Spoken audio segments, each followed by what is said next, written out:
Tea, we're low on sugar, eggs.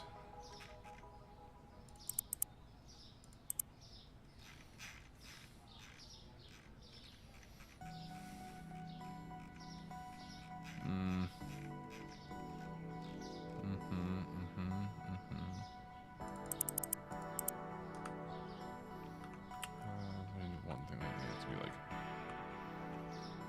topped off bleach. How am I doing on bleach? I really need 2 bleaches. Is 8 full?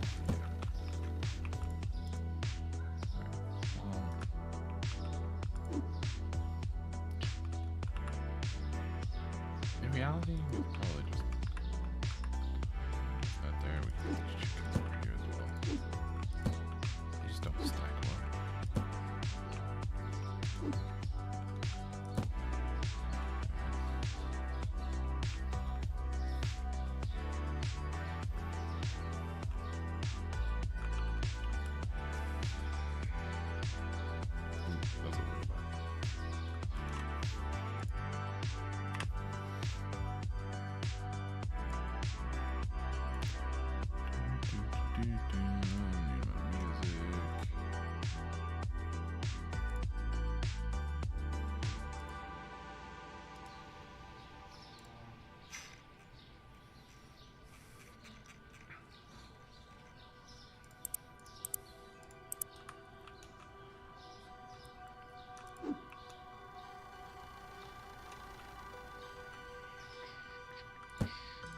Okay, that's cool.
I honestly think I'm going to take away some lights if it's getting this laggy.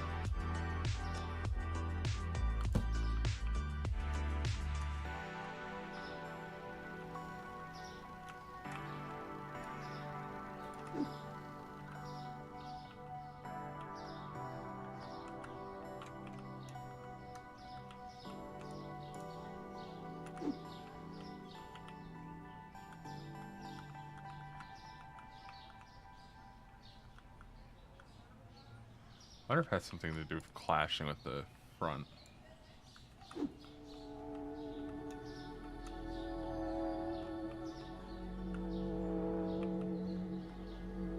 What's up, ATM?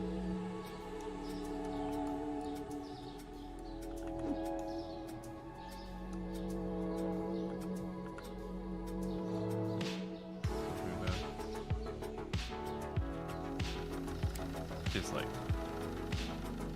literally day and night, the stability behind.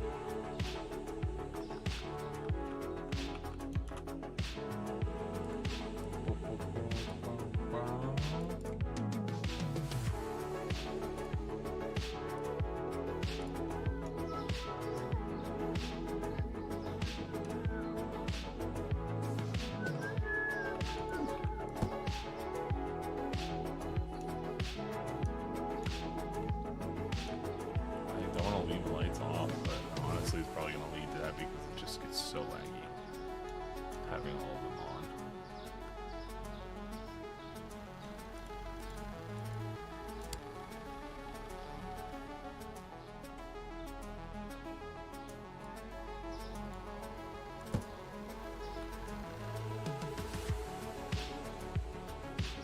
Maybe it's because they're clashing.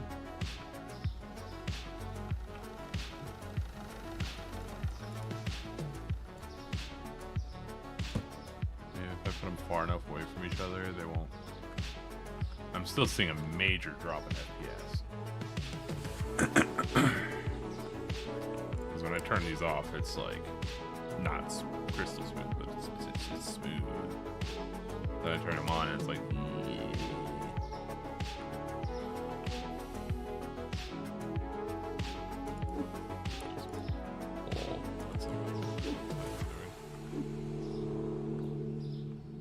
Just go ahead and leave these here for now.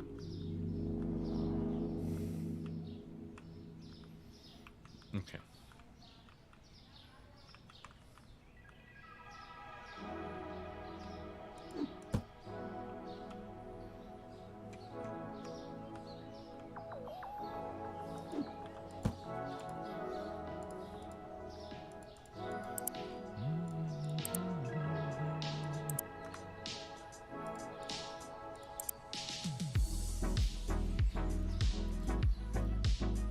Consolidate that one.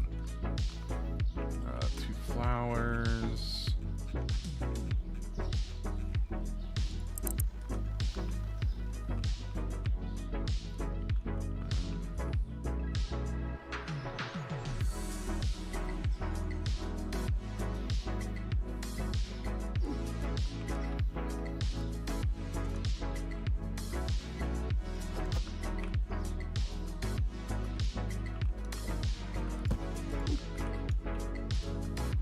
We do this.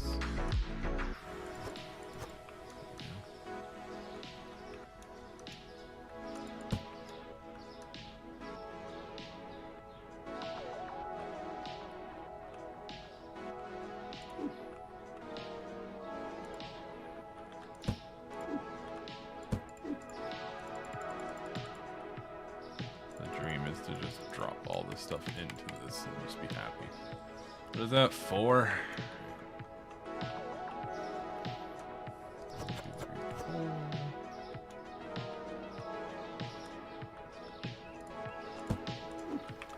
It's gonna come down here. This is before we can get there. There's still 1.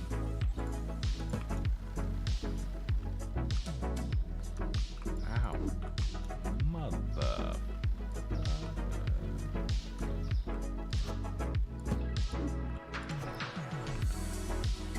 Eep.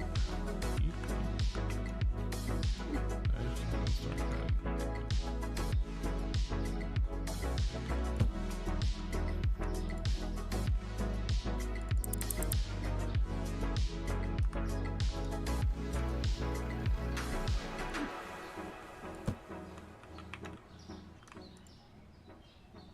A shelf milk. They're seriously like.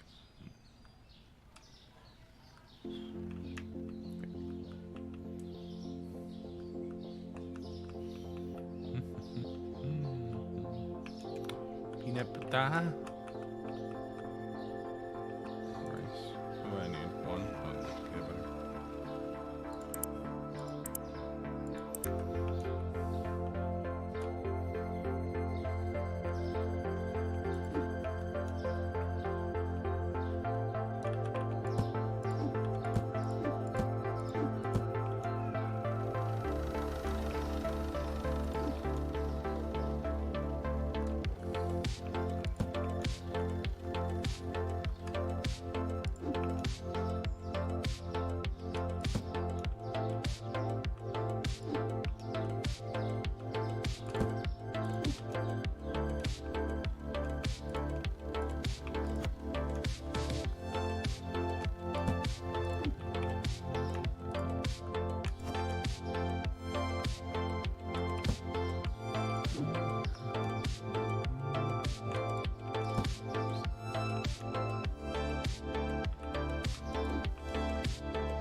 I could probably let shoppers shop now. Closed. Looks relatively good to go. I'm not missing any stock, right? Oh, jeez.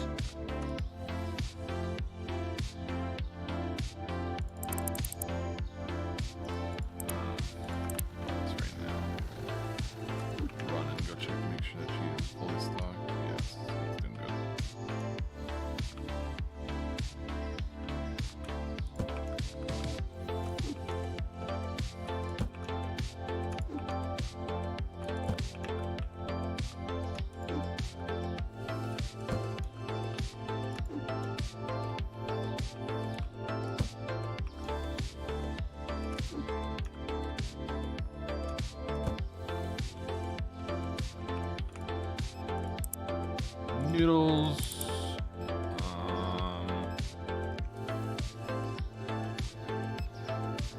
Up front, we need 4 boxes of PP.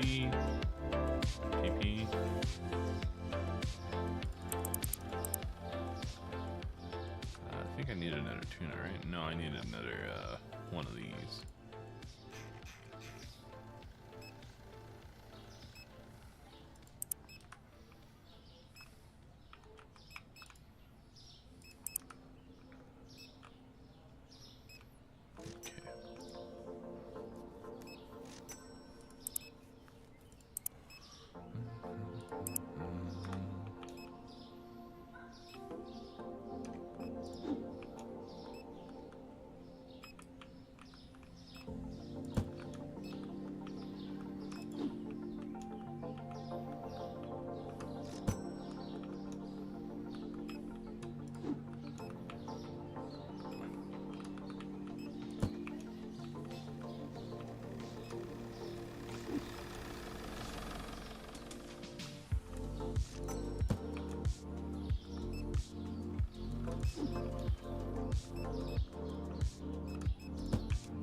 Part of me.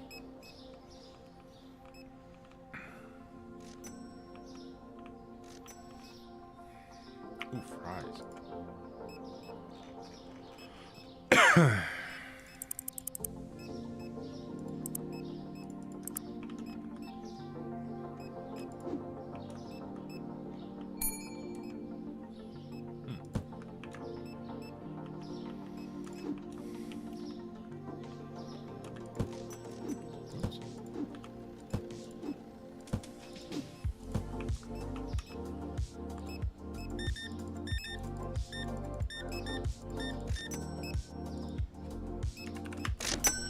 My brain was just about to ask, like, oh, who buys just one loaf of bread? And I forgot that's like actually a perfectly reasonable thing to do. I buy one loaf of bread all the time.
Oh, his stand's closed. That's awkward.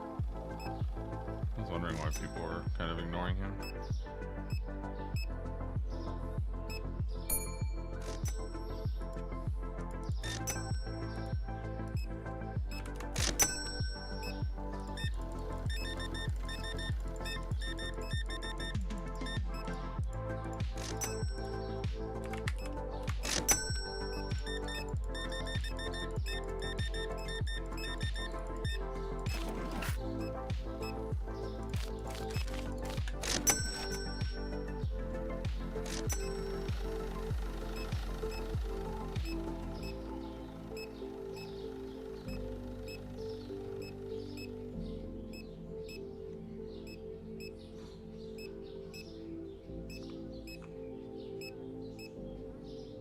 I'm gonna try to close this thing while people are transferring. Yeah, there we go.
Oh, it broke her. Damn it.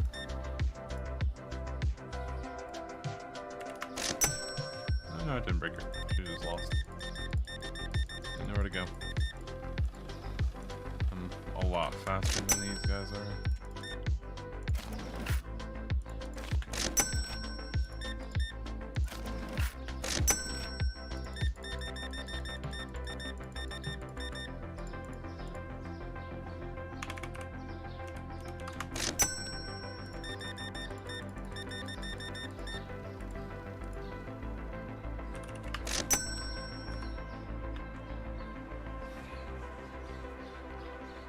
Alright.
I don't have the particular box I'm looking for, or that I want. I could possibly claim that box out of one of these. Gotta be one mod that's missing right now. Oh, Jesus, missing. Perfect. I can utilize this to move those type of items around. So I wanted to put a shelf here and put the soaps over here, leave the bath. Alright.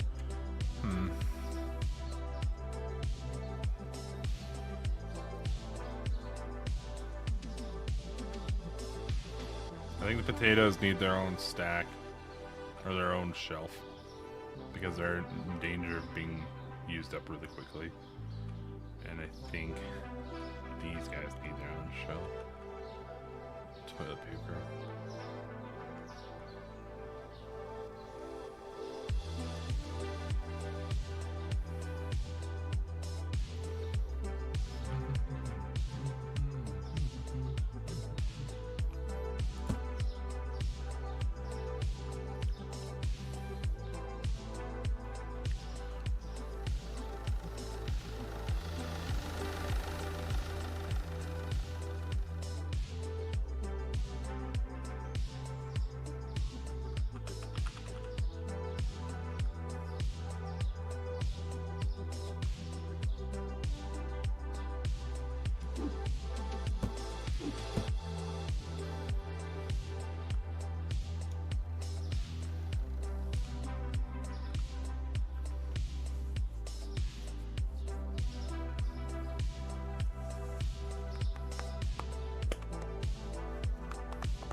I think what I'll do is I'll probably swap the shampoo. Probably pull back some of the shampoo if I can. That's the thing that kind of sucks. Is like, I wish I could stop these guys in their tracks. I don't have another box. The honey.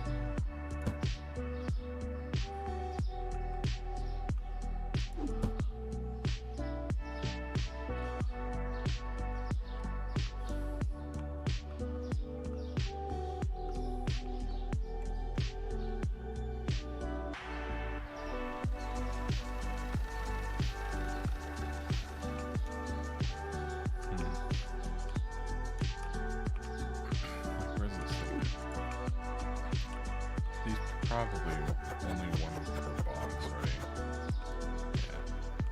Yeah. Actually, here.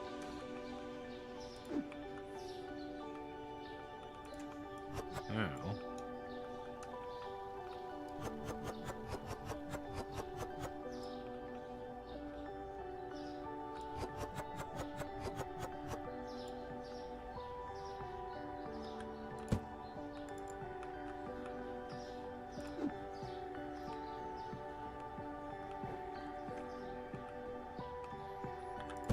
It's probably a full box, isn't it?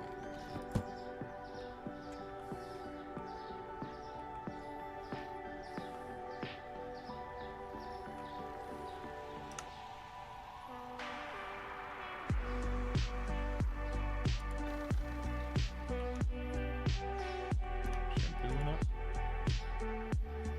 Not very much. And chicken in it.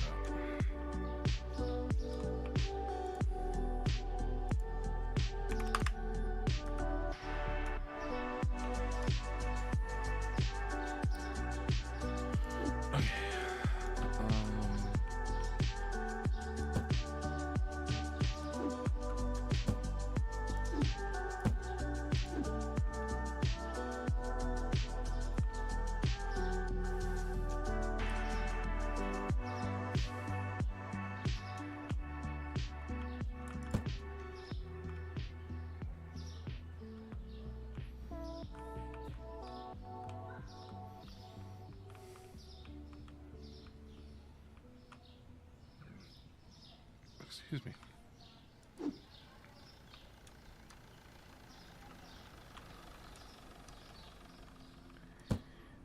Okay. Ooh, that's probably like ravaged right now. I might be able to get a box out of that.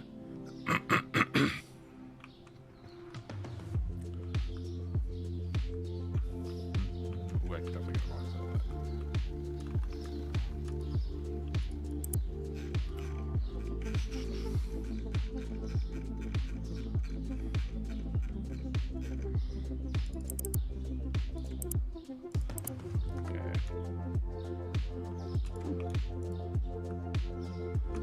Use some of the try unpacking myself. I can get away with making some boxes.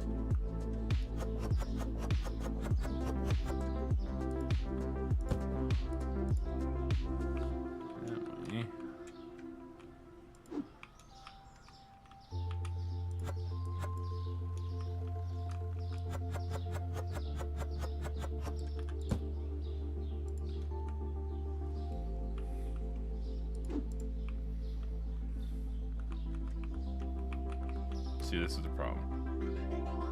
Okay, he's gonna put that away. Okay, that's fine.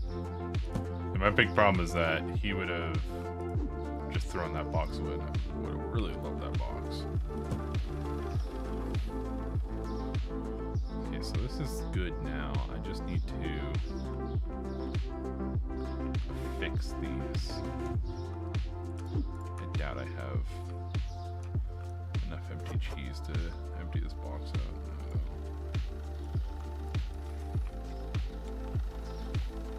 Probably have enough cheese in there to empty a box out.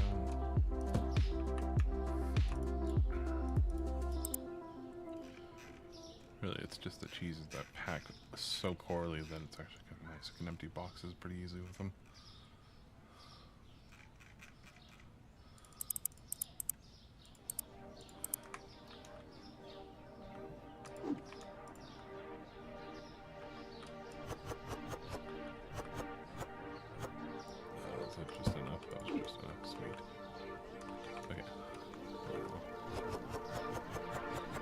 Out, set this down, remove the tag.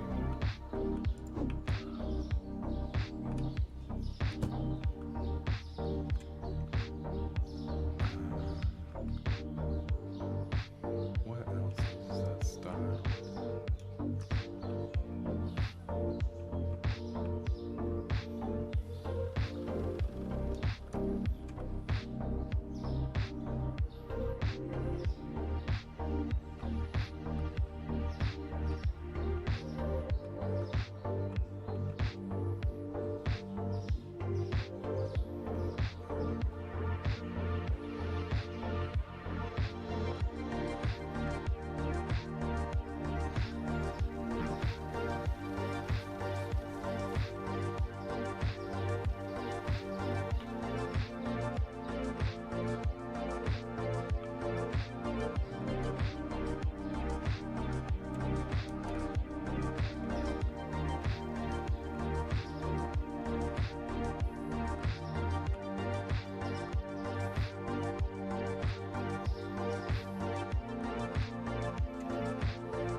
Oh yeah, where is that?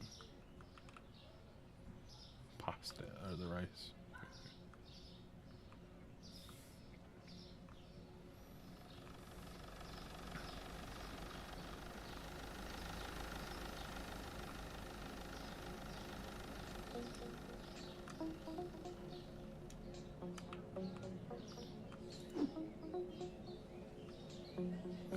Yeah, it's packed in here.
work on that.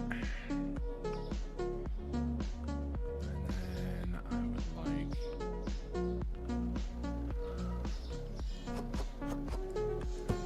something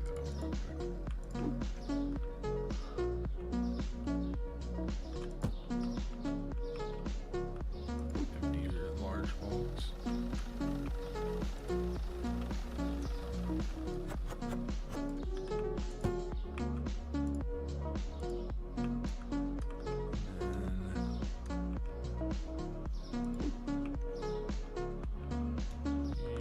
Where are you going with that? Remove those tags. Okay. Let's do potatoes.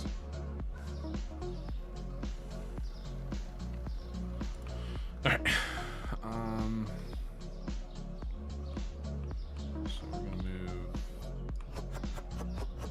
move these shelves.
It's an internal battle. Let's see here.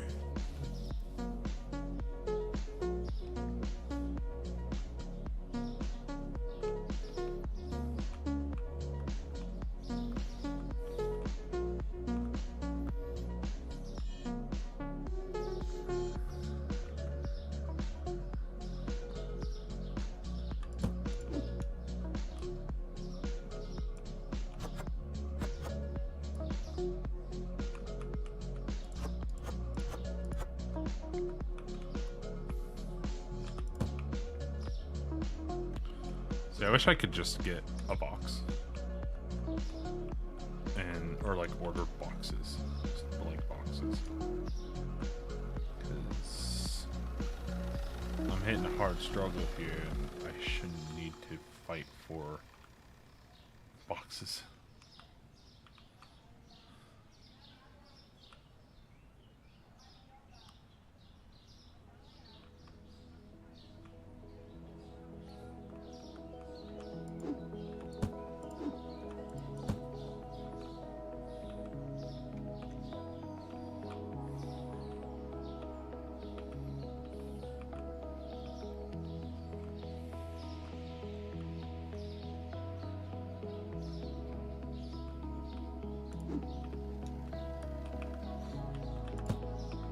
I realize I have a bunch of partials here.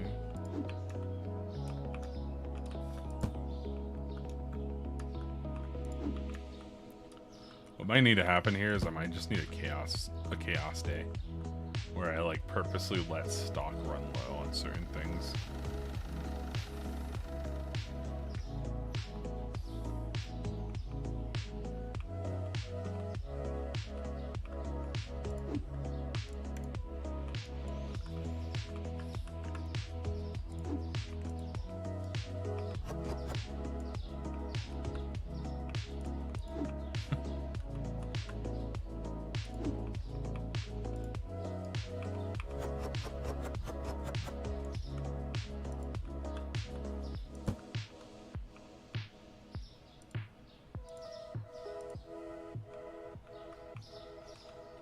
I want to move the peanut butter over, but I can't. Alright, yeah, let's just start a chaos day.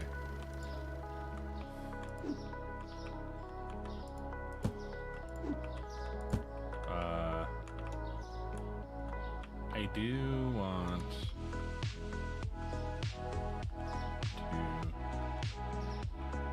add another shelf.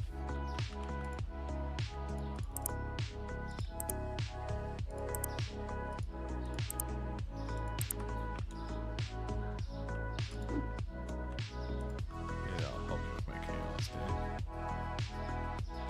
Come on, fit. Fit. Oh, it's not that serious. Come on.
Box down here. Take all the tags off of here.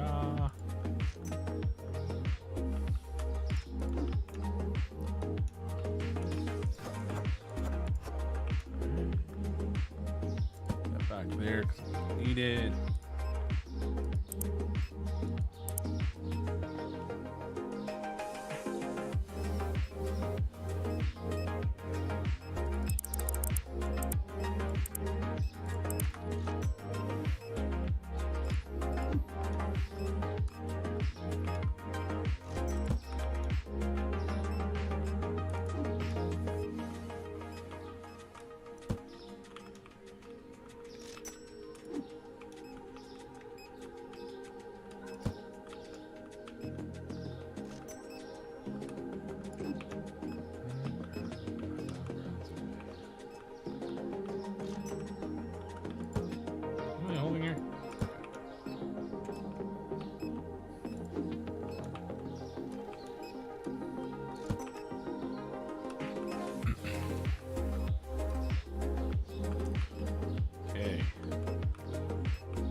Perfect.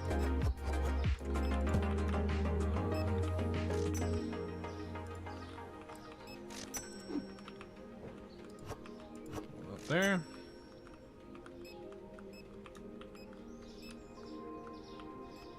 All right. Toss that off. No, wait. Oh, shit.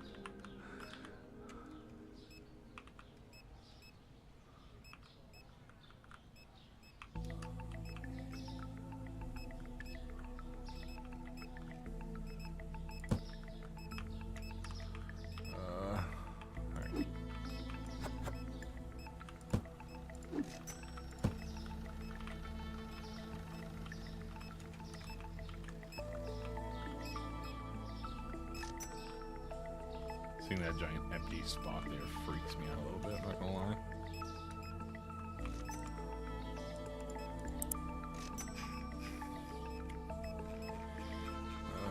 Where's the potatoes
reset these guys. I need to finish up the crap I'm doing, but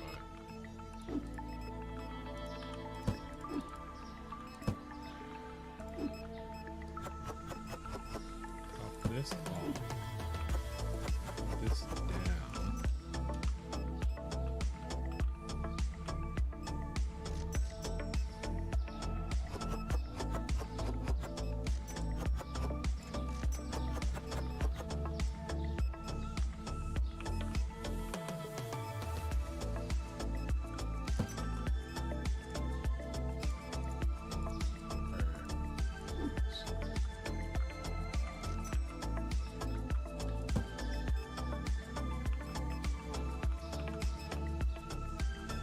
I wish I could just snatch this stuff open. Like, he just spent that. Oh, no, that box is still useful. I think.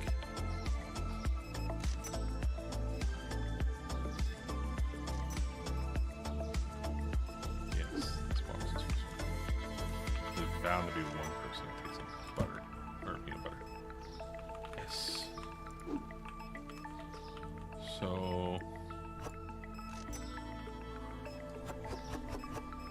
Alright. Now, we take that peanut butter I just had. Throw this all down here. Suck this all up. Voila.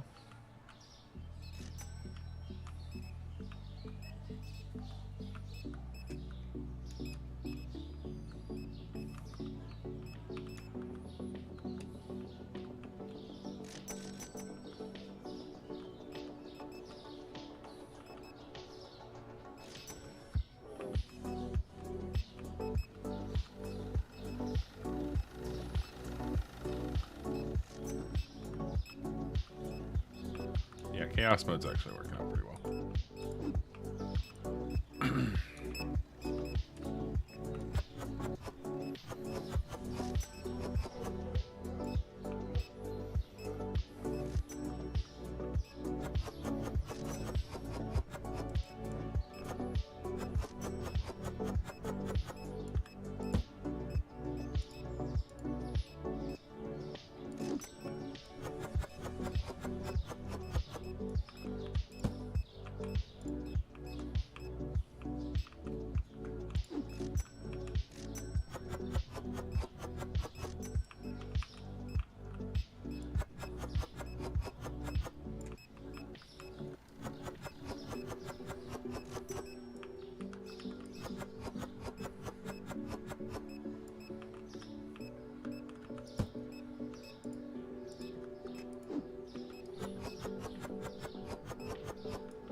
See, now I lost the box.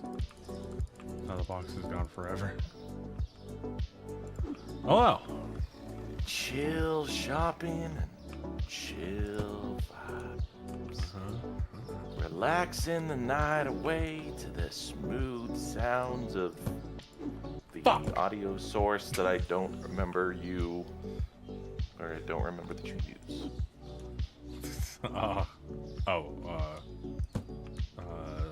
Today's synthwave is not.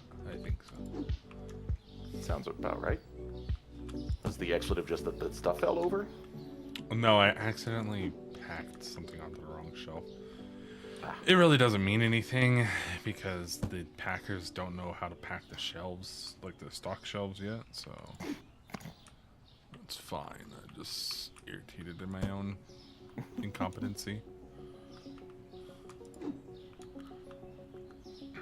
I'm fighting with the restockers right now. I'm attempting to move stuff around on my store, and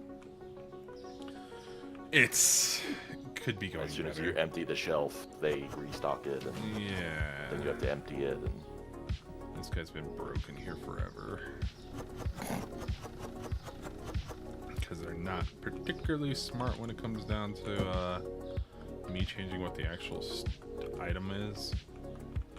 And then they'd toss the things that I want to keep, just like excess boxes.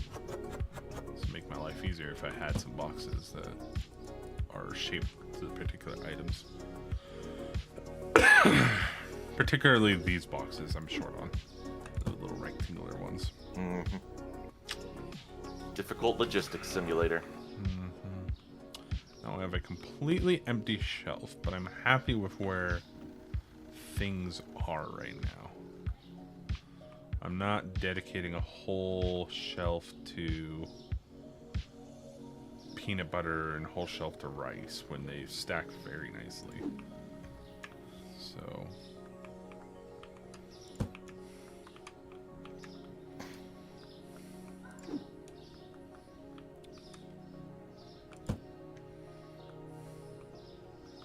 it's just kind of brutal because I keep the boxes thing is kind of just killing me. And normally it's nice, but right now it's killing me. I wish I could just be like, obviously the AI is nowhere near this sophisticated, but I wish I could be like, if statements, if doesn't have X amount of empty boxes of this size, don't toss. But well, you could learn how to program and then contribute to the game. Then you could exercise that programming. Am I wrong? You're not wrong, but I'm also not conventional isn't the right word. I don't know what word I'm looking for. yeah, I don't know where it is. My lexicon is growing, but it's not that special.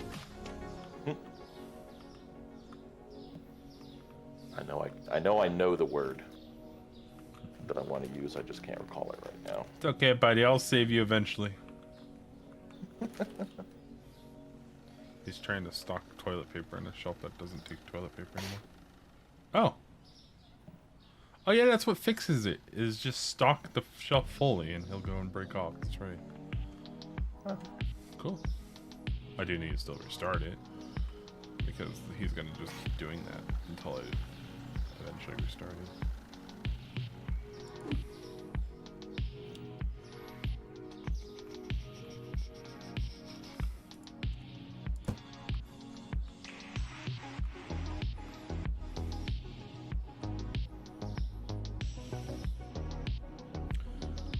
Had to take away some lights because the lag was just getting so immense.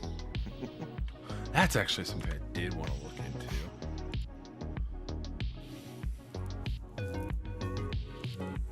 He did some optimizations back in April about the lights, but I wonder if there's like a config file that the game doesn't give me direct access to, but I can go and dig through the files and adjust myself.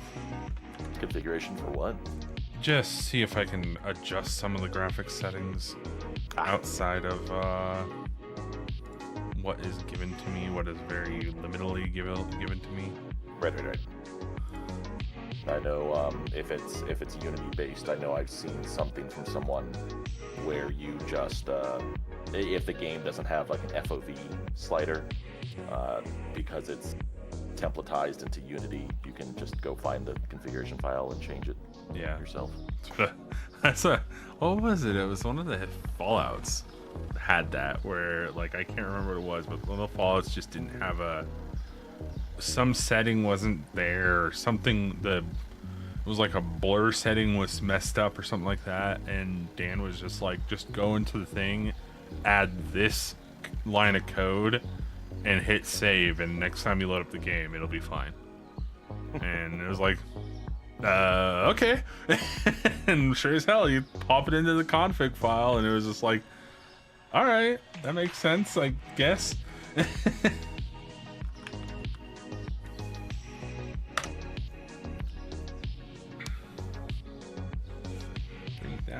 All right, cheese or the chocolate bar, cheese, and something else went up. Chocolate bar goes to $4. This one up $10, and it was one of the cheeses. The funny thing is, it just says cheese. And it's like, okay, and which cheese? Because a lot of these just say cheese.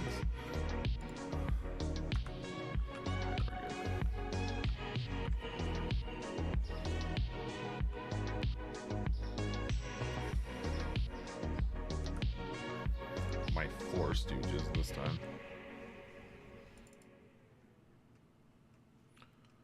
Yeah, the settings not really. I guess I could try dropping the graphics quality down. I don't think it's actually going to do anything to me. Let's just set it to low, see what happens.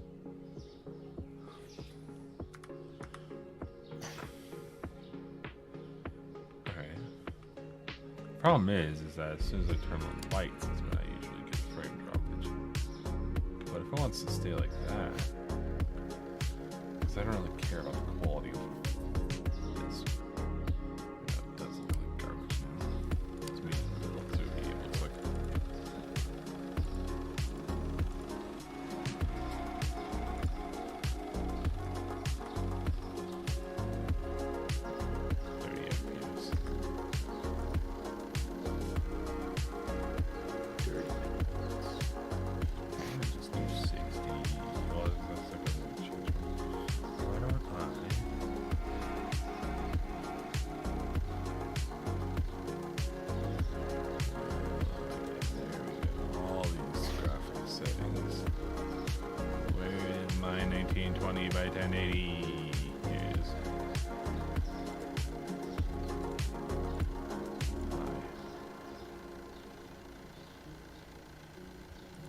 Really has nothing to do with the resolution. It has to do with the quality of the law. I am not moving that bar around much. It is tied to whatever's wrong with the quality, which I think is literally just the shadows.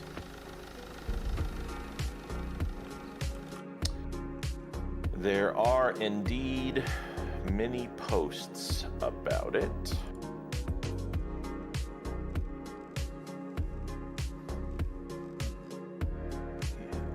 But I don't see.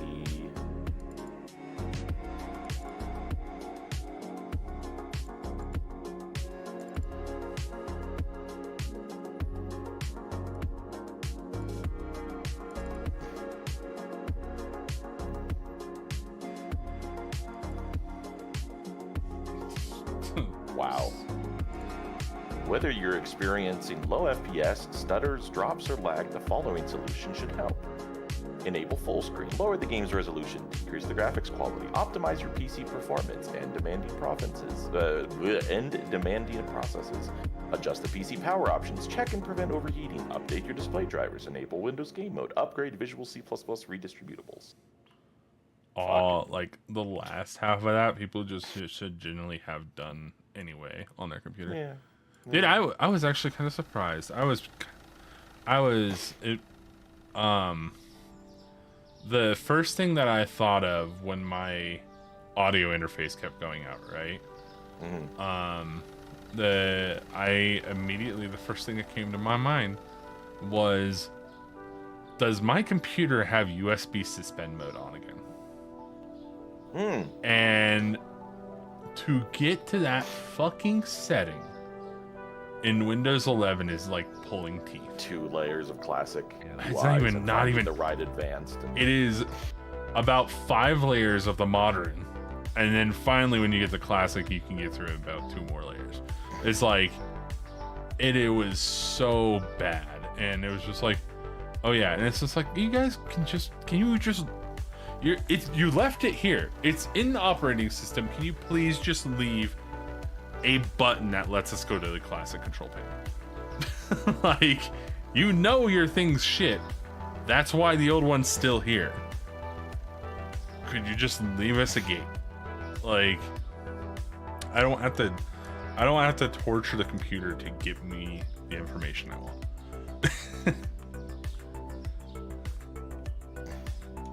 But I found it, and it did have USB suspend mode was on, and I was like, you motherfucker. And then I found out that ultimate performance in Windows 11 was not doing anything to the actual power settings. And I actually had to go change the power settings in the classic control panel. And then when I went back out of the control panel, it popped up a prompt saying, you can no longer adjust the settings or something like that in this panel. And I was like, well, I don't care because I got the setting to where I want it to be. But that's weird that you now won't let me adjust. It said something like here. Let me bring it up real quick. It says power mode cannot be set while in high performance or while the high performance plan is in use. So is interesting. I can't adjust the power mode in Windows 11 now because I went back through the classic control center and changed it to AMD Ultimate performance.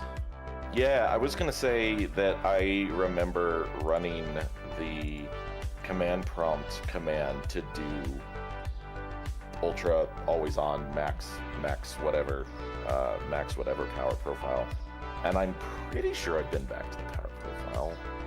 Well, let's look. I'm sitting at it right now. Power settings, power mode. Power mode can't be set while the high performance power plan is being. Yeah, it means that you have been back there.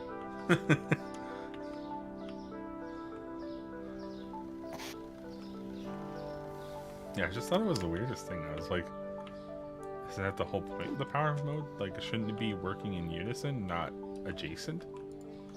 That probably also explains why my monitors never sleep, which is kind of silly. I still want my monitors to sleep if I'm like at the lock screen, for example. Mm-hmm.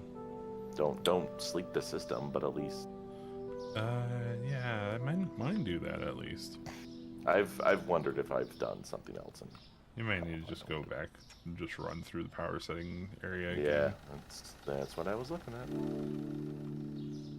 Turn off my screen after 3 minutes. Oh, look at that. Some other programs I've realized cause issues with the... Like, if I have Discord up, it will block my monitors from shutting down. Yeah,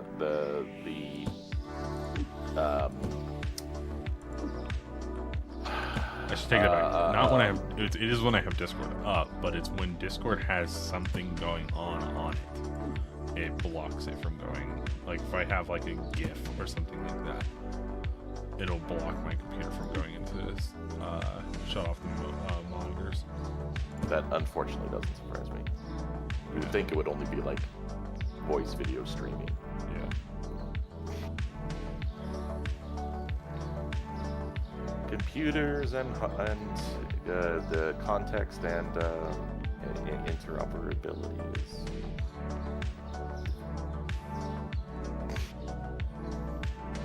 I had a slight panic moment today.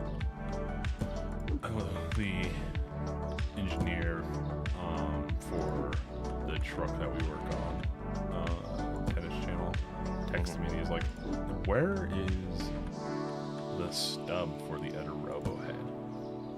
Ooh. And I was like, oh, excuse me? Like, what do you mean you don't know where that is? And so I was like kind of panicking and he wasn't responding, and he can be kind of temperamental sometimes when he's like really stressed out. So I didn't, I always kind of freak out when he's on edge about something. And so I was just like, oh, fuck. I hope I didn't fuck up and like accidentally leave something behind, or because that's a very important piece to have. You're basically rendering the entire unit useless. And I was just like, okay. And I was like, and I responded, so there's two different types. And the thing is if the other guy was there, which I found out why, like I tried texting him and there was no response, and I tried calling, no response. Found out he was at a funeral. But this is the problem: is that if neither him or I are there, it puts them in a fucking weird position, and they don't know anything about basically anything outside of the truck.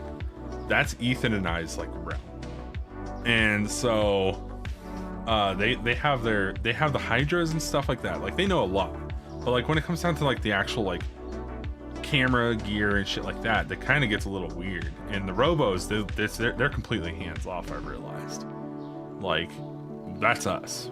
They'll let us. We patch through it, but you know that's our realm. And so he was like freaking out. He's like, I'm missing this piece, which is literally the it's the stub that the robo head attaches to on the tripod. And there's only 2 of them. And there's only for the 2 cameras. So if one's missing, we're down a camera. And so I was like, oh shit. And then, but between Ethan and I, we know that one of them we take off, and the other one I've told Ethan we're never taking this thing off again. Like if someone takes this off, I'm gonna snap their fingers.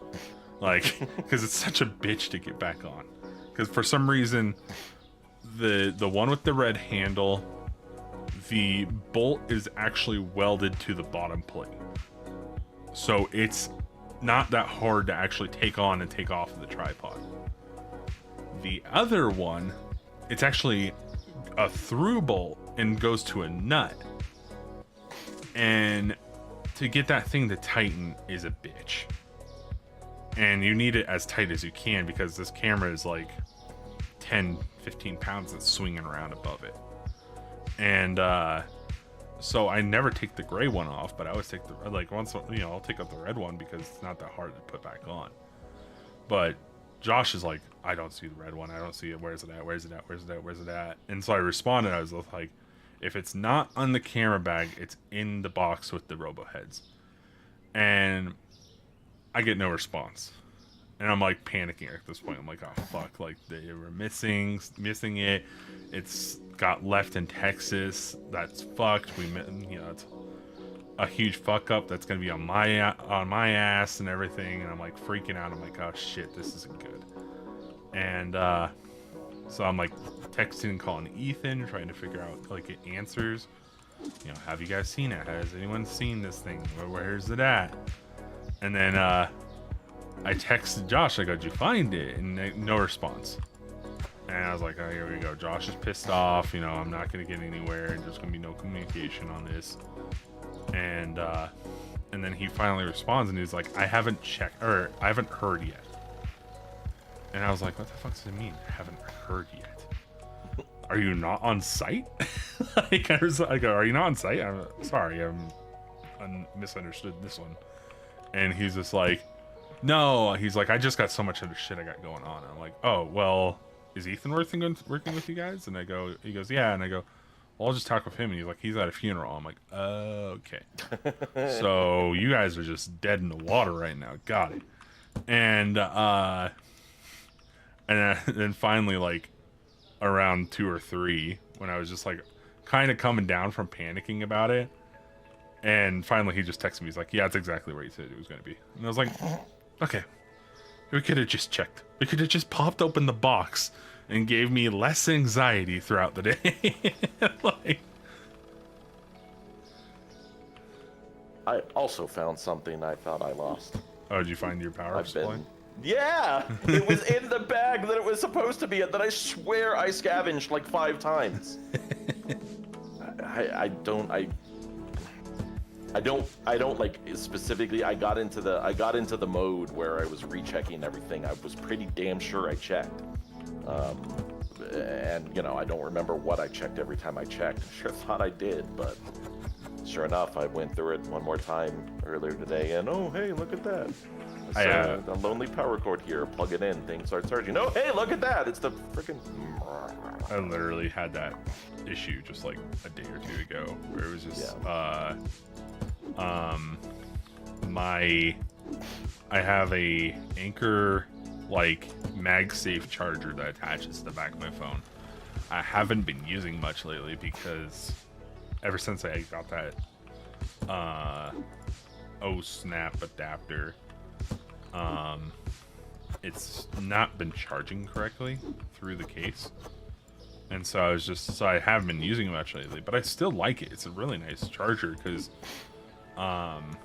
it is my only battery charger that will actively charge the phone while charging itself. And so I was just like, man, I really wish I didn't lose that. I thought I like left it behind because like when it starts becoming worthless to me, or when it starts becoming like less useful to me, I stop caring about it. And that's typically how I lose stuff. So I thought that was what I did, was I thought I just lost it. And I was just like, I looked in my backpack, I looked in my luggages, couldn't find it anywhere. I was just like, well, that sucks. I lost it, but you know, I guess I'm not gonna really lose any sleep over it because, you know, I obviously wasn't missing it anyway. And oh shit.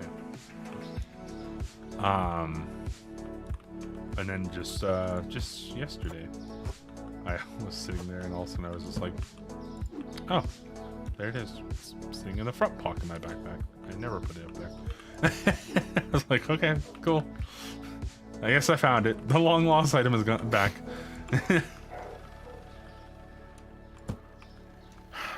So this is interesting. That this, I don't think I don't think you've mentioned this before. Certainly not by name.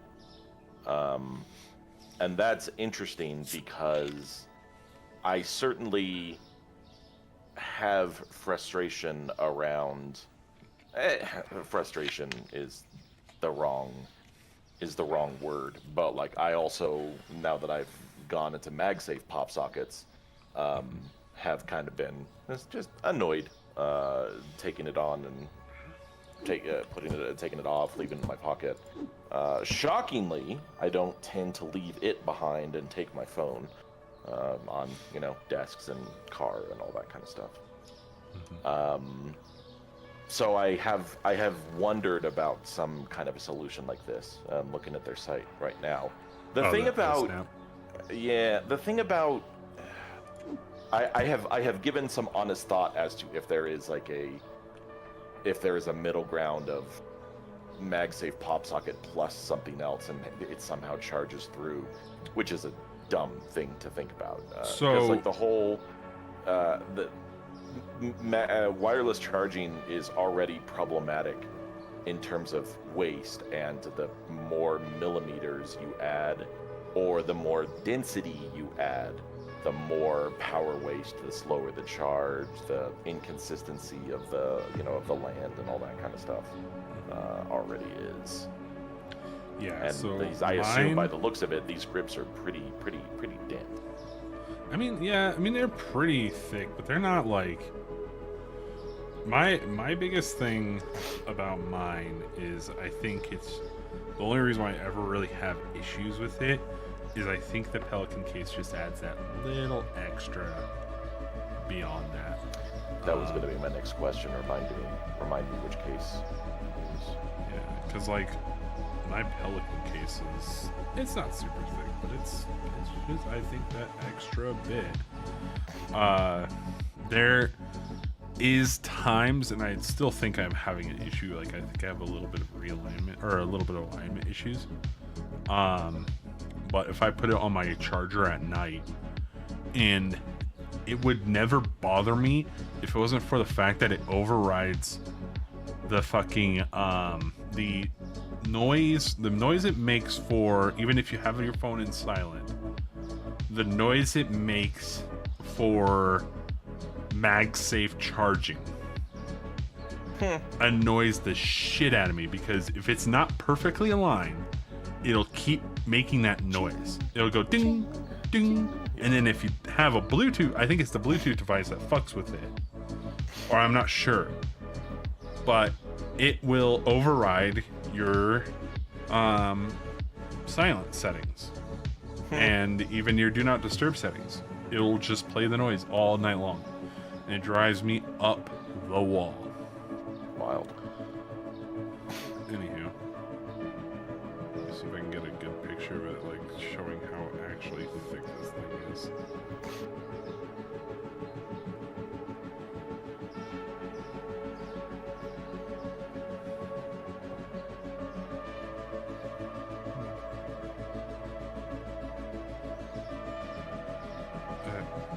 I'm sitting here trying to take this photo in a dark room when I have access to semi-studio grade lights sitting right above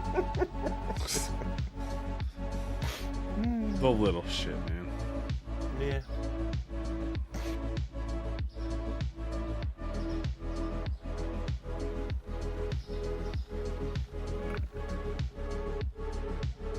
I've never had a phone case that's lasted just as long as I've had the phone.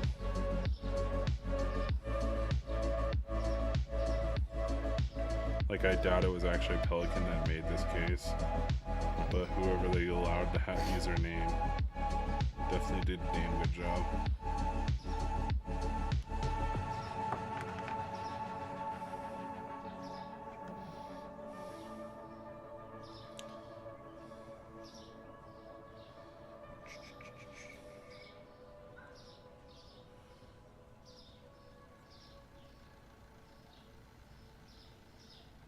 Do you know what the name of the case is? So that shows you how thick that thing actually is. Yeah. It's actually kind of remarkably not that thick. You know? If it wasn't attached to my phone, I could use the calibers. From the side. So it has a back grill. That's probably enough to figure it out. Yeah. So, like, the weird thing about this case is it's indented, right? Mm-hmm. So you can see it kind of in the second picture that I posted. You can see the indent of the camera cover sticking up. Yeah. It's really hard to take a photo of this because my phone kept switching between its lenses. Yeah, the 28-32 millimeter, I think, changed. I've been fighting with that a couple times myself as well. This appears to be the Protector. Oh, the Pelican case. Yep. And it says it is 15 point, but like what edge is that on? It says 15.2 centimeters. Deep. And I'm gonna assume that's the back mask surface and not any of the edges. Yeah. Well, no, because exterior is then very much never mind. 15 is a lot. Because when you put it in inches, 6 inches deep, yeah, that's not the right detail.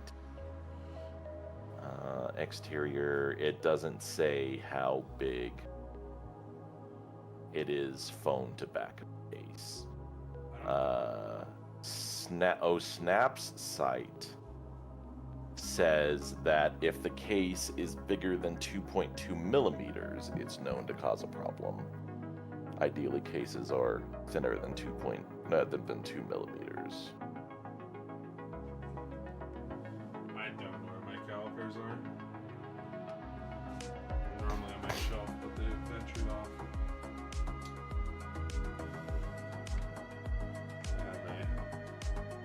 Sometimes I have an issue with my tools venturing off without my permission. Sometimes they do sprout legs.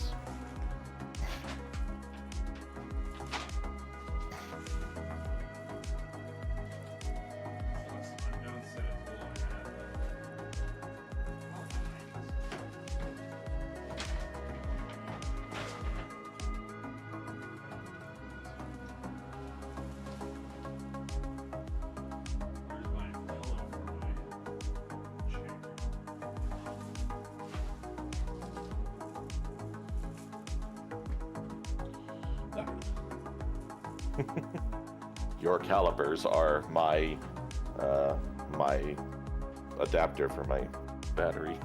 Is this Wilson? Oh my god, that's amazing.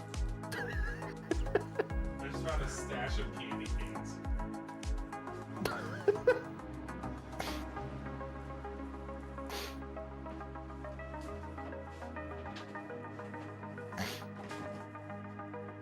Why do I have this?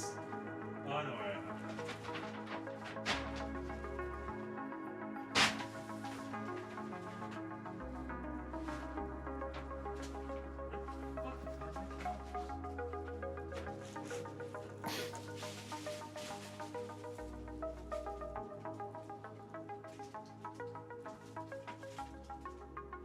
This is now an unpacking stream. No, they don't get to see the unpacking.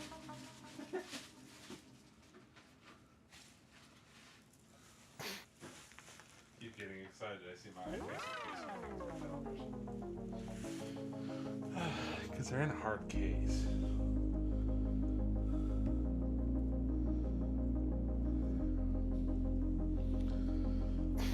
Let me go check somewhere. I'll be right back. Oh, that's actually gonna bring something up.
Doesn't seem like the right place to leave tools. No, I probably just fell off something and come up with it. That makes sense.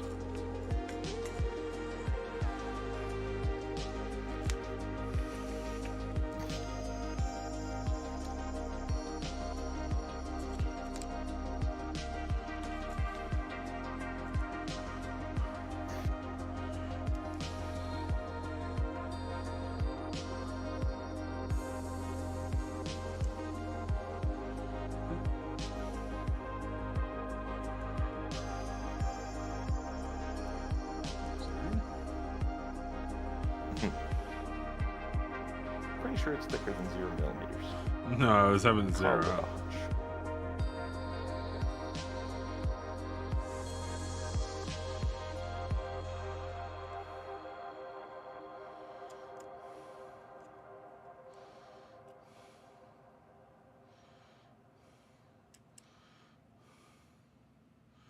So the case in total is 13 mil.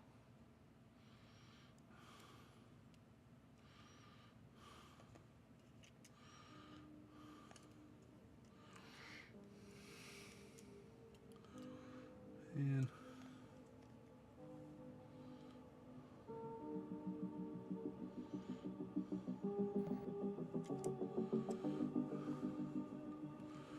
it's really no good way to.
So it's at 13, right?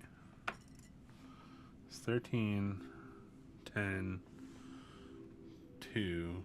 So it's 1 mil thick. The back of the phone. That's that's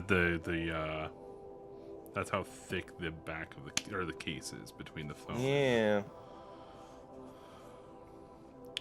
Well, that's wild and annoying. Let's see how.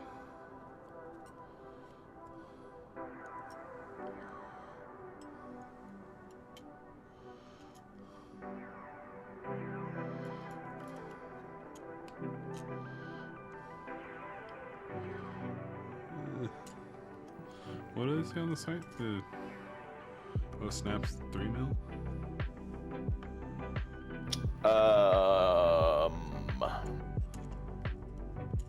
Beep a dop a doo boo boo.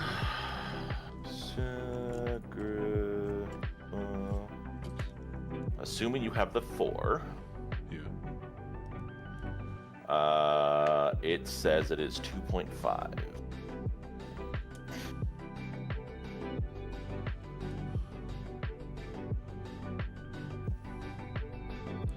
And they do be correct.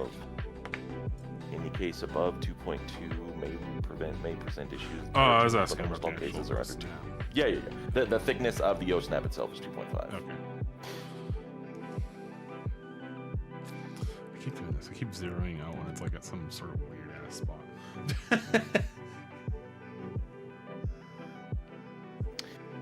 I wonder if... Did you also buy their charger? Well, no. You said you're using it with something else. Yeah, it varies. It varies on what charger I'm using. The MagSafe charger Works fine. Apple's official. Yeah, the actual Apple official MagSafe charger works fine. It gets pissy sometimes. I have reseated it to kind of like, and it did work better after that because it's kind of easy to position. Like obviously you're just following the polarity. So the MagSafe charger, the generic MagSafe charger works decent. The block, the cube that I have, works pretty well too, but it gets a little pissy sometimes depending on how I place it down. And then the one that has the hardest time with it is the older style Anker MagSafe charger.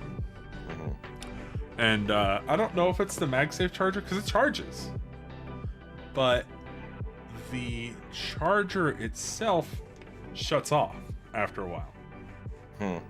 Like it's not getting a response. Like it's saying, oh, I don't know if I'm actually charging anything, so I'm just going to shut off because I feel like I'm idle. You know? Yeah, if I remove mine from this generic Anker desk charger, the light takes 3 seconds before it shuts off. Yeah.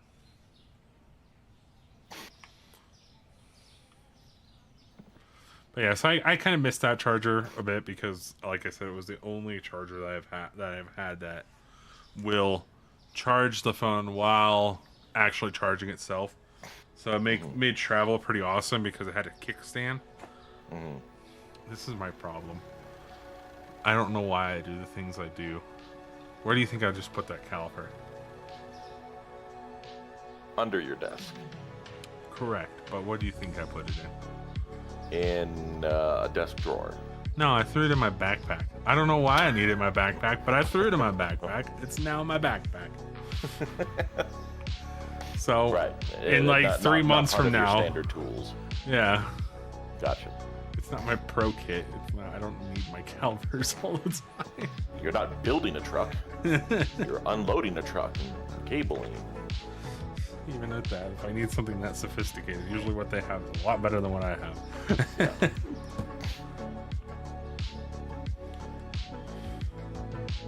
I really want to, and one day eventually I'll get to the point where they'll teach me that stuff. But I really want to get into fiber, like learning how to do fiber splicing and stuff like that. I wouldn't mind that. There was a period of time that I was thinking to myself that wiring, if I want to future-proof things, have a fiber run throughout my house, and then just adapt it to Ethernet on the output at the wall. Yeah, if you can set up termination points and whatnot, fiber as of right now has no limitations. Depending on the mode. If you're doing multi-mode, it has a lot of limitations. But if you do single mode, no limitations. I have no idea what you're talking about. Yeah. I still don't know what the hell I'm talking about. I just understand what people... Yeah, I understand what people are telling me. And the difference between single mode and multi-mode is different modules. And all I know, the major difference between them is multi-mode does not have nearly the distance that single mode has. Like a small SFP module from single mode can easily make like kilometers. This enables more data to pass through at a given time, but also limits the maximum length of transmission links due to modal dispersion. Yeah. Multi-mode fiber is mostly used for communication over short distances, such as inside a building or a... Yeah. I heard it's great for the applications it's used for. Multi-mode links can be used for data rates up to 800 gigabits per second.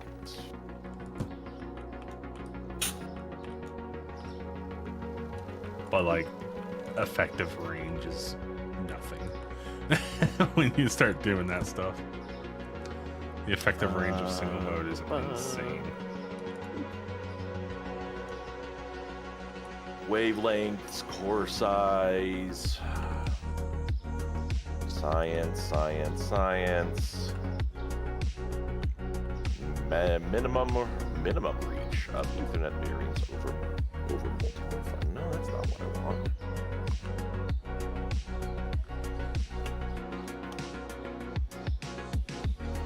Is it? I'm confused.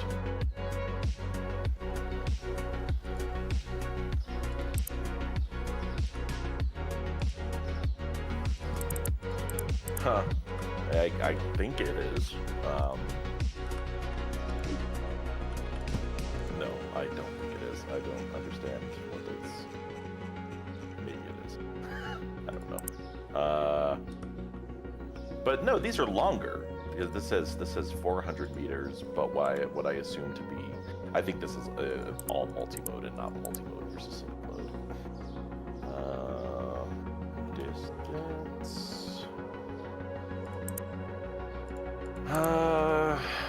The equipment used for communications over multi-mode optical fiber is less expensive than that for single-mode optical fiber.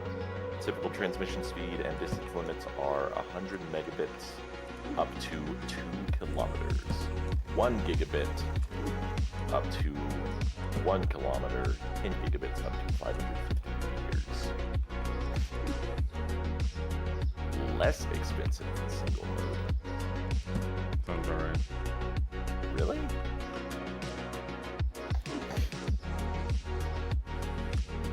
I don't know. I'm so physically stupid. Like, I'll terminate it. I'll take that.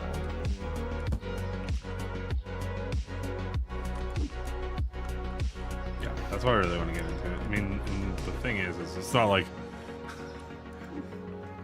I really wish it's not like Ethernet where it's like, oh yeah, like I can go to the store and buy, you know, several thousand feet of Ethernet for practically nothing, and like pennies on the foot. Yeah, exactly. I mean, you can go to Micro Center. At least a couple of years ago, you can go to Micro Center and buy 2,000 feet for $150, and that and get like some termination stuff. You can practice Ethernet all day long. The gear to set up fiber is just so intense. It's insane. And I'm sure like if I spend some time like actually doing it, like I'd get used to it pretty quickly, but I mean, especially meeting some of the people I've met. I'm like, you fell into this. And if it's a thing you can fall into, then it's not that increasingly difficult.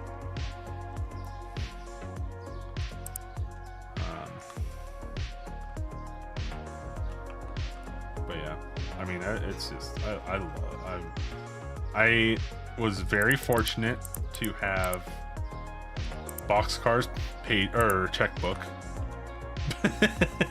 because Kyle was at the point where he could risk that type of stuff.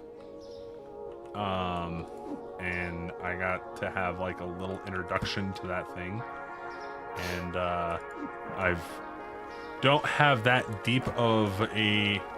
much of an intimate experience with it with Tennis Channel, but I'm still like learning pretty decently, and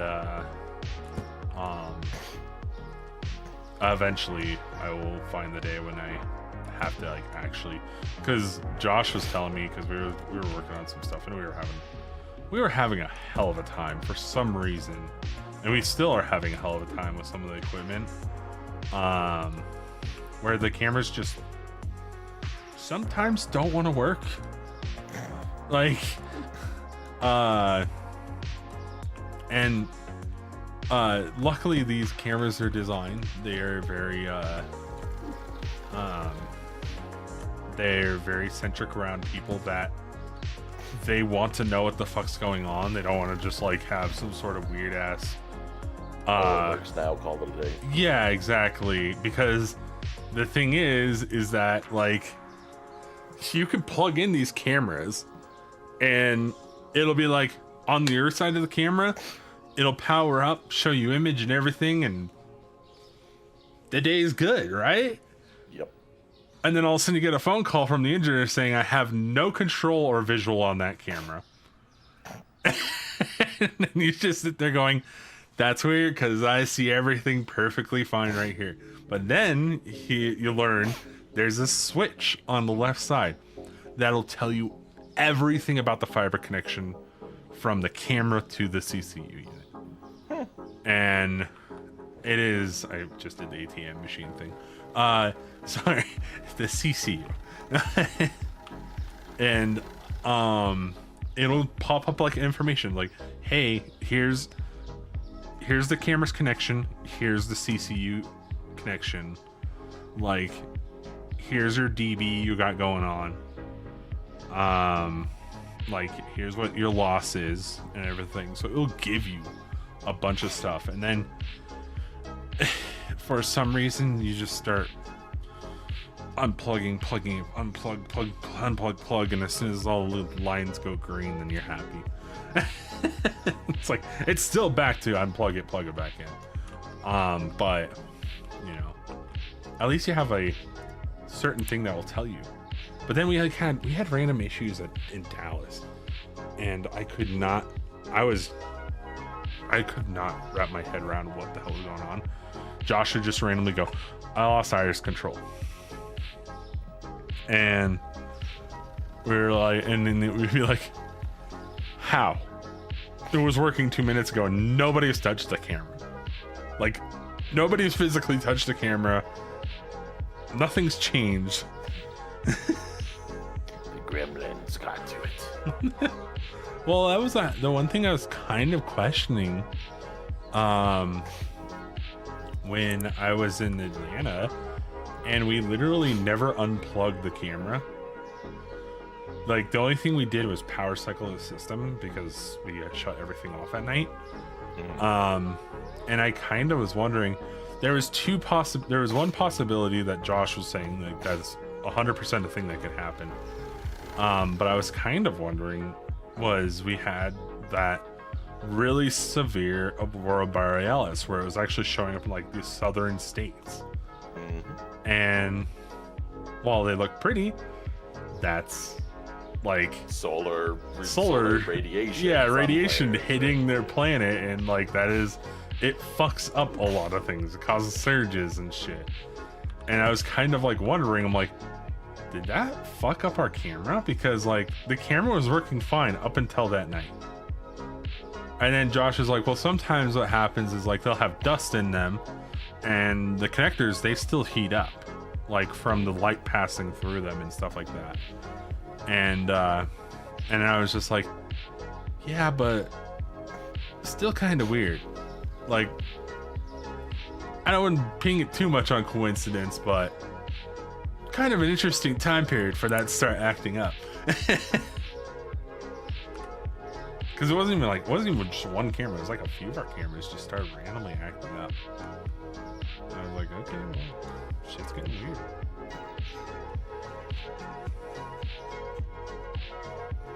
There was something a long time ago about a Super Mario 64 speedrunner. Yeah, that was awesome. That somehow... You know what I'm talking about already? Yeah. Where the bit flip, yeah. Oh wow.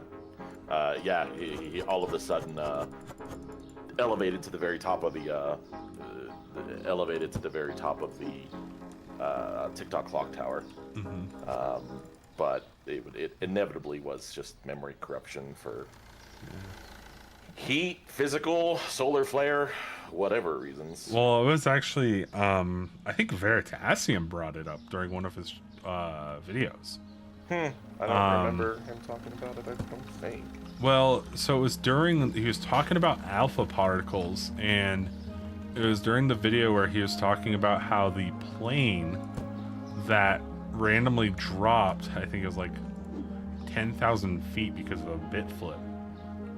And it was due to an alpha particle traveling through the system and caused a bit flip, and it caused the altimeter to think that it was in a completely different spot and caused the plane to plummet 10,000 feet. Yeah. Like, and so now, like, all those, you know, it's a very interesting moment where he's talking about how, like, a lot of these things are designed now with the attempting to defend itself from alpha particles. I don't think they've actually come up with a super solid. I think lead casing does all right, but like still lets alpha particles through. And but yeah, I'm pretty sure during that video he actually talked about that Super Mario run, because it was deemed that it was an alpha particle that did a bit flip, and that's why it was not replicatable. But as soon as somebody actually went through and like did the study on it and thought about it, like, what if we flip this bit, what happens, and then it did the same thing, or like, and they're like, oh, maybe that's what happened. You know, obviously that's not definite of what happened, but it was like one of those things that could possibly be a thing. Hello, I'm getting a phone call. Busy day.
All right, sorry about that.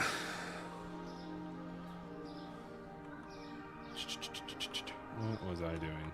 I bought stuff, right? And I put it away? Okay. And I'm afraid to... I'm just going to start a stash over here.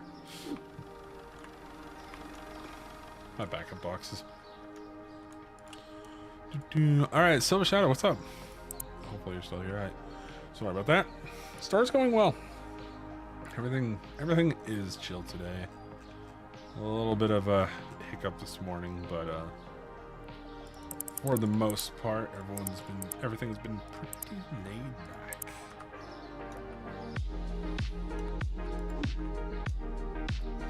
So I cannot complain. Also, I don't know if Jason's still here, but sounds good. Chilling with Cult of Lamb. Yeah, that sounds good. I would play a game like that, but I don't know how easily I would get into it. Those top-down type games are pretty hard for me because I never know if I'm able to enjoy them or not.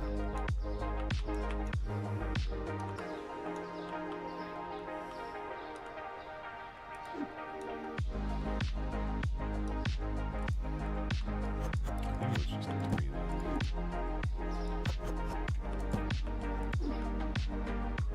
Oh, there was Jam. Yeah. Well, I felt bad because, like, I've watched plenty of Cult of Lamb. There's a dog in here. I've watched plenty of Cult of Lamb, and I've enjoyed watching it. But something about certain top-down games, certain isometric games, and I never realized that is actually kind of a thing with certain people. Until Carto was the one that mentioned it when he was streaming Diablo with Grimmy.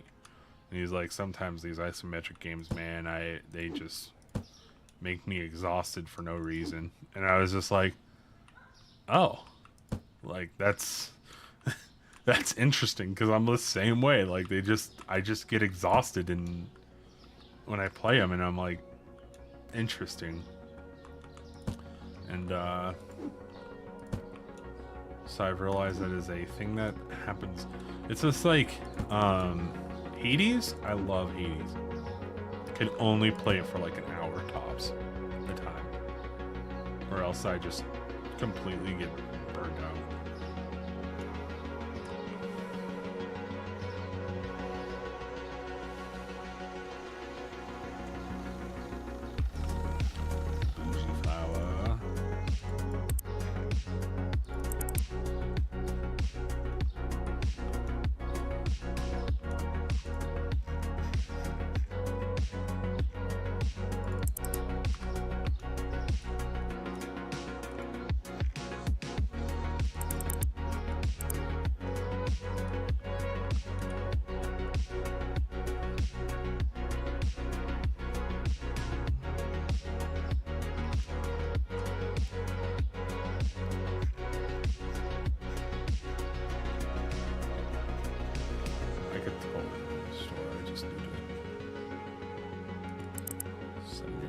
some stuff first.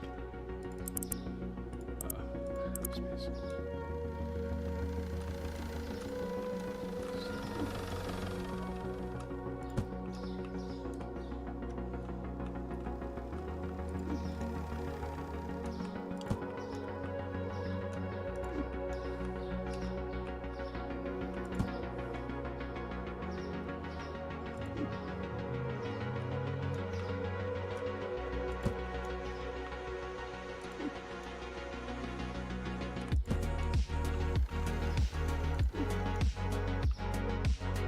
Buy 2 bougie flower boxes. He did. That's weird for me to do.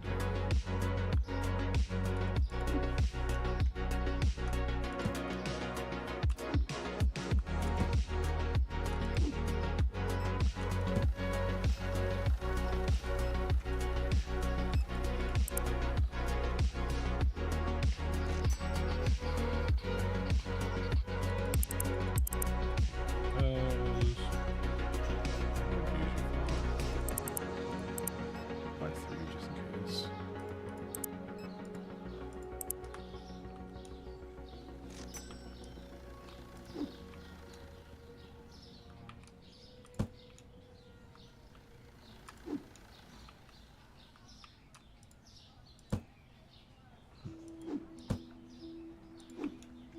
Interesting.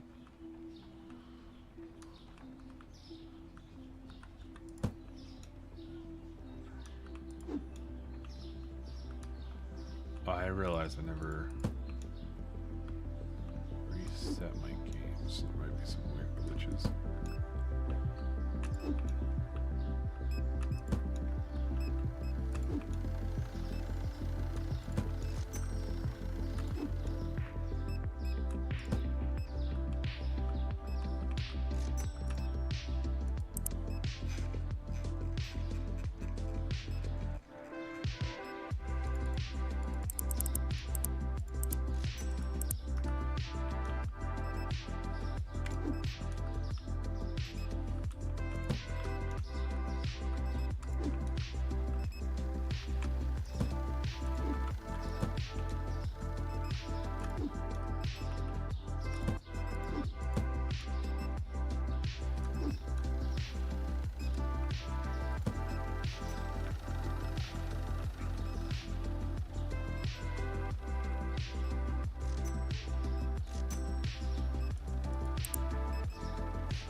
I keep seeing this and freaking out.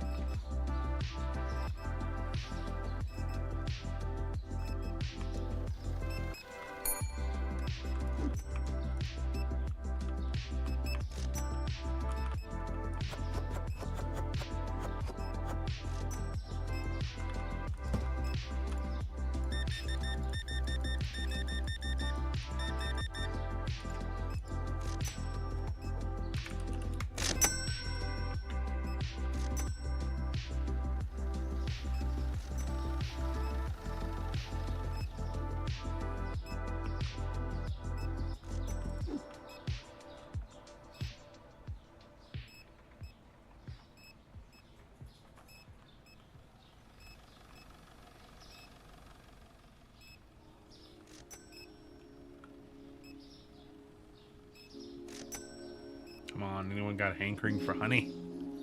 Come on. Oh, he wanted powder sugar.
Really, nobody wants any honey anymore.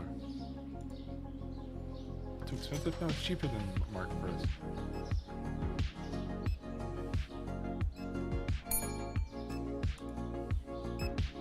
What's up, Officer John?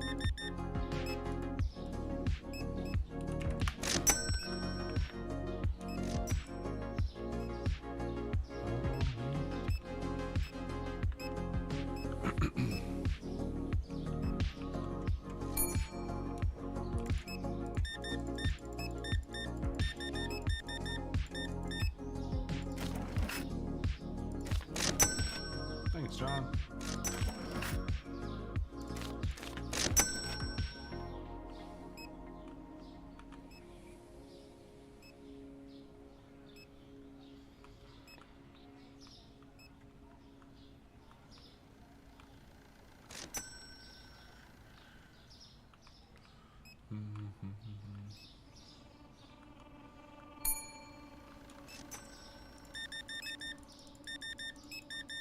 Games I play? I play a bunch of different games.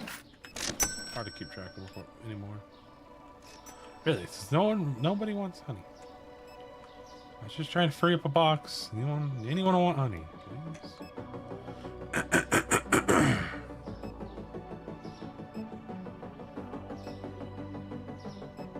Do I play Rust now? I haven't played Rust since 2015.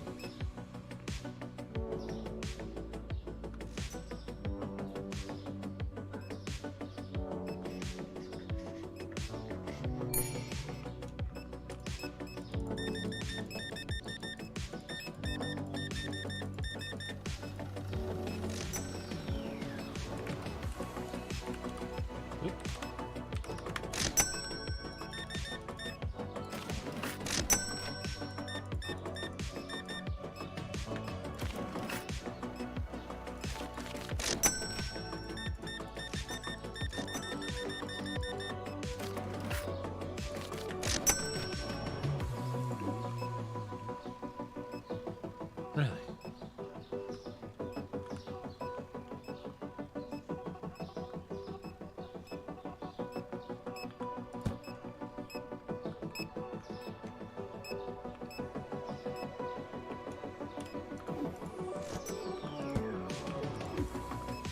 There we go.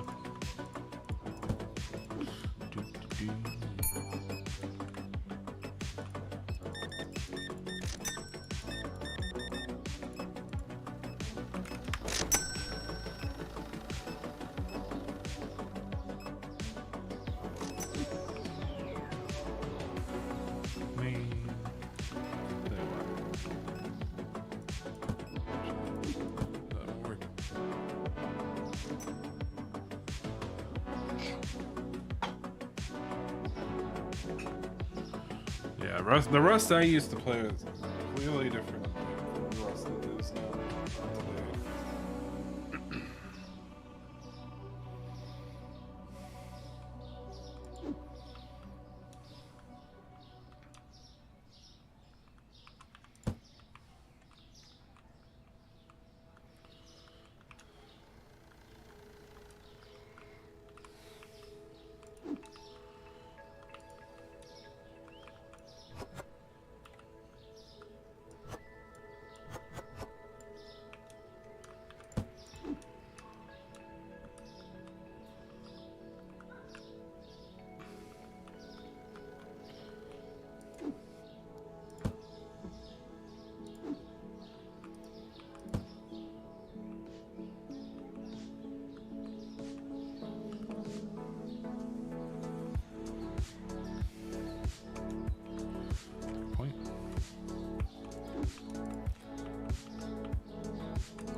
Beat them to the chase on restocking. I can recuperate some of those bullets that I'm missing.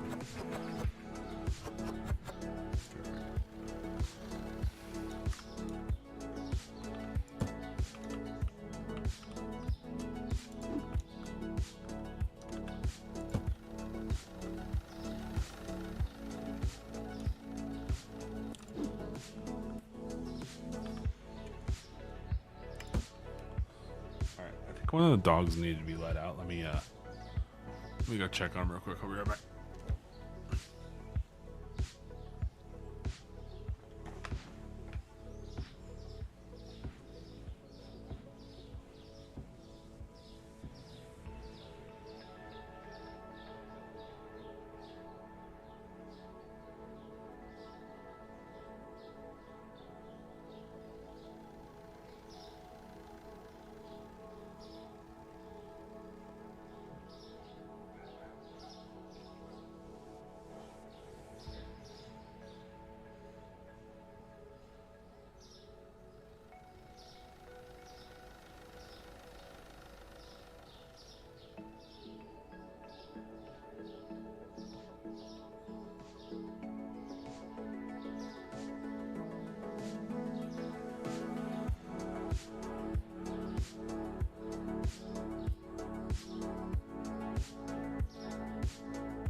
If you keep acting like you just don't know, well, you'll find out soon enough.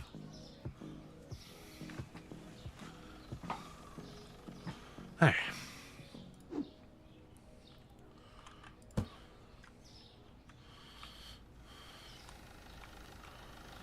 Okay.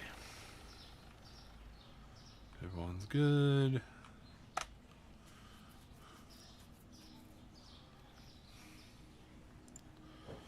Up on brown sugar, up on bottled water, up on salt, and down dishwasher tablets. Alright.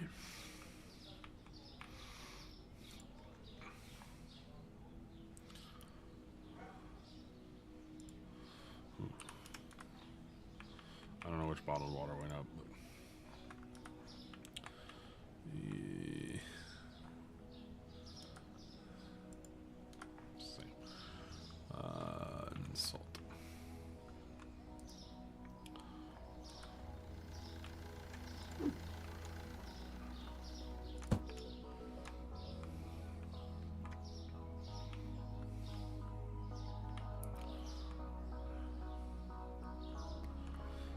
tuna, cheese.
Pusta.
Elbows.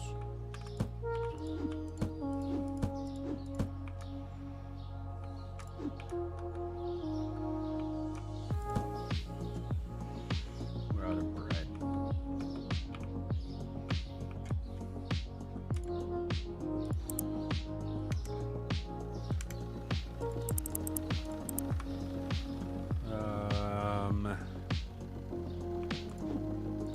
Let's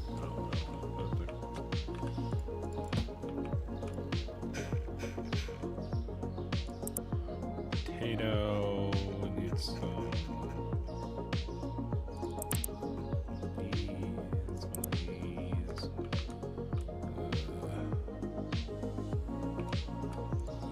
Shampoo soup.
this jacked up.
Where's my phone? Where is that phone?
Coffee.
Cheese.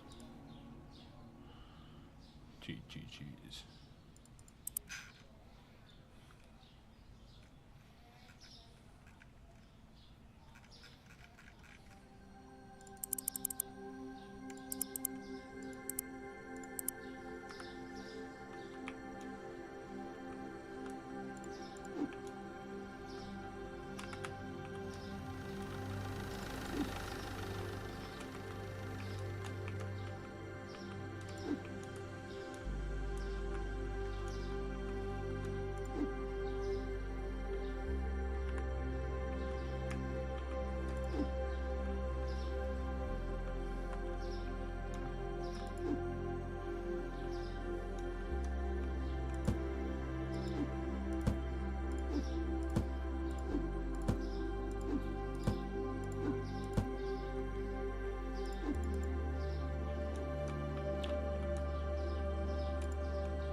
Ah, yes. Butter.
Oh, buy any honey yet? Oh, I should grab that box. Did I put it out there already? Oh no, here it is.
Oh god.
A lot.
Oh no.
I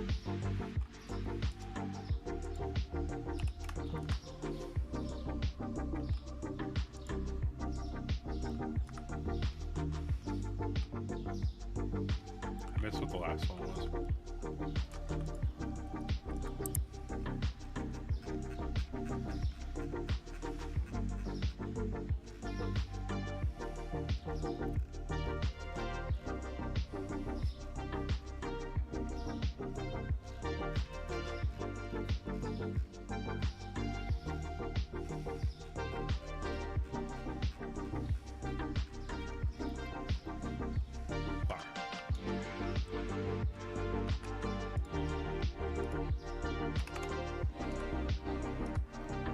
Restart the game real quick because my restalkers are bugged.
Oops.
Being lazy.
I say 3. I need 4, right?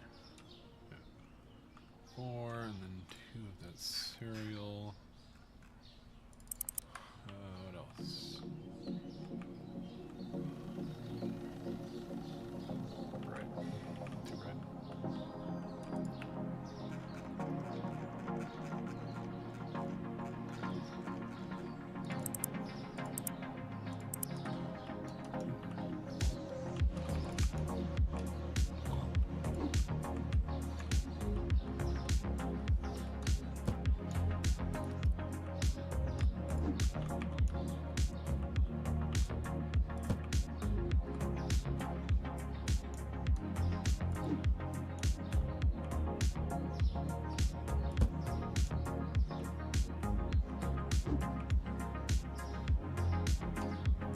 Oh no, I did restart this solution.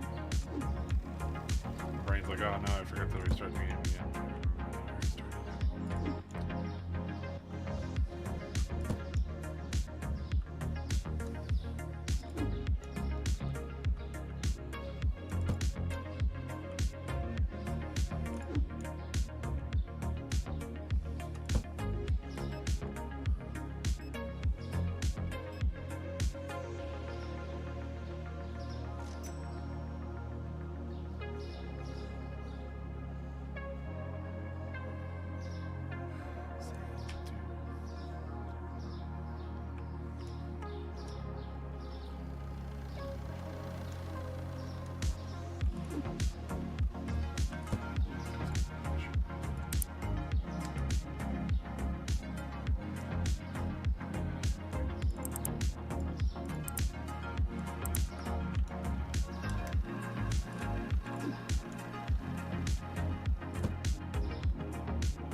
Sure is open.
$21,000 for that corner.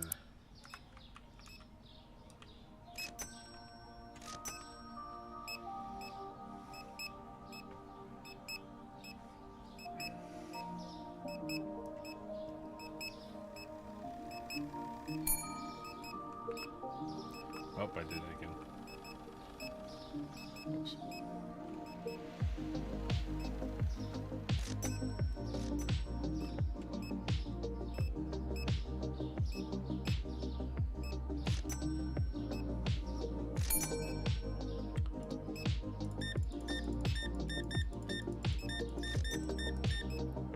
I don't know if they should be buying that water. It seems rather milky.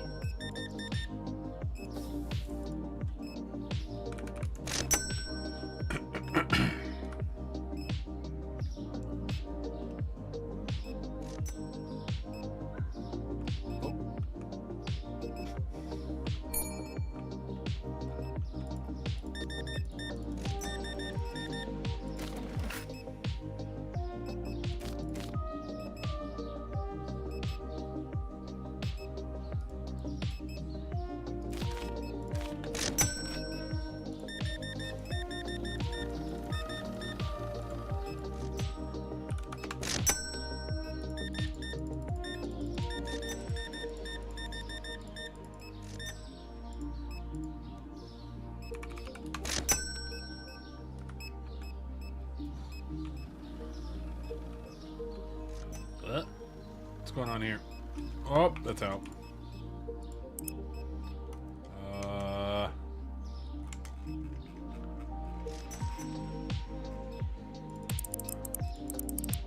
Easily gonna run out a box or two.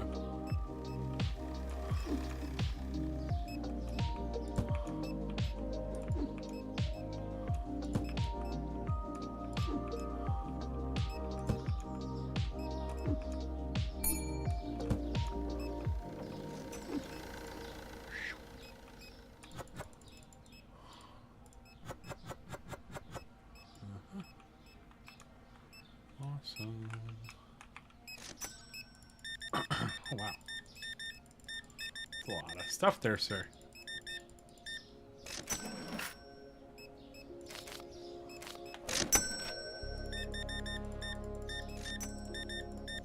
The lights are not on.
Do.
Expensive.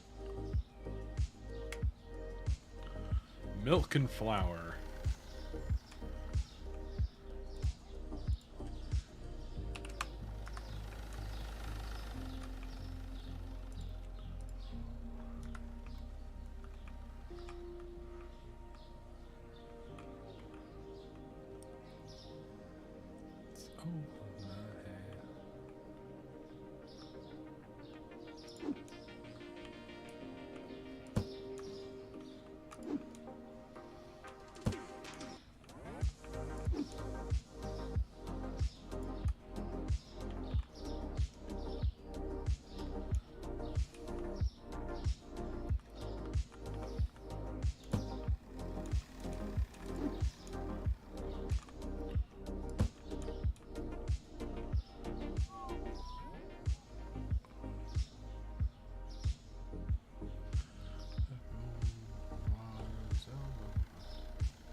Rah.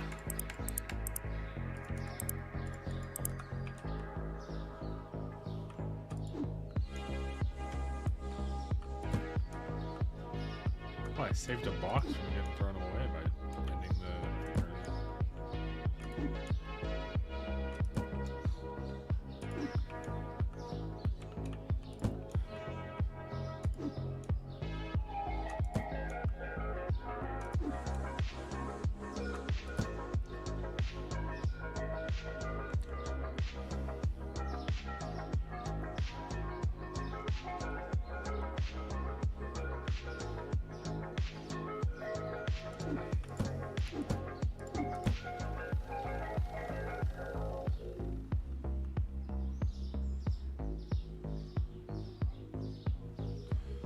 I need to like stand up or something.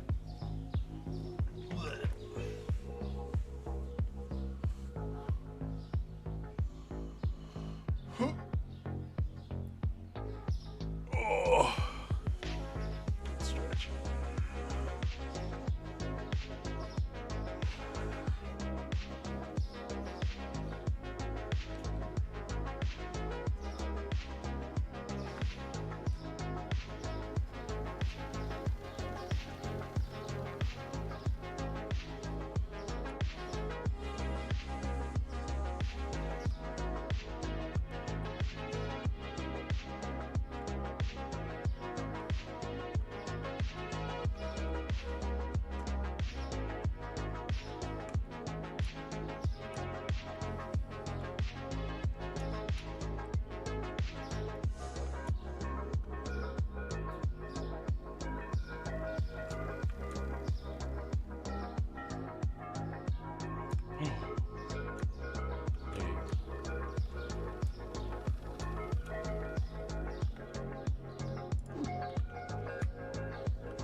Elbow noodles.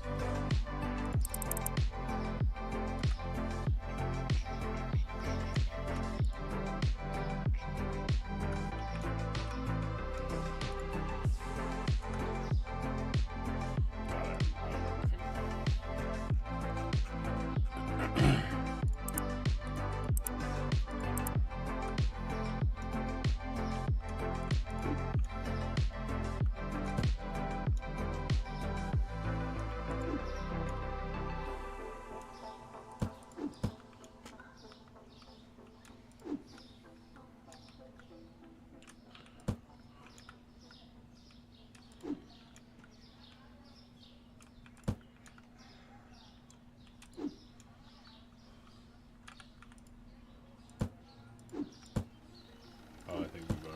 Oh, no.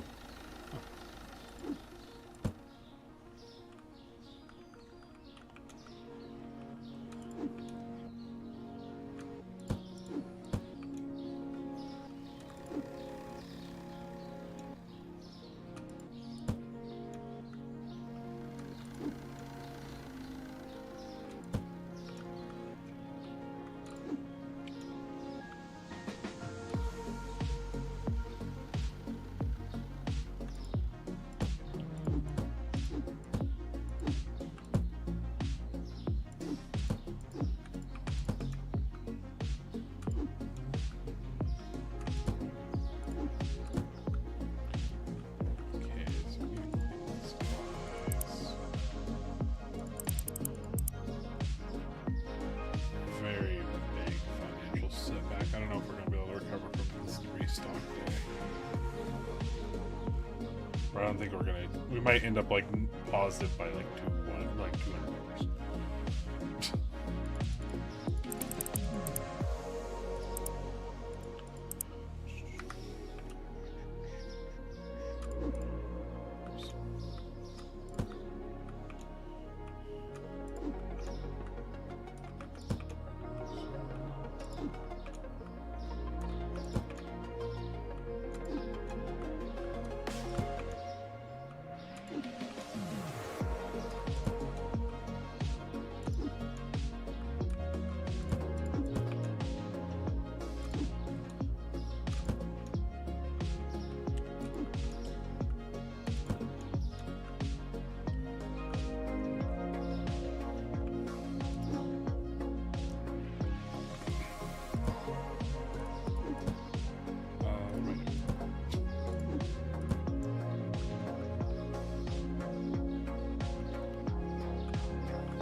What was I doing?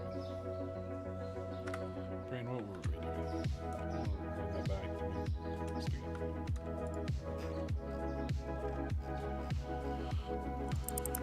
anything else? Pasta and pizza. Or, sorry, French fries and pizza.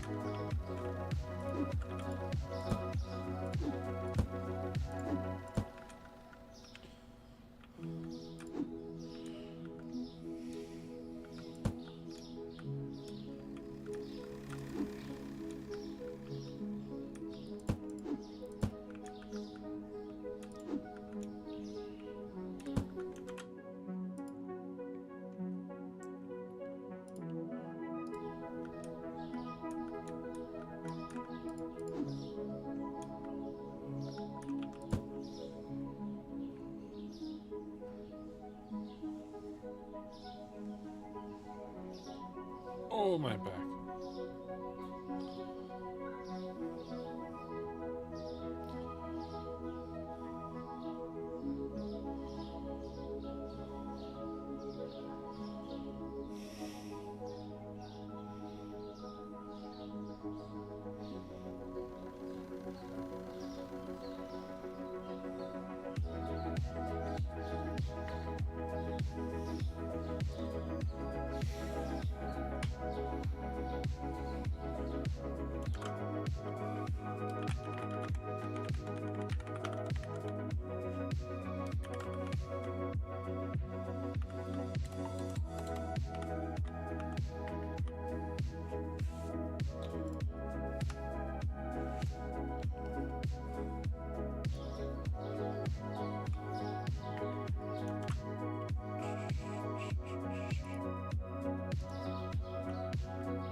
Oh my god.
Oh.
Oh, we are out of chicken. Getting critical.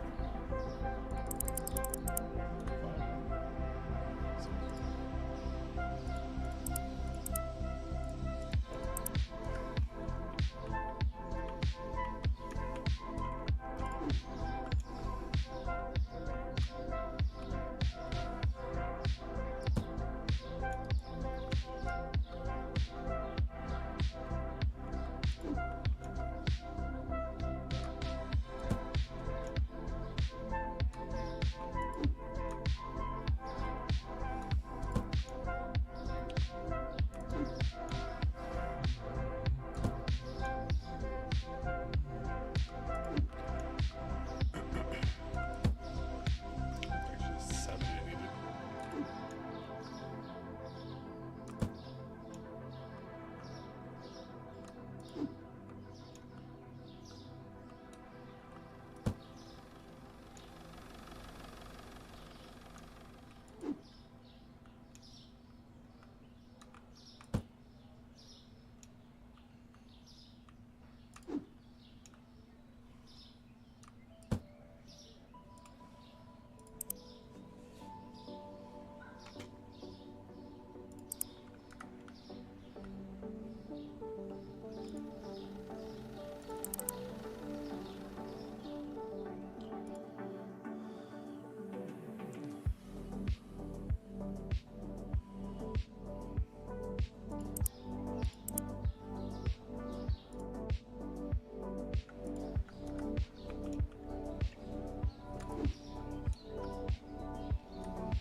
Pasta and flour.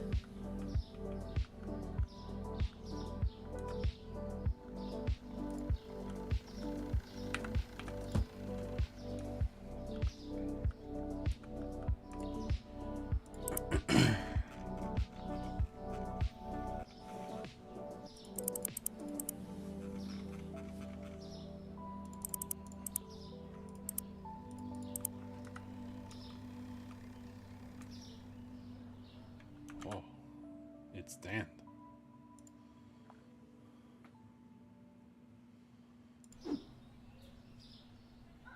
No, I don't understand because I tapped out.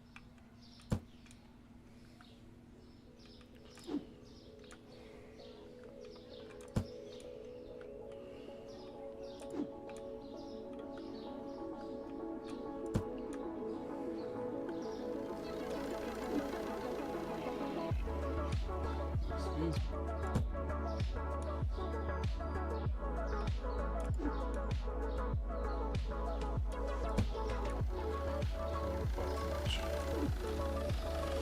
Too much pasta.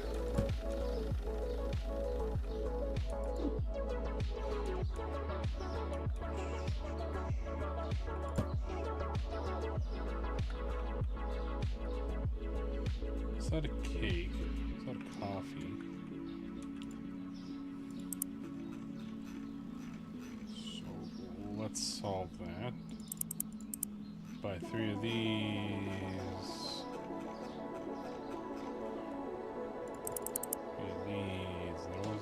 looking like when I was standing over there. Cake, coffee, and peanut butter.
Cheese. Okay. Not only do I store my cheese at room temperature, but I also set it out in the sun for a few hours a day.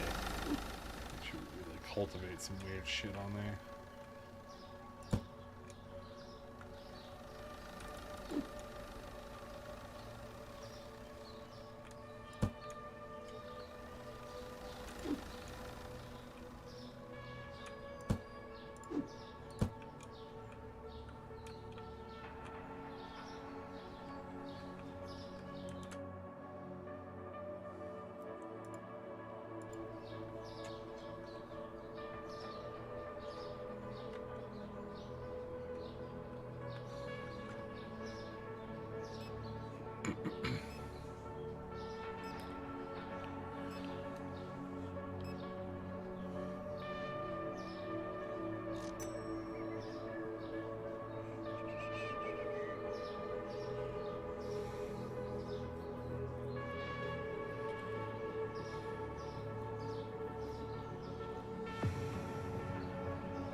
Welcome back, senor. Hello, omnipresent shopping god. Omnipotent shopping god. A buddy of mine is on his way to Minnesota, basically driving one state per day.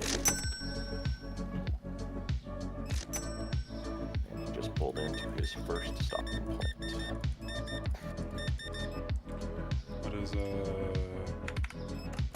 What's a dead drive from Minnesota here to Minnesota? It's like what, 13 hours?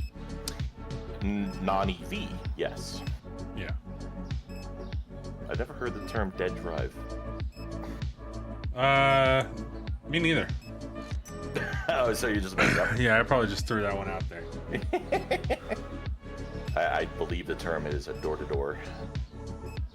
Yeah. I have this. I guess my it's brain weird. just immediately thought of deadlift and then put a drive in front of it, or at the end of it. I have this very specific memory. The worst charger that I've ever been to. I am very certain I was with my two friends that live in New Mexico, which dramatically limits the number of chargers that it could be. Because I went down to Albuquerque, I picked them up, and then we went to Anaheim, and there's 6 chargers along the way. And there is one charger that we stopped at. There is a charger that I have stopped at that was in a gravel lot. It wasn't even paved. There was no street lights. It was the chargers themselves were just in a gravel lot. There was in the entrance into the off the road. there is a tiny ass gas station right there as well. But like, there's not even any street lights. There was just whatever light was on the gas station building. But I try as I might, looking at my Foursquare check-ins from back then, and then using Google Earth back to go back back in time and see what was there. I cannot find this charger. And it's just pissing me off. I should, like, I've only looked at the chargers along that route, and it may not have been with them. That's kind of the only conclusion I can reach. Oh, so additional bits as well. It was dark outside. We were at the charger overnight, hence why the no light was actually relevant. And so that further limits, it could only have been like 2 chargers, because it was with them. As I said, we left Albuquerque, and it's not more than a day's drive. It did not take 2 nights to get to California, to get to SoCal. And the only places that I stopped that's in my history for that time range with them is, this should be, I believe this is Gallup, New Mexico, and fuck you, Foursquare. Gallup, New Mexico, and this is this Flagstaff? There's also this Days Inn. I wonder if you just didn't have cellular there? That's possible. Foursquare does have a delayed check-in feature. Has, like, always had it. I don't know. It's so weird. Yeah, like, the memory is so vivid, but I just can't figure it out. It's like, with me, I could have swore TwitchCon 2018 in San Jose. I could have swore I took photos and stuff, and I was so mad that I lost all my photos from San Jose TwitchCon and whatnot. And then I finally found all the photos from my Samsung phone, and I realized not a single one was taken in Long Beach or in San Jose. Wow. And I was just like, huh, I guess I just never took any photos there.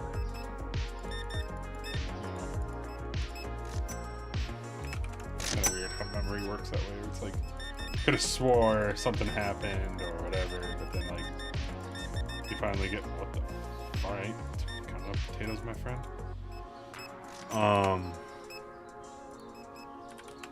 Just like, then you end up proving yourself wrong. Yeah.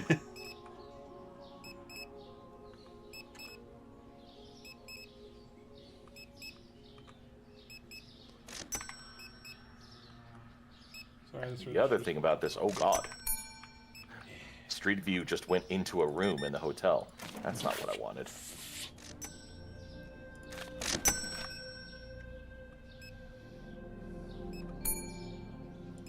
I also don't even see the chargers at this location.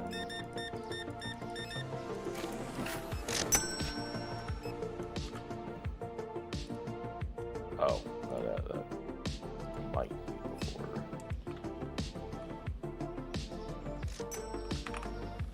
Aha! They're all my customers now.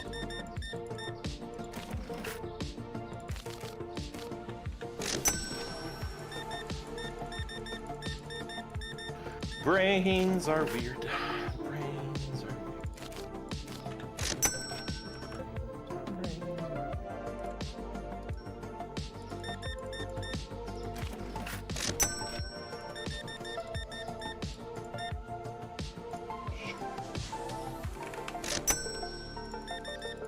Hello, Sandra. How are you?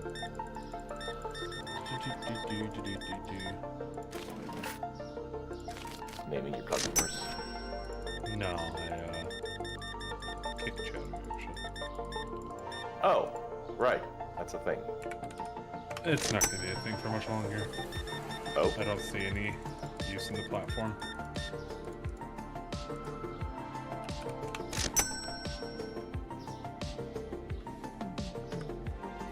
Is that it? I feel like the kick hype has died down. Such is life.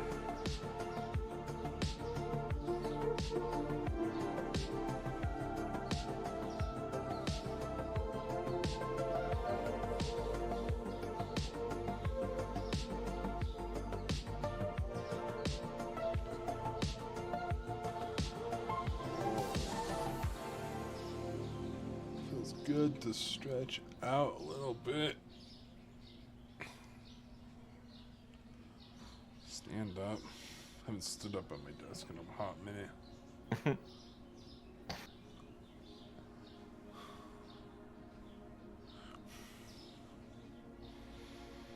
It's funny, Rosa just moved to Colorado. He's gonna be here for a couple months. Yep. And he's already missing his car. He's like he's having it shipped. He didn't the entire time he was in San Diego. He never had a car. And he's not even here for.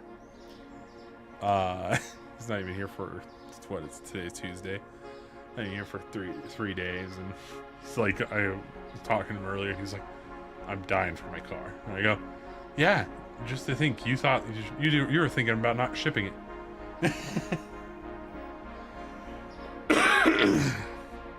And he's from Jersey, New York area, so he's like, Colorado Springs is just a giant suburb, and I'm like, yep. Yeah. It's like they want to be a city, but they're not gonna be a city. And, they got some, dense areas, but they're never gonna be. They're just gonna keep sprawling out. Yep. That's probably my biggest pet peeve about Colorado. Is how much we just keep expanding when our population doesn't answer to that.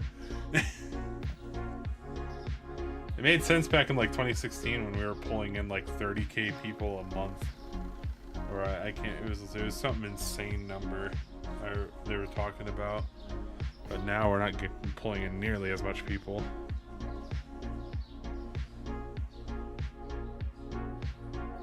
So I've had this browser tab open since earlier, and I never got a chance to tell you. At least according to somebody on a Steam forum post. They say that basically claiming that like it's worse when the monitor refresh and the FPS disagrees. What oh, you do have it up there in the corner. What is I no way I can read it. It's at 43 right now. 45. Oh Jesus. What is your monitor capable of? 165. He talked about moving it down to capping it explicitly at 120. I have mine capped at 100.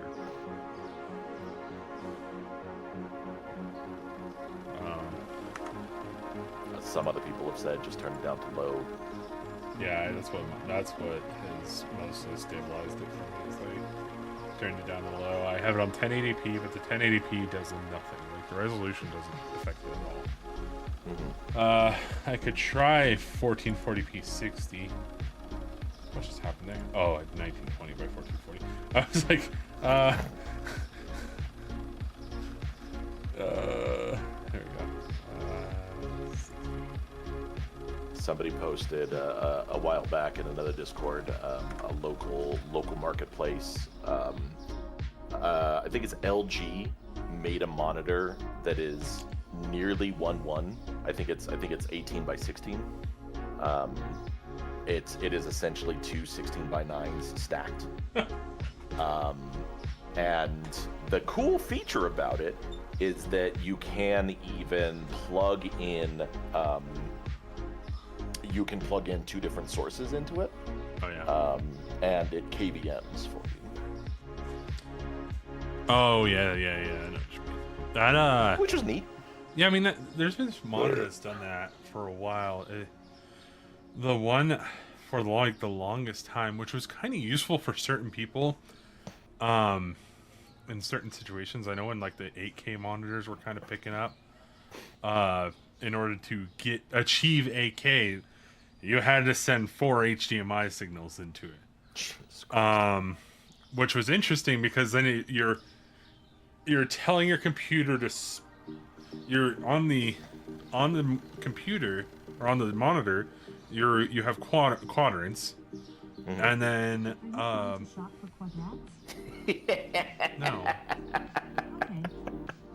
I don't even know what it asked me. You said on your computer. Oh, do you want to shop for something? Oh. But yeah. So it'd be different quadrants and everything. But a lot of people are like, "That's cool" and everything. But then they realize that, oh, now I have a monitor that has 4 different sources on one monitor. So they were just taking the whole setup and they're like, okay, well, my bottom right is my, console. My bottom left is, this and like everything. But yeah, no, it's very interesting. I think Linus probably handled the KVM approach the way I would like to handle it, where he has basically the way that his house is designed is like he has his centralized computer. Like all of his computers for his kids and his wife and him are on a rack. And then he sends the signals over fiber off to wherever he wants them to be. Well, the kids are all in the gaming room. And then they have an extra PC for if his wife is playing or if another kid is there. Because her PC is like nobody can mess with it because she's the CFO, so they don't want the kids being anywhere near her PC, which is smart. And but then his PC is cool because it's able to be in 3 places at once. It's able to be in the entertainment room, it's able to be in the LAN area, or up in his office. And they had to do like kind of a KVM system for that. But the one thing that was kind of cool was his one in the LAN room has a completely different setup too, like where if he's not down there, they just flip it over and it goes to a different computer. And so if another kid shows up and they want to, he's not playing down there, it just switches it. He can switch it over to another computer without switching up the computer or the peripherals or anything. Yeah. And which was pretty cool. I just like his setup because I like the idea of having. I like and hate the idea of having my computer in a different room. In this room, it doesn't matter. If I shut the door, it'll matter. But I hardly ever shut the door. And the only time I shut the door is when I want to heat the room up. Then I use the 3080 to toast up my entire room. Yeah. But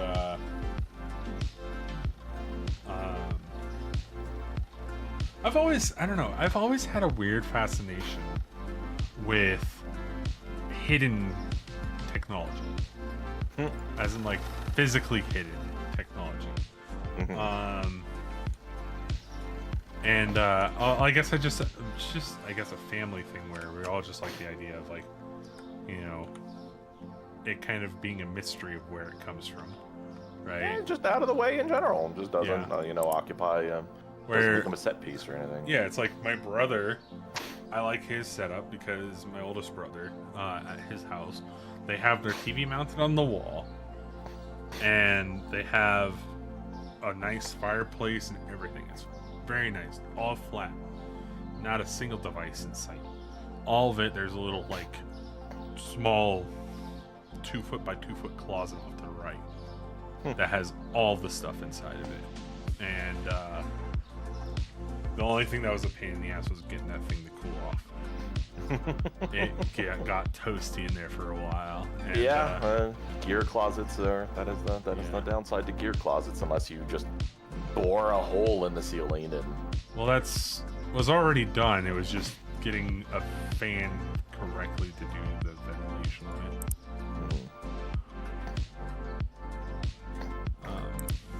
That was when I was really looking into induct fan motors and stuff like that.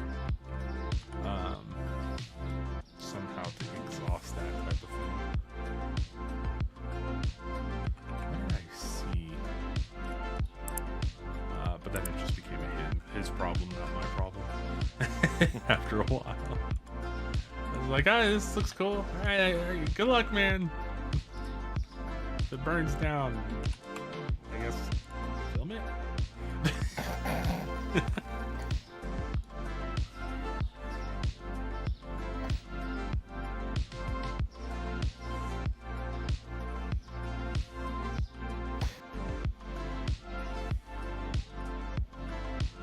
But yeah, I've always like something to do it for the gram. Yeah, I've always liked the idea of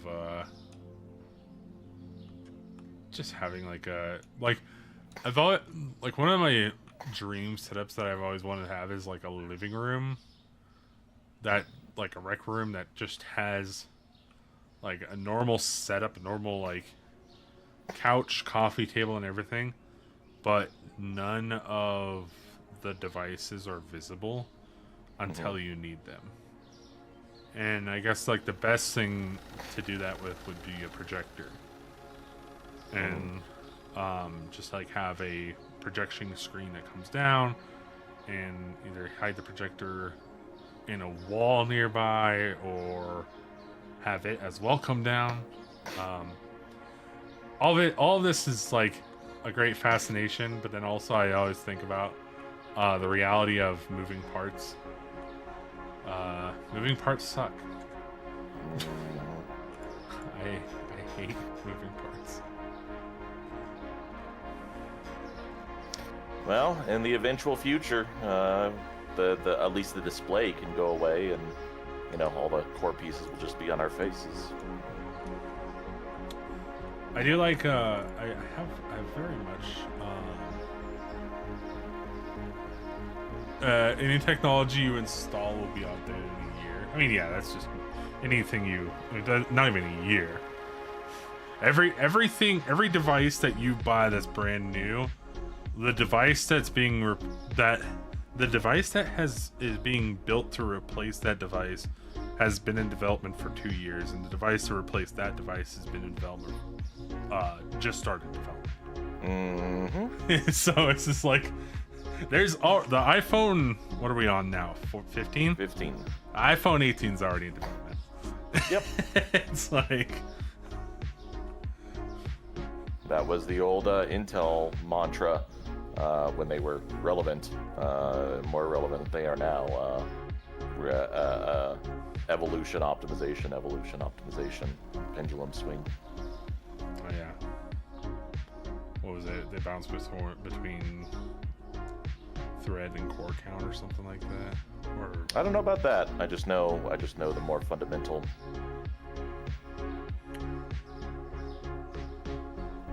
The more fundamental new features, refinement yields. New features, refinement, and yields.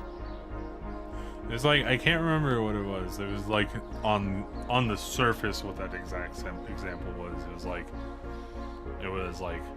I believe it for a period of time. We just already very much capped that. Moore's law. Yep.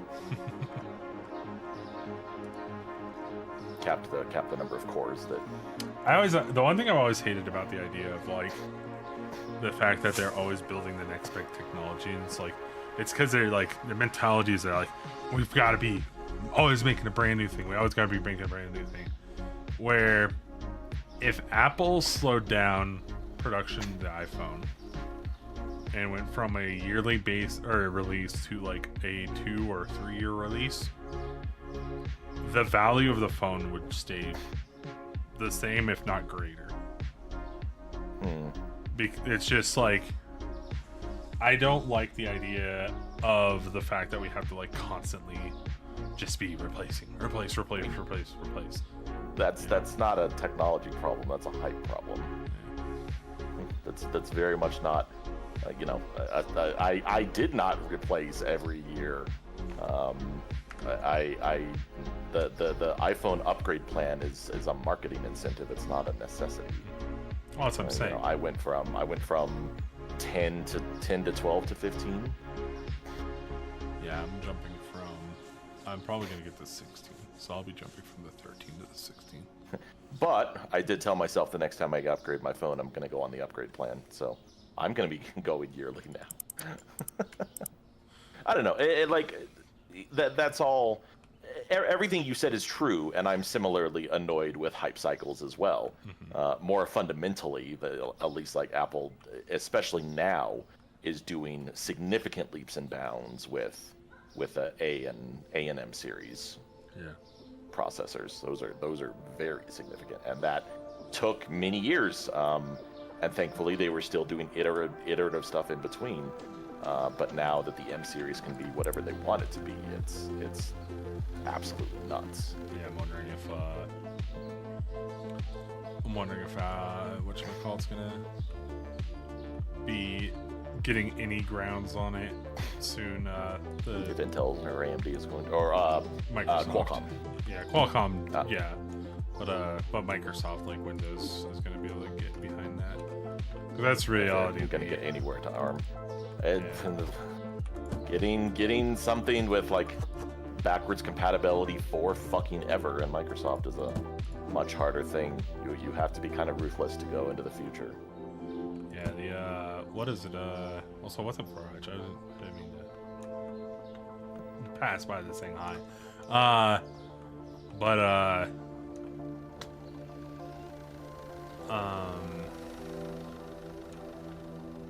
The whatchamacallit just released, and it kind of fell flat on its face.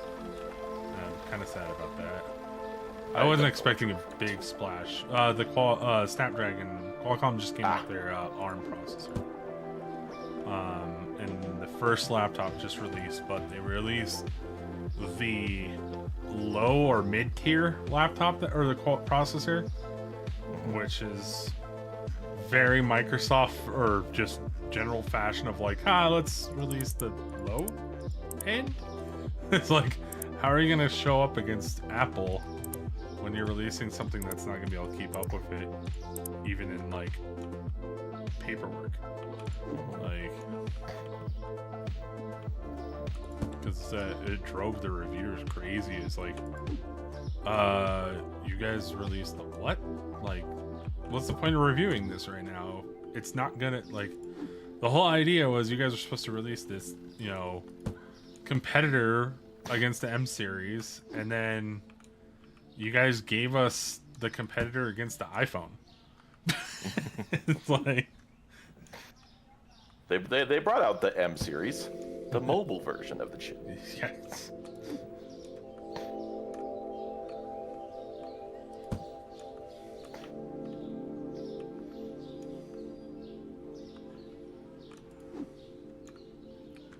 The only thing is, like, and a lot of people are kind of freaking out about it. No, reasonably, is the people that are behind, like, PC building and stuff like that. They're all kind of, like, getting a little wary about integrated chips and stuff like that. But we've been there before, where we've had to solder things, or, get nitty and gritty about things. Like, I don't think it's gonna stop many people. It's gonna make the barrier of entry for building a computer pretty high, but I mean, a lot of people think it's pretty high in the first place. Like,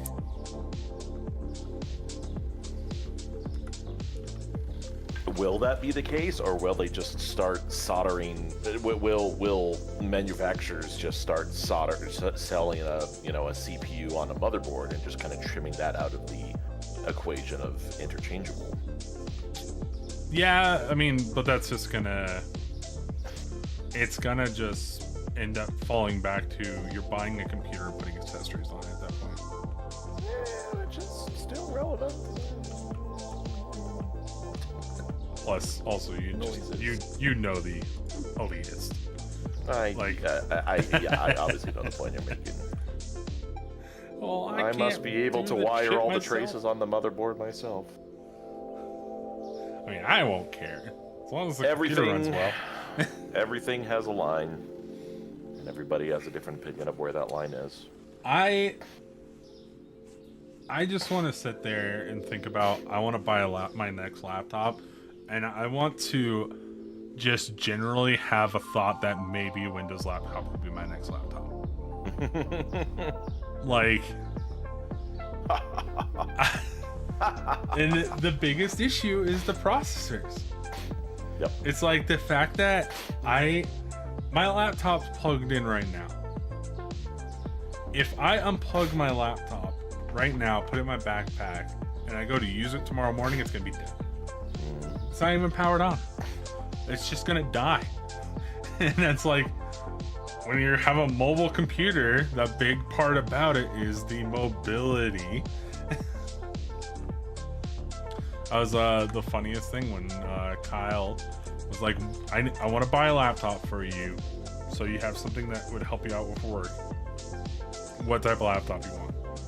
And he knows me. He knows that I'm like a huge PC guy. Like, he knows that I really like to build computers and everything. And he's just like, what do you want? And I go, a MacBook. And he's like, what? And I go, yeah, I'll take a MacBook. And he's like, I thought you were gonna like give requests. I go, I will take a 14-inch MacBook. And I even asked for the M1. He gave me an M2. And I was just like, perfect. And he's like, why'd you choose that one over Windows? And I go, because this thing I will start up the day with 100% battery, and even after me using it heavily all day long, I'll probably make it to about 4 or 5 p.m. before I have to plug it in. Yep. And he was just like, wow. And I go, yeah, I can't do that with my laptop. There was the first day that when I first had that laptop, the first day, Kyle brought the wrong dongle. And so I had to like real quickly use my,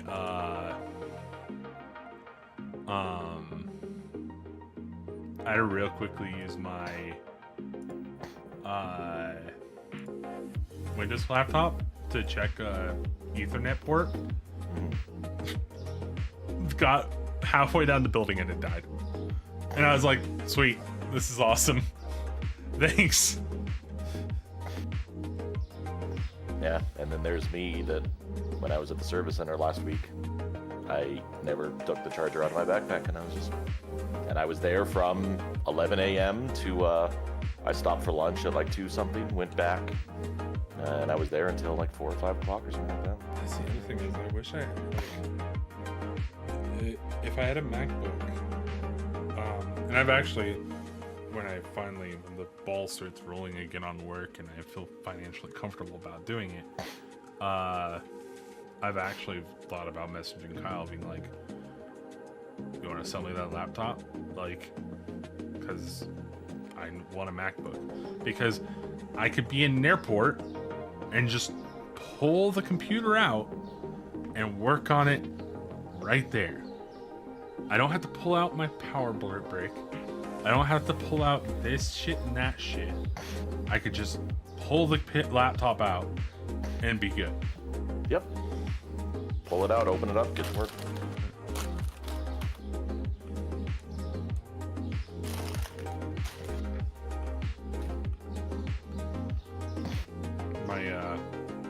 My line of work has very much opened my eyes to the fact that I don't need like something super badass all the time. Yeah. Now, granted, Reliability before peak. granted, it is nice having my other laptop with me when I need to do editing and stuff like that, because it would do circles around that MacBook. But that's because that MacBook it was a 14-inch MacBook. Wasn't designed to be like the best of the best. It wasn't an M1 Ultra or M2 Ultra or whatever, you know. But that's a niche situation. I don't know if I assume video production is. I mean, it's not video editing because it's all continuously real time. Cat Icarus has a video about how he puts together his episodes, his videos, and he talks about the workhorse that is his laptop and how his desktop, you know, he swore by Vegas for as long as he did on his PC, but then went to a MacBook and everything was just like more reasonable. And the portability, plugging into his dock at his desk that has his 2 displays, but then when he's not doing something that necessitates that and he's in the living room writing notes for whatever he's playing or whatever else, just have the laptop as a laptop and it's perfectly fine.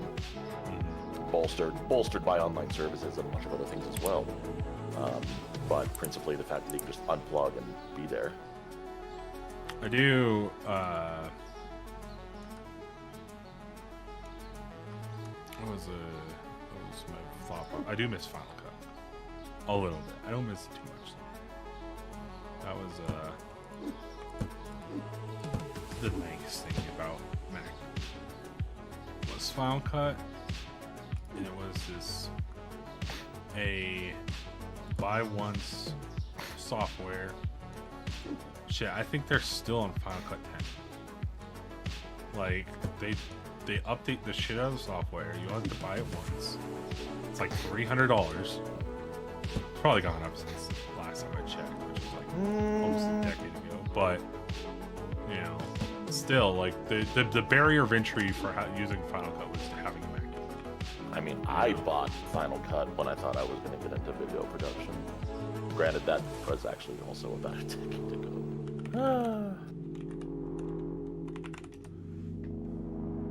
Final Cut Pro on the Mac App Store. Buy. $300. Yeah. 10.8. That's all. $300. Yep. It's like, remember I looked at Final Cut 7 back in the day and I was just like, man, this is expensive. Now I look at how much money Adobe has taken from me. It's like, ever since, man, I've had Adobe since 2016, 15. It's almost 10 years now. At roughly $30 a month. Expensive.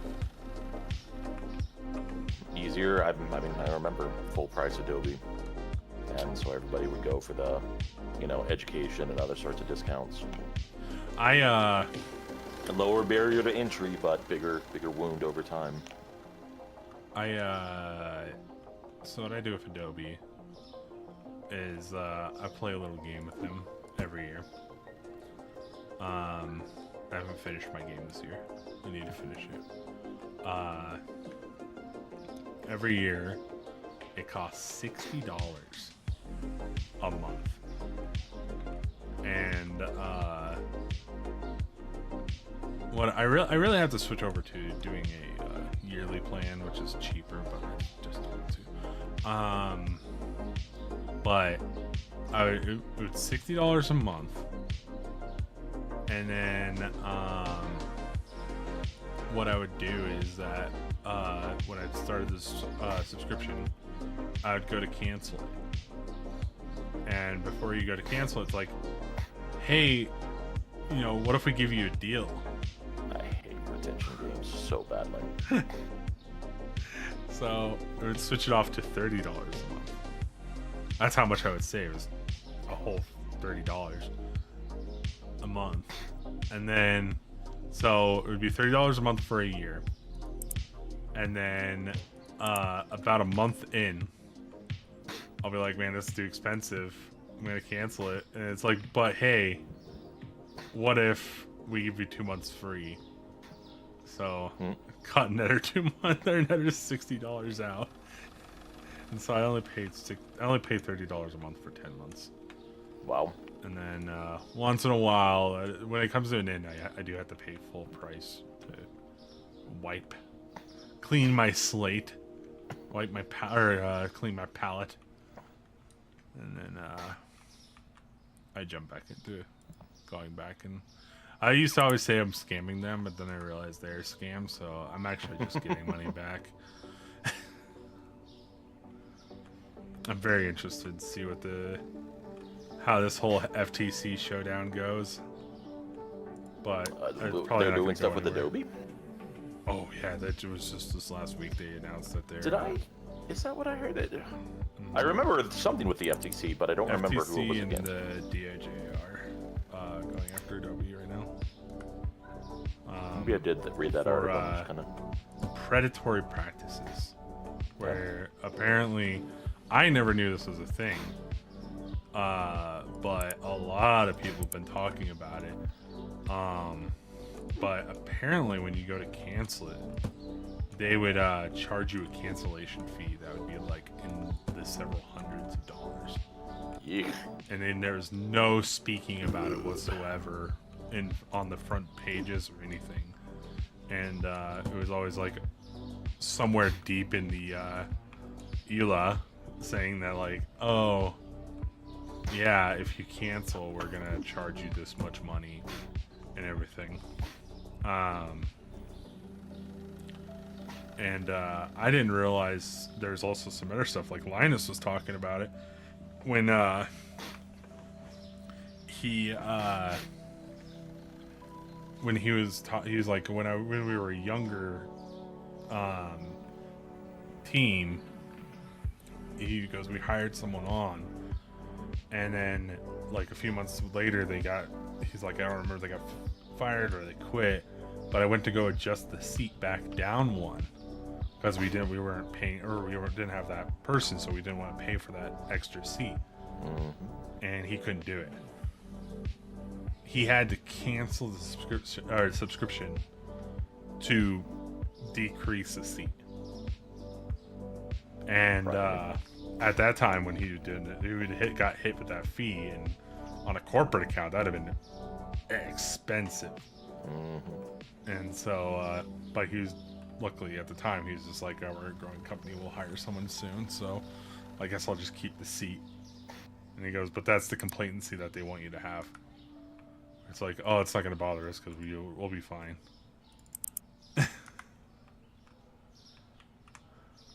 And I'm sure that that's not doing work to save money. I don't know, like, you could make the argument of how much extra work to do convoluted things. I mean, he was talking about it. He was like, time with developer time.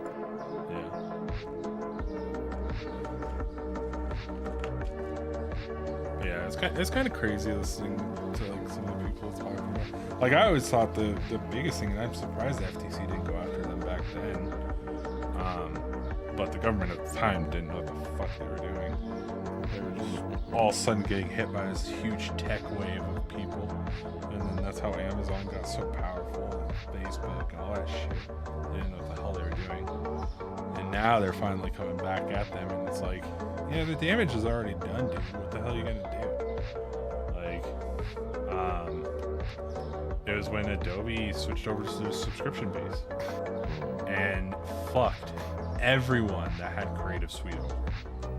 Not a care in the world. They just plowed right through all the people that had perpetual licenses and everything. They were just like, nope, you guys all have to pay $500 a year. And I was like, the fuck? And no, and there wasn't a single beat, lawsuits or anything. It was just like, what the hell, man? That's insane.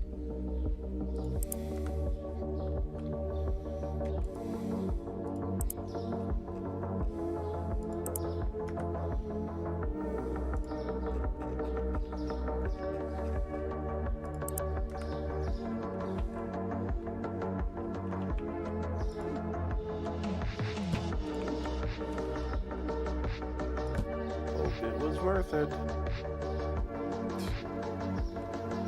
It occurs to me I don't know who the executives of Adobe are. I'm pretty sure it's just a face they change every year or so. Let's ask the Wikipedias.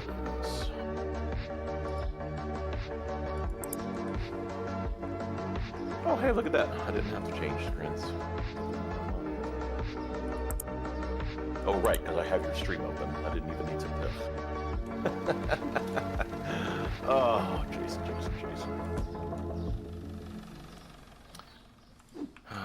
Adobe is a building material. No, not Adobe. It is founded by Warnock and Geschke. Chairman and CEO is Shantanu Narayan. It was obscured by a Shantanu Narayan.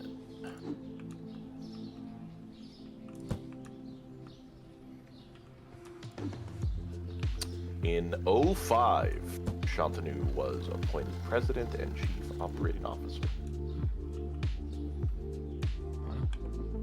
And then I think the COO.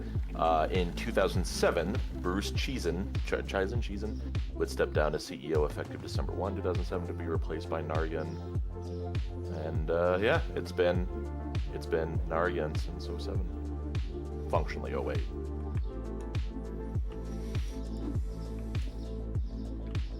that was wow,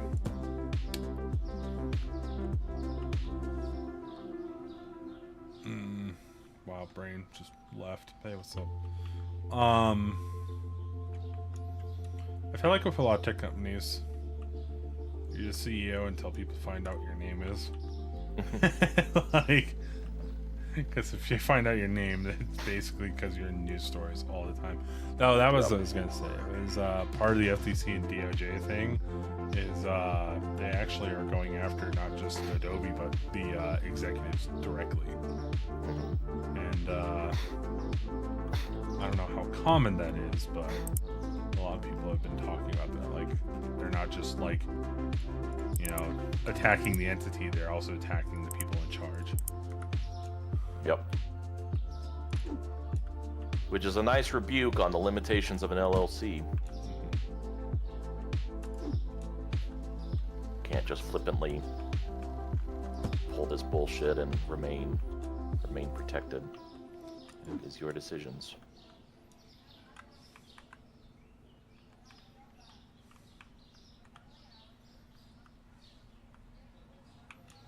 Cake and bread.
Doom.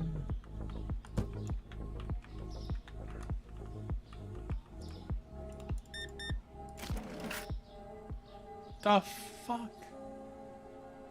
Are you insane?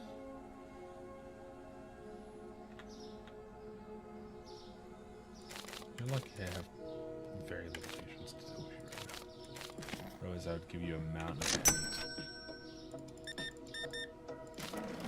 I just bought 2 bottles of water and 2 bottles of bleach. I don't know if I should. What is this stuff? It is just. Is anyone concerned about the fact that their water is white?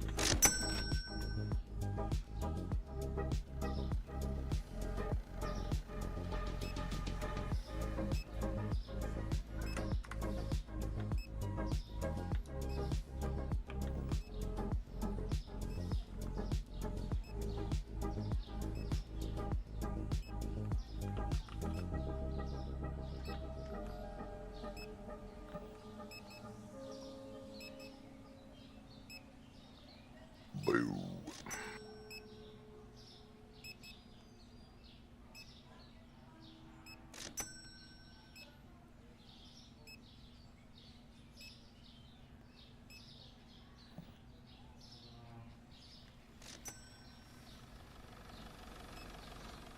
Oh, tea.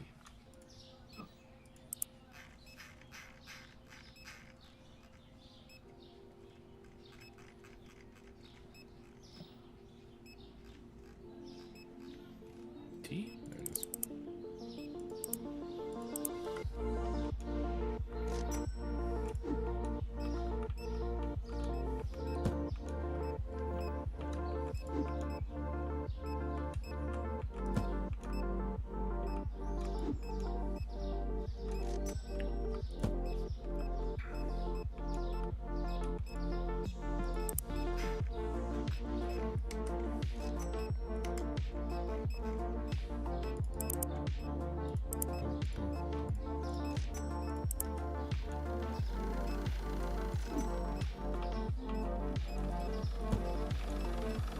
I wonder how good that new Phasmo update is. I was starting to read it. I saw a new map, and that was about the extent of it, though.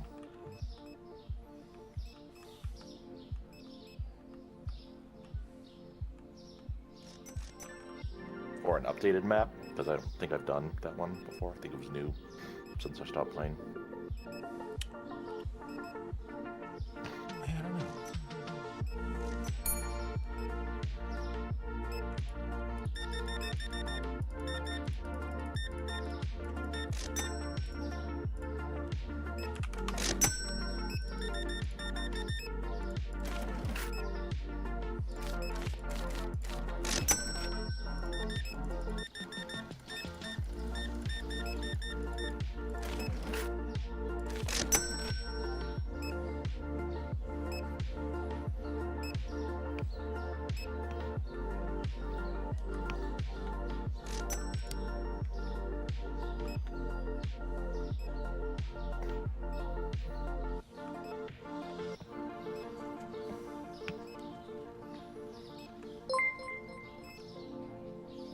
Mace!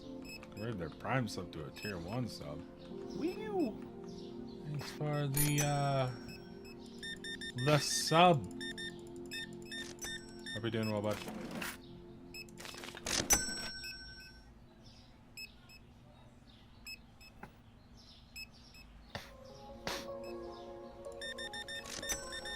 Holy sushi down there.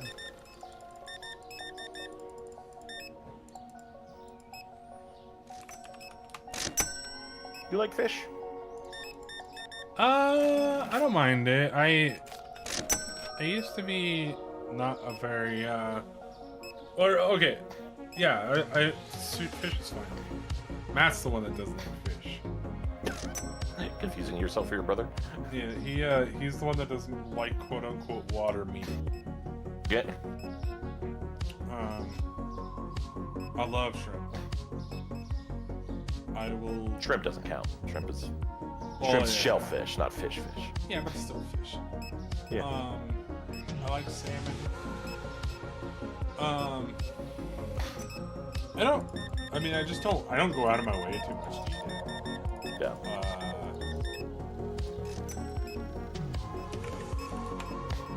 I've never enjoyed fish. I've always had people drag me to sushi places. I'll never go out of my way to go get sushi. typically on trips, typically, vacation trips, not actual work trips. I usually find myself at some sort of sushi restaurant.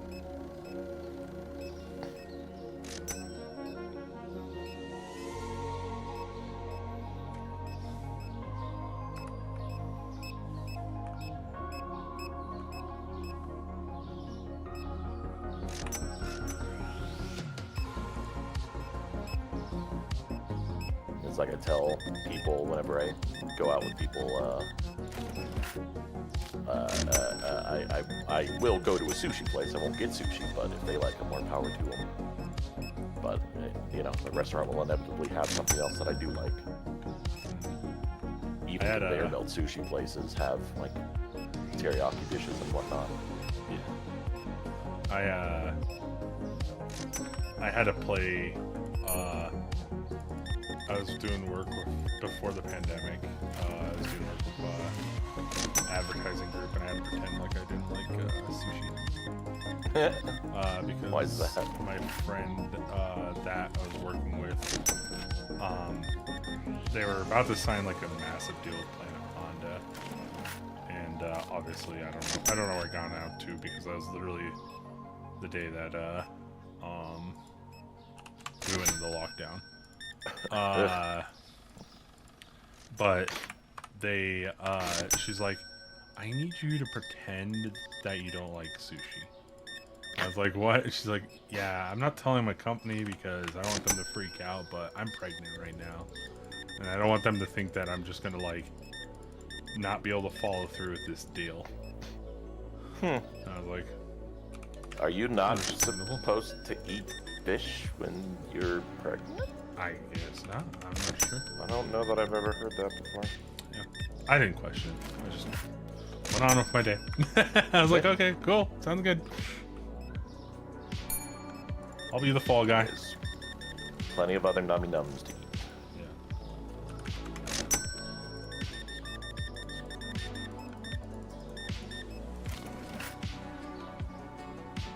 We have conveyor belt sushi out here, don't we? Oh, I'm sure there's plenty. I'm sure there's a place.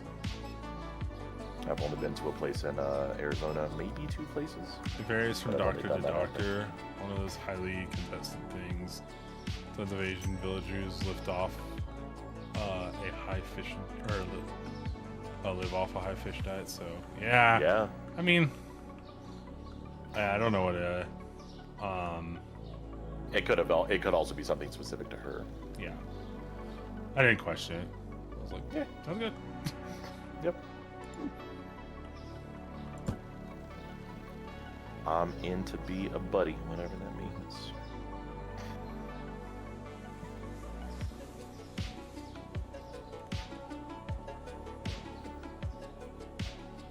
Yeah, Koreans also don't like sleeping on with fans on, so, you know, that's a thing.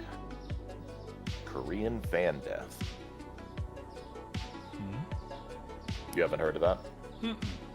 Yeah, I call it an urban legend. I mean, considering that I've slept with a fan on for I don't know how many years at this point. But you can go look up the Wikipedia article for Korean fan death. There were at some point in history some individuals that died with no obvious cause. Multiple individuals that died with no obvious cause. But they still had a fan running, so Korean fan death. Interesting. Friend of mine lived with a Korean, whether it was a Korean, the apartment owner, whatever it was, lived with somebody that was Korean, and would always turn off the fan at night, and made a point of that.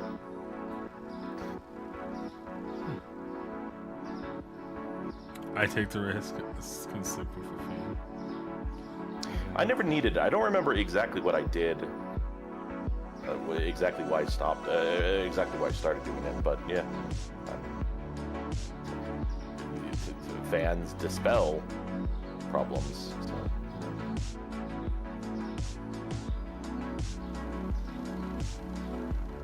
Yeah, my fan,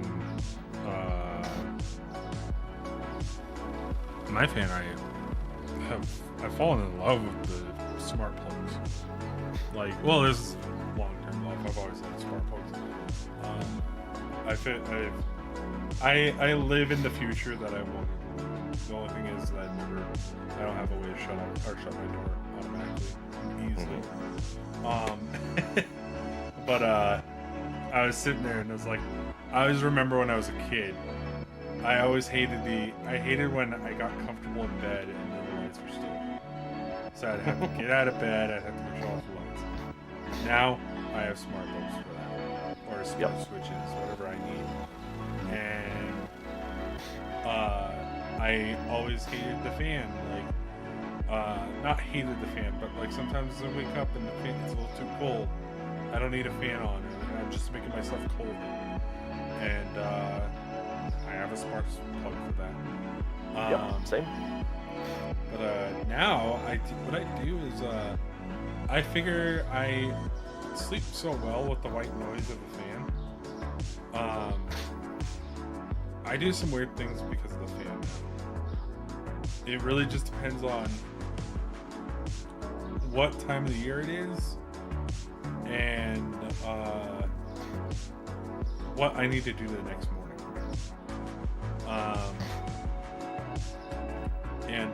It's weird things. I will literally just tell my fan, or like my Alexa, I would be like, turn off the fan at 6 a.m. or something like that. Because I don't know why, but I'll wake up and after 6 a.m. the house is freezing. Like, I don't know why. I don't know, it changes the basement's temperature or whatever, but the fan just exacerbates the problem. And but yeah, no, I can't live without my fan. Like, I had it off for like a week and I slept terrible every night. I don't know why I had it off, but now it's been on. What thermostat do you have? Oh, what I don't know, some Honeywell one. Does it have? Is it an auto heat or cool? No, it's just set. So it's set to either hot or heater. It doesn't switch back and forth. It occurred to me. I don't remember the way it worked. The way it worked using a Nest. But I know it has an auto heat or cool. I've used an Ecobee for a good number of years now. The Ecobee 3, the last of them without a assistant, because I don't need a fucking different assistant in my thermostat. Yeah. So the way that the Ecobee implements heat or cool is that you have to specify a target temperature for heat and a target temperature for cool, and they cannot be within 5 degrees of each other. So when I was using heat or cool, I think it was like heat to 69 and cool to 74 or something like that. But I never liked it. Like 70 to 72 is such a specific sweet spot for me that now I just do it seasonally. And it never made like that restriction was just bad enough to be just slightly uncomfortable, which is silly to say, but whatever, it is the case. And it occurred to me, especially with the Ecobees, I'm sure Nest did it as well. It just didn't communicate it in the interface. The Ecobee knows what the weather outside is. So why doesn't it just expect cool on days where the forecast is above what you set, and expect heat when the forecast is below the temperature that you set? Like, it doesn't have to be so rigorous that it always targets 72 and could oscillate between your heating and your cooling. Fucking derive it from the outside. Is it a cold day? Use the heater. Is it a hot day? Use the AC. Yeah. Like, it's not difficult. But the fact that it's just like treated as such a strict binary, an uninformed binary, when the information is there, is just kind of the epitome of just poor conceptual programming. Poor Yeah. design. Does it have IFTT support? I believe so. I'm wondering if you could like set profiles where it would just be like, if the forecast is below forecast is this, below then 65, below use 60, profile then bump it into 2. heat. Yeah.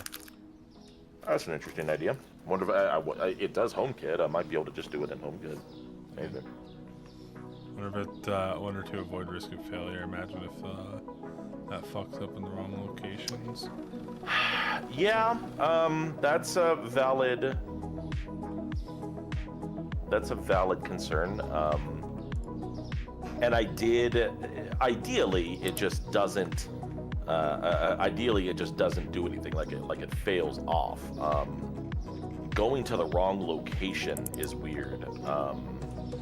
I did have an issue a week or two ago where it was suddenly losing Wi-Fi, and so it would say the forecast is unavailable. But like wrong locations. I mean, if it fucks up, you just turn it off auto. That's fine. It sucks for the time that it happens, but it's a very, very low risk problem. Wi-Fi triangulation, it's more of a problem when you move than anything else. And who fucking brings their thermostat with them when they move? But yeah, valid thought. But there's plenty of mitigations even in that case. Put in product and take the hit, refund or better reviews. Yeah. Be an avoidance measure, but I feel like there's a lot of companies out there that'll release products with features that tend to get taken out very shortly after. Hell, that was another thing that's in the news recently was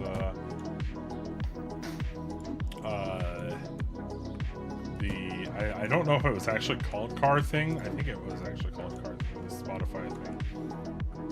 Yeah, Car Thing. I was reading about that. Just straight getting bricked, basically. Sonos had drama around that on multiple occasions. Yeah. Sonos, I guess the car thing, the only thing that's like the saving grace of the car thing is that people were like, why are you trashing this thing? Why don't you make an open source code, blah, blah, blah. And Spotify is like, well, actually we did release the code like a while ago because it was just doing so bad. Like you guys just didn't notice. That's how bad it's doing. And so I think it's fine for people that are somewhat savvy. The Sonos one was just like, no, it's done. The product's done. It's like, really? Like, what the fuck are you guys doing? I use Nest and have one. I have a new one and it can't even get my phone GPS right. Time to get home. I'm assuming I assume they're talking about the home away features. That's more on your phone and how it communicates with the app. Yeah. But I never can use those apps or those features. I could if I was at my parents' house because my parents' house is like tucked far enough away in the neighborhood. I couldn't use it at my house I am currently because it's right next to the highway and I drive by it very consistently. I driving by isn't an issue as long as you don't stay. Well, it's like I mean, I have so many proxy things where like I have a proxy thing ping to work, right? So when I get close to work, it's like, hey, clock in. I drive down 6th Avenue. It's like, hey, clock in. I'm like, no, I'm just driving here. Don't worry. I'm not pulling over to go work right now at 2 a.m. when you had the deadbolt Oh yeah. lock problem the other day.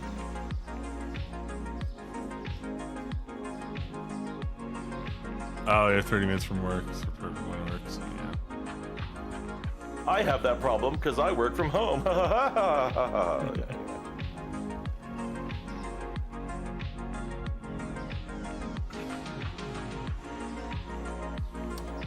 Derpy indeed.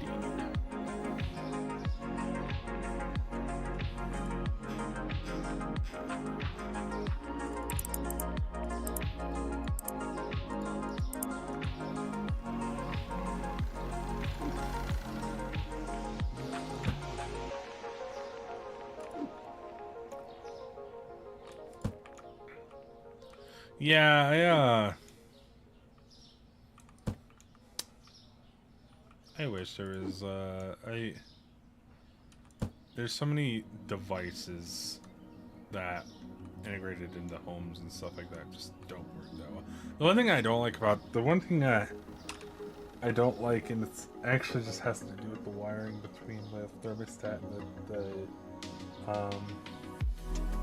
HVAC unit, is that this thing can't just have its fan on because it's missing that particular communication wire.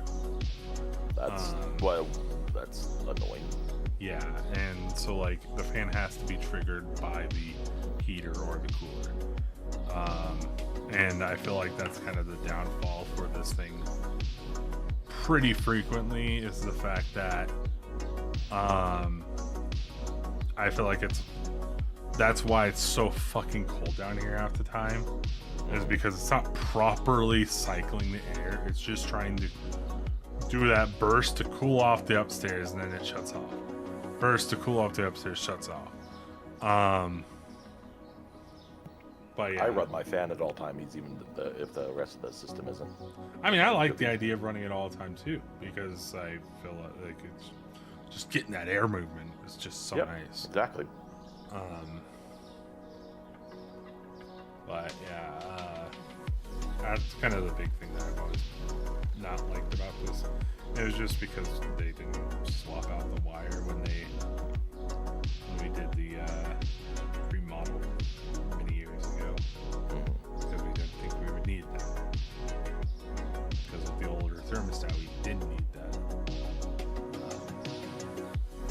And sadly, it's not just a wire you can just swap around or, retrofit or whatever. Because thermostats are very simple beings. Yep. They like the their circuit or don't. they like their particular wires. I think we needed a 3-pair system or 3-pair wires rather than the 2 that we I feel like I only have 3 pairs. And I added the common wire because computers need persistent power. Should I say I had the common wire added? I definitely didn't do it myself. Yeah. I think Ecobee tells me. Home Ecobee. The question is, which fucking menu is it in? That's fan, that's forecast, that's mode. Device settings, no. Sensors, no, that's the remote stuff. It might only be physically on the unit. So the Ring doorbell setups, or how easy it was to retrofit a Ring.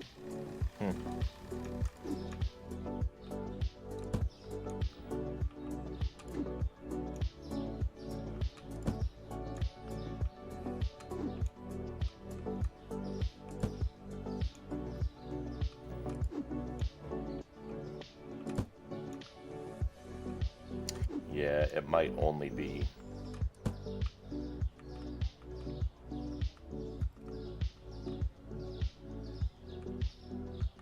physically on the unit. Might not have that menu in the app.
at least in the app, the only things it lists are the Google Assistant, the Alexa skill, HomeKit, and generic equipment.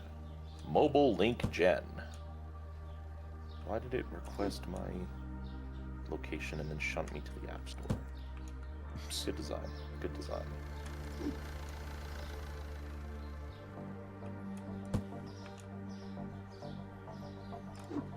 I might also be thinking of this feature from the Nest app.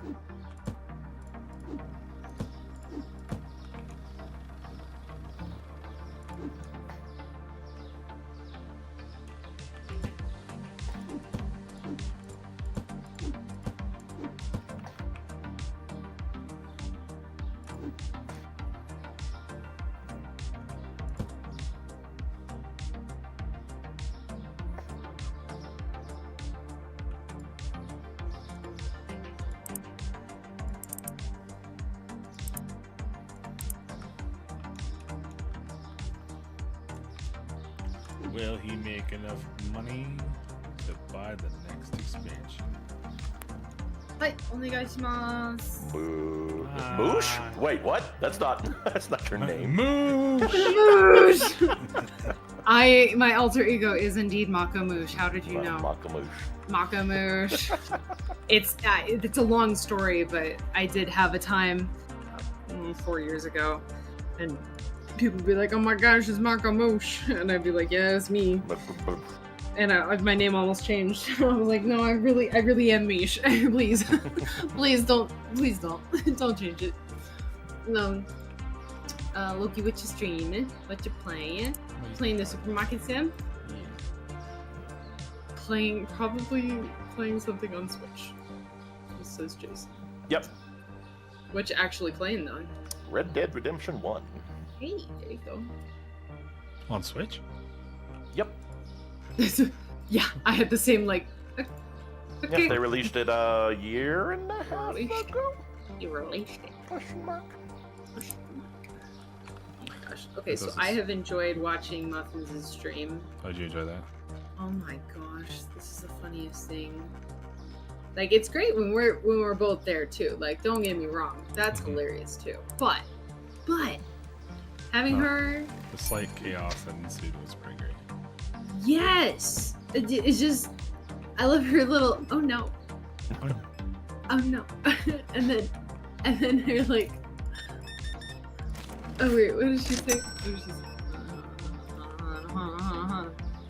You don't know how proud I was of her when she did the cut to the camera in the back.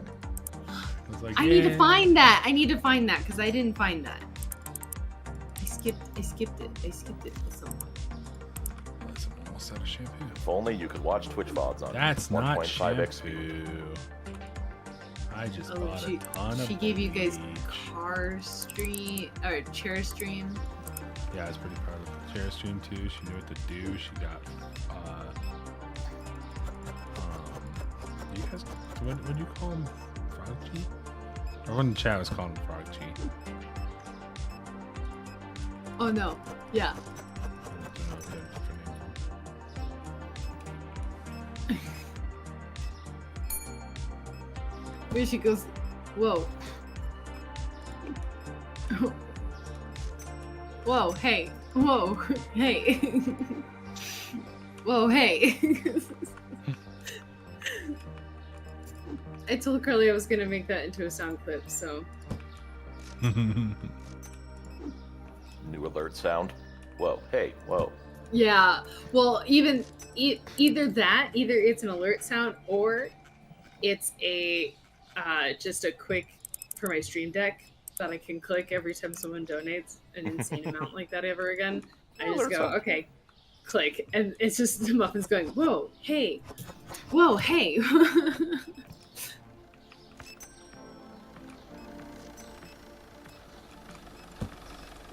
Taking something out of Misha's book right now. I'm not servicing my customers. Don't even service them.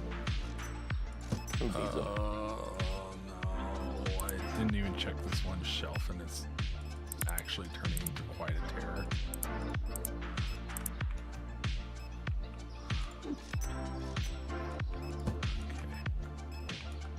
Okay. that chocolate's so good, right? Yeah. Alright, everyone through.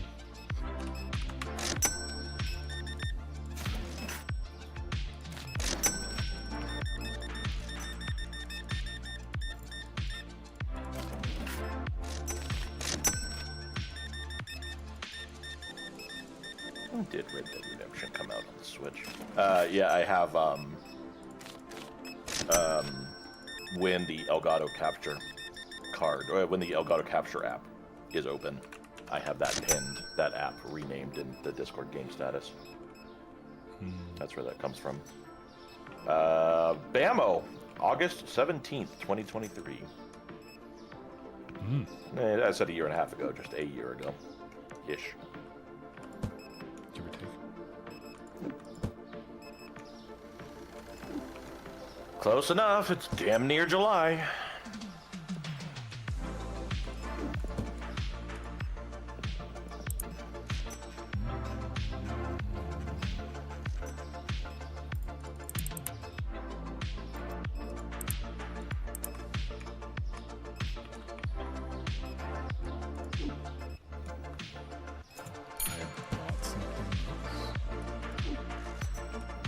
Dishwash? Wait, what? I think that's glitched out. I don't think this is supposed to be here.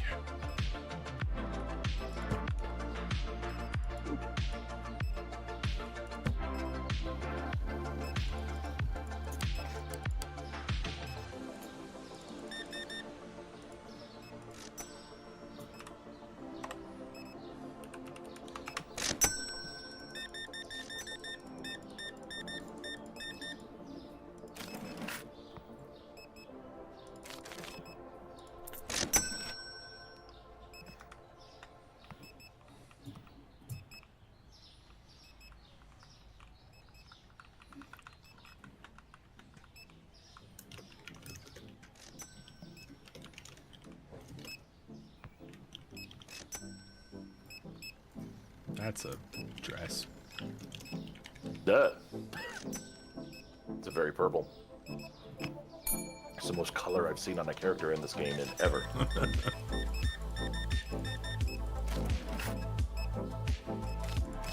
It's a lavender-ish top. That's where it is, right in front of me. Right where I need it. Pill time. Yeah, I get on somebody who's so much about taking meds of it. Stop it. I'm sorry. It's okay. I have Don't a stop it. Start it at an appropriate time. I have a defense. Have you drink water? Yes.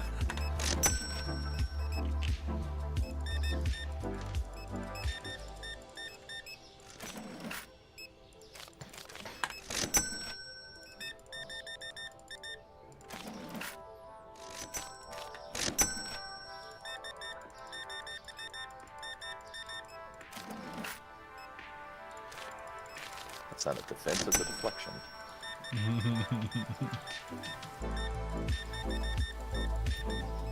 It's defense because I know I'm still in the wrong.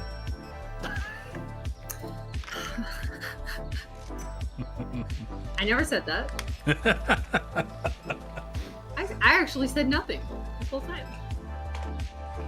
Oh, I don't know if I actually have water. Silence speaks volumes. Does. Haven't you heard that? I'm watching the VOD. Hold on. I just I'm preoccupied. We know, we know. I'm not ignoring you guys. We knew.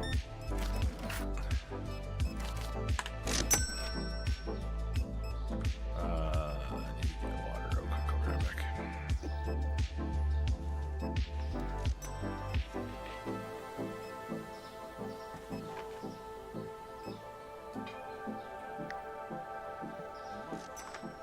I did put water in it. The realization. Well, it was on my table back there, and I could have swore I put it on the table because I didn't have water in it. Have I told you about my water bottle? I don't know if I've had it anytime we've hung out. No, I don't think so. Do you know of the Hydrate Spark? Water bottle with an LED on the bottom? No, I think I've heard of it, where it just like flashes if you haven't used it in a while or whatever. Yep. If you fall behind pace for whatever your target is, and you haven't had anything to drink, take a drink, and then calculates it all by weight.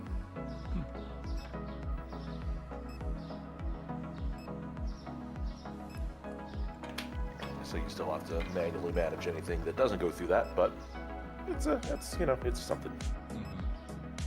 There is a period of time that I felt like I wasn't drinking much of anything. Back when I think it's when I was on medicine that was very bad for me. Pretty sure that's when I ordered it, just to kind of. I didn't know if I was being appropriate or not. Whether I wasn't keeping up with water, or my mental capacity for it was just out the window because of everything else that was going on. It was a nice reference, a nice reminder that I was actually drinking something.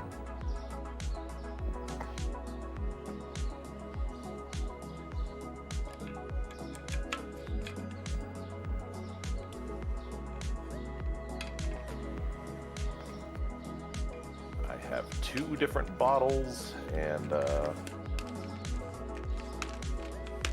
3 readers, measures. I have my main LTT water bottle that I always have with me, which has gotten some miles on it. I think I need to get a replacement soon. You could be like some people and just walk around with that fucking gallon jug. Yeah, I did that for a while. But it was actually kind of funny because I was watching the LAN show, and Linus was like, nobody buys the capacitor one. I think it's the coolest one. Like, it's a capacitor. And I'm like,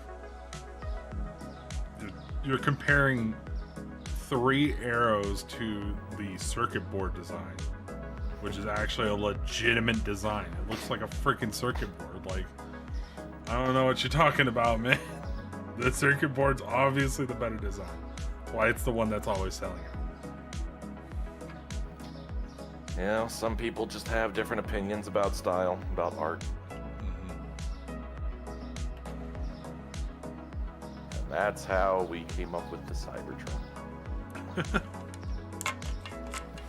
I like the concept of the Cybertruck. I wish more people would be kind of open to not ideas like the Cybertruck. Cybertruck was a little.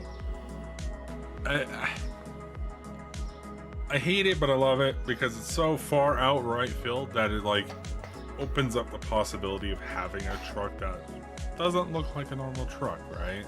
It doesn't have to look like the Cybertruck, but you know, it's just we're so deep into the rebadging shit nowadays that it's just like none of the cars actually look good anymore. They all just rebadging. Rebadging is where they just buy a design from a design company and put their badge on it. So you look at a lot of the different manufacturers, they all typically have the same cars. Like, they just put their badge on it. And what is it? Like, obviously the most egregious ones are like the trucks. The Ford F-150 at least looks different, and like a lot of trucks are starting to look different from their stuff. Yep. But I think the Chevy Equinox looks a lot like. Let's see here.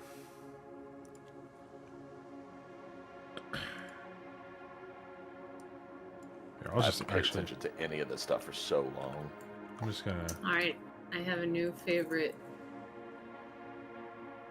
highlight. When I hand the stream over to Muffins, she's like, "Crimes," and then I threaten to kick in everybody's dad's kneecaps if they don't be nice. So that's good. Best of Mish. It's good stuff.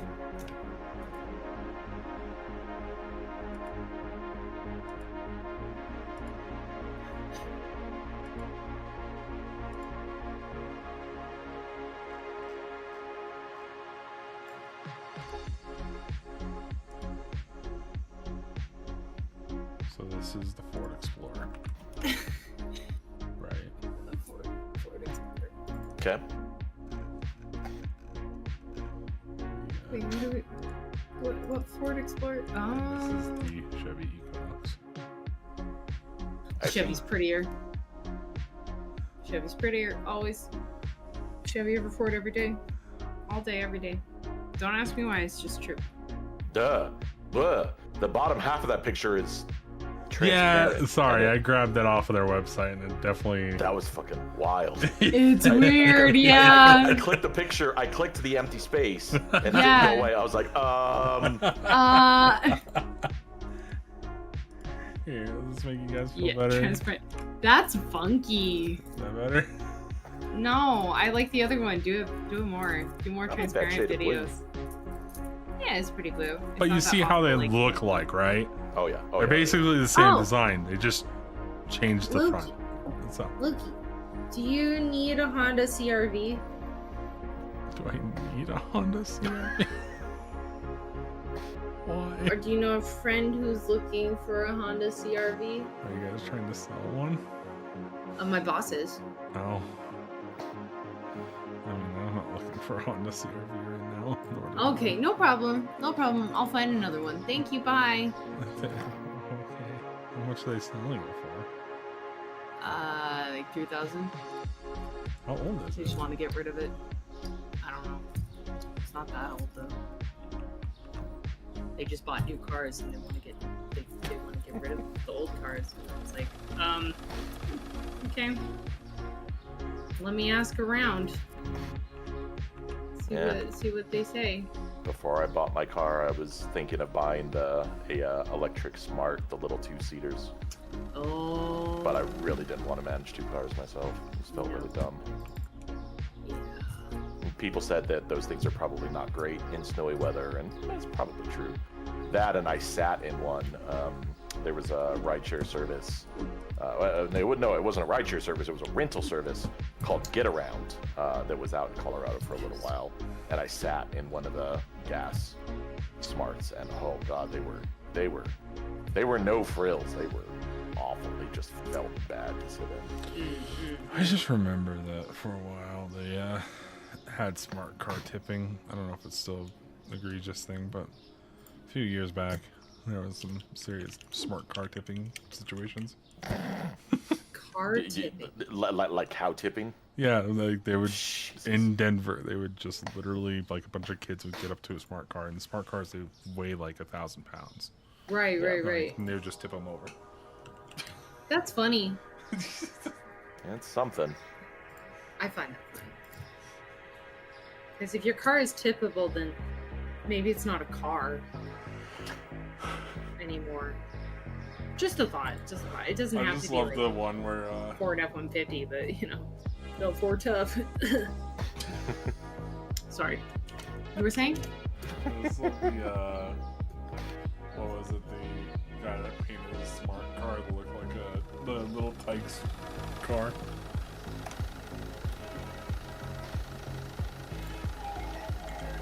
Oh, one of the smart color schemes was fucking McDonald's mobile. that always gave me a laugh. Who was it? It was one of the pizza companies like signed a deal with Smart to get their to be their primary delivery vehicle. And I was just like, a dying pizza brand getting sponsored by a very under-financed car manufacturer.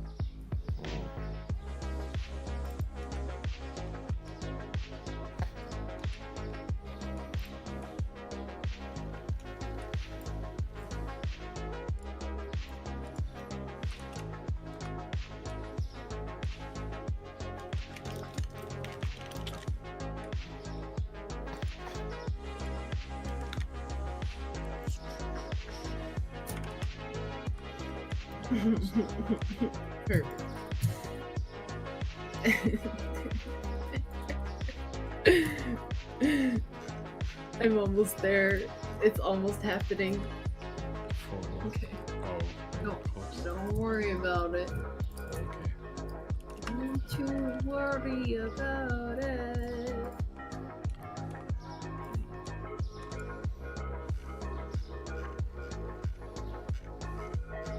I need to have this be in a folder.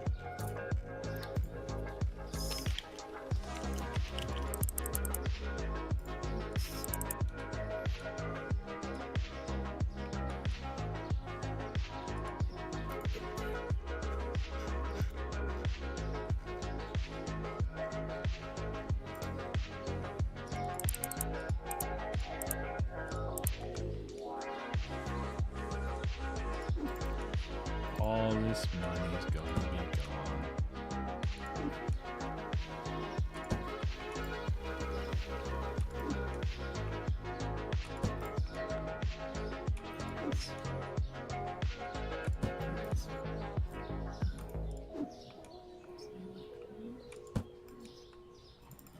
Let's see.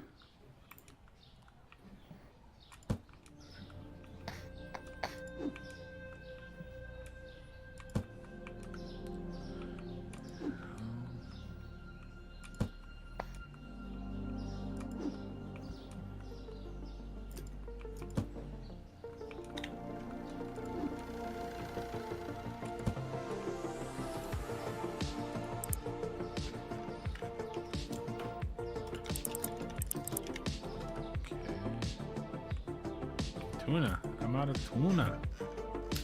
Tuna fish. Ah.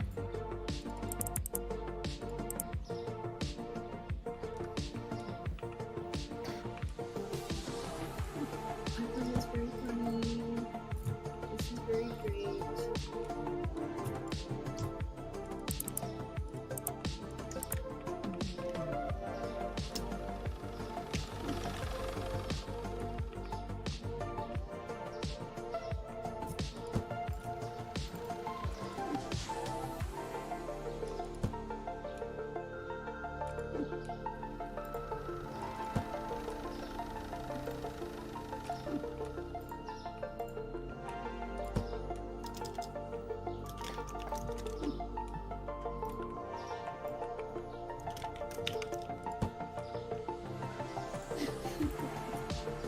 This is good.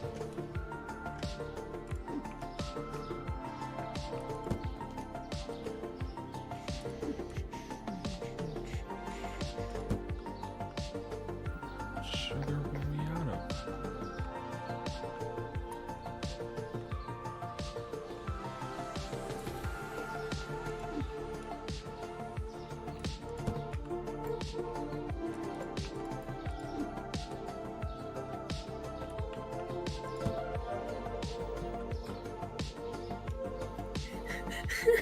Okay, I have a clip. I have the stuff where Muffins goes. I don't know if it's thank you. It's just about the cutest thing.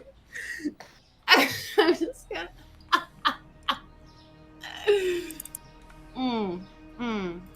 Yeah, when the I whole need that situation charade. was going down, I was just like, I don't know if she knows how to react to this whole situation. No, her reaction's perfect too. Like that's the best part is that she doesn't know how to, but that's the best. That's the best part. It's not reality, it's actuality. Oh yeah. Which is a good marketing campaign by Your TV. Always like that.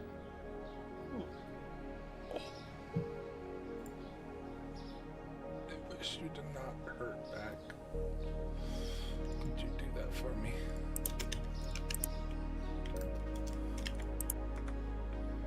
What do I need? Rip off Cheerios. Let's go. You need to get you a butt pad. I have one. And Very I have nice no. one. No, I just need to stop sitting like a freaking nomad or no Neanderthal. There we go. A Neanderthal. Mm-hmm. That's usually how it goes.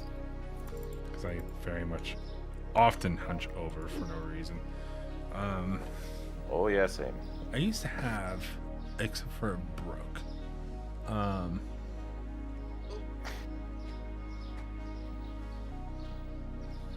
I even have headrests on my chair that aftermarket headrests that I never actually use. I never actually touch. I used to have a actual like footrest that would force me to sit up straight. But something happened and it broke. It was cheap, so that's probably what happened to it. And I never replaced it. I returned it, but I never replaced it. And ever since then, I've been using this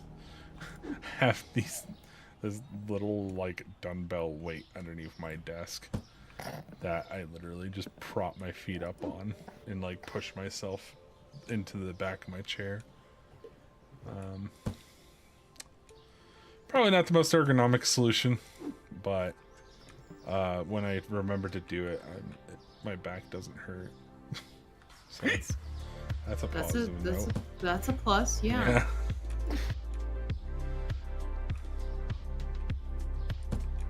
I have this roller, I don't remember what it was called, but it is a wooden footrest on 2 wheels that rolls on this triangle steel thing. It's an adjustable footrest.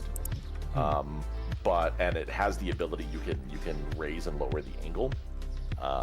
But if I put any weight on it, it immediately goes to its flattest angle, which isn't how I want it.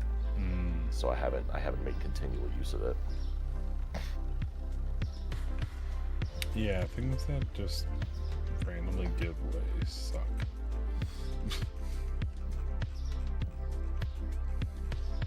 I guess that's the reason why I've been so keen to using the weights, because they're just literally like circular. Yeah, there's just circular steel plates, and they're not gonna just randomly give out.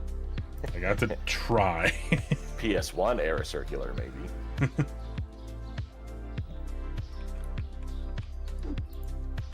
What did I just do that for? Need more shelf milk. Shelf milk. Shelf milk. Shelf milk. I've seen shelf milk in Walmart. Never bought it. You don't need to buy it. It buys itself. That's also a lie. I don't know why I'm making this up.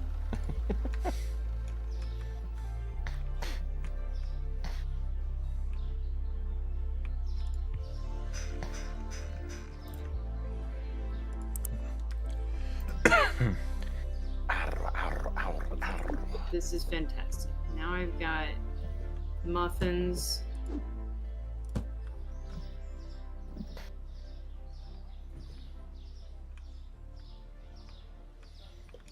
Candy. Bread's not candy. Well, American bread is candy. True. False. What was it? Wasn't it Subway bread can be considered bread? Theirs was tuna, as far as I remember. They had a bread thing though. Yeah, I think it was different countries. Yeah, they can't consider it in like different countries where there's like, yeah, this is way Oh too yeah, high of it's because in England essentially has a sweets tax. Britain, I should say, has a sweets tax. Ireland. I vaguely recall something in Ireland or Scotland or something. I just always catch it kind of funny when American companies expand to other countries and they immediately get shit on for certain situations. Because they're bad. Like, duh. Anyway. Too much sugar to be considered bread. That's what I remember reading. I believe it.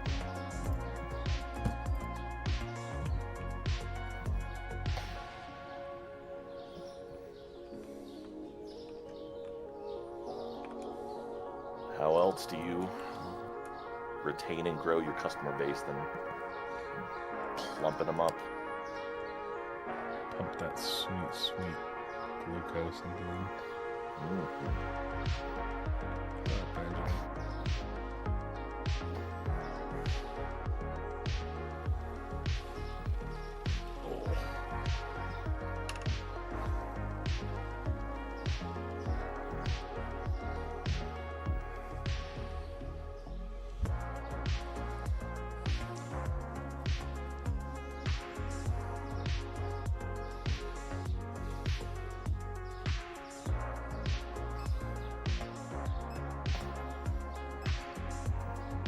It's the same shit again. Yeah. I'm just alright. That's how easy my life is. Just flip off, kick. I don't need it on right now.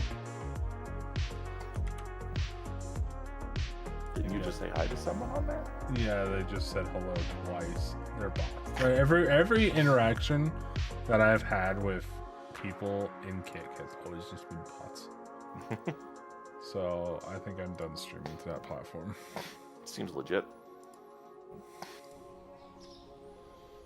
Shout out to Restream, just a flip of a switch. Restream, you real MVP. You know, you cost me money. It's okay though. Doesn't cost that much. Alright, I did what needed to be done. You did. Big proud of myself. Pat yourself on the back. Thank you. Ow! Okay. I was thank gonna you. doubt that was pretty intense. What's up, Drew? Well, I mean, you said so. Yeah, you said pat. I said pat yourself on the Attack, back, not not assault mad. your back. Well, that's not what I did either. I just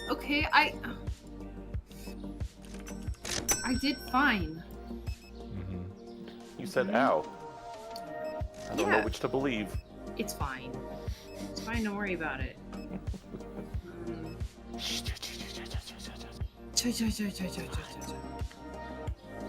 It's whatever.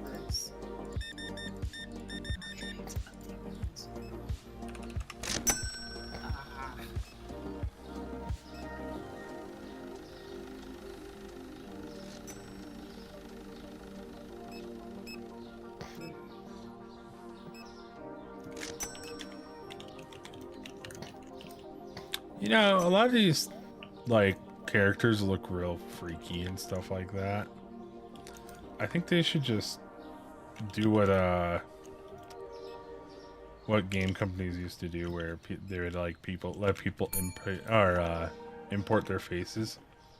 And I think they can come up with a lot of good models that way, if this is the level that they're going to be at.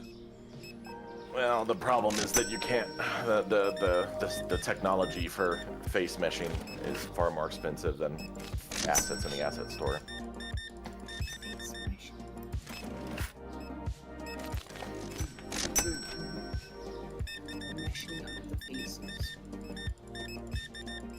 So many potatoes. You say that like it's a bad thing.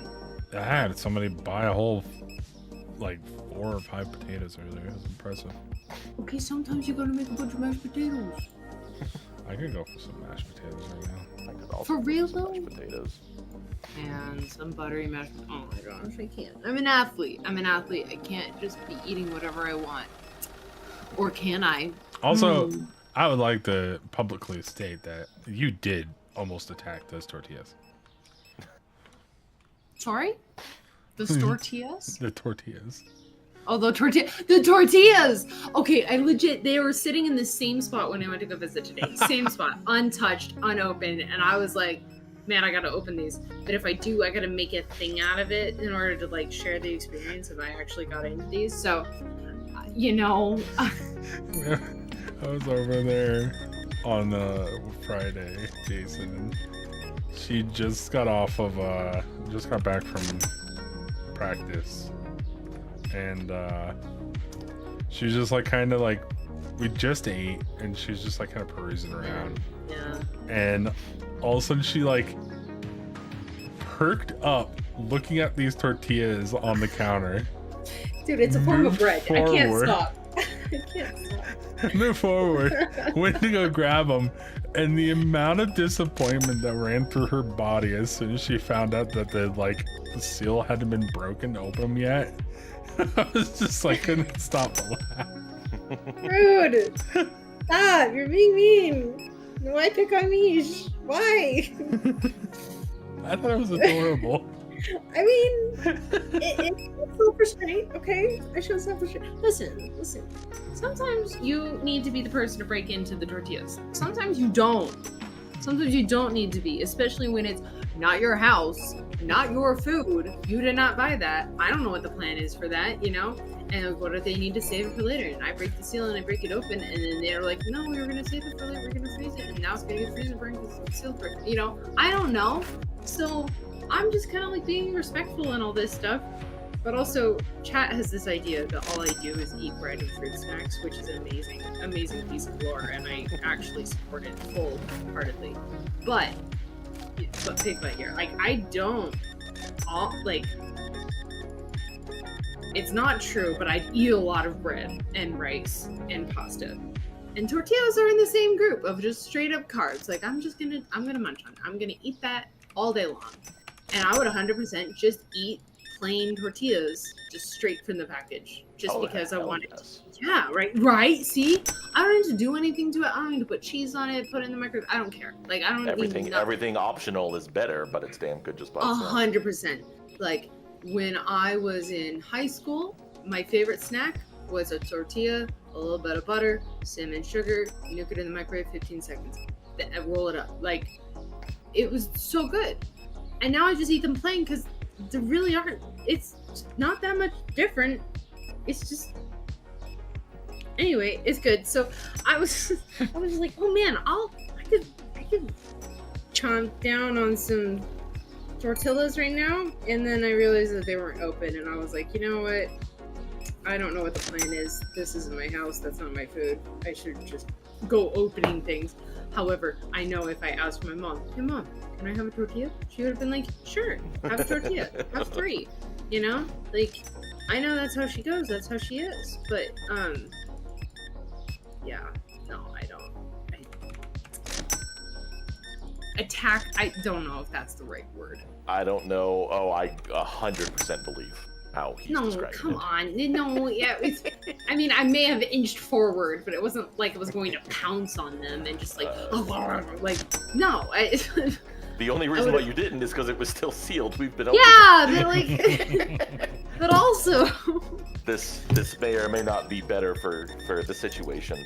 But the last time I went shopping, I've been whenever I've been getting tortillas lately, I'll get either the tomato, the sun-dried tomato. Yeah, sun-dried tomatoes. Sun-dried tomato basil. Yeah. Spinach tortillas. The spinach Yeah. tortillas are my Plant-powered tortillas. I hate But there was a those. new kind there the last time I went. Mhm. Chipotle burritos. Chipotle is in the spice, not as in the store. Gotcha. I was like, are they okay? Little Are C they Chipotle. okay? Little C Chipotle. Quite good. Okay. Quite Yeah? good. I'm a fan. Yeah. Unfortunately, I here don't first. anticipate that they'll last.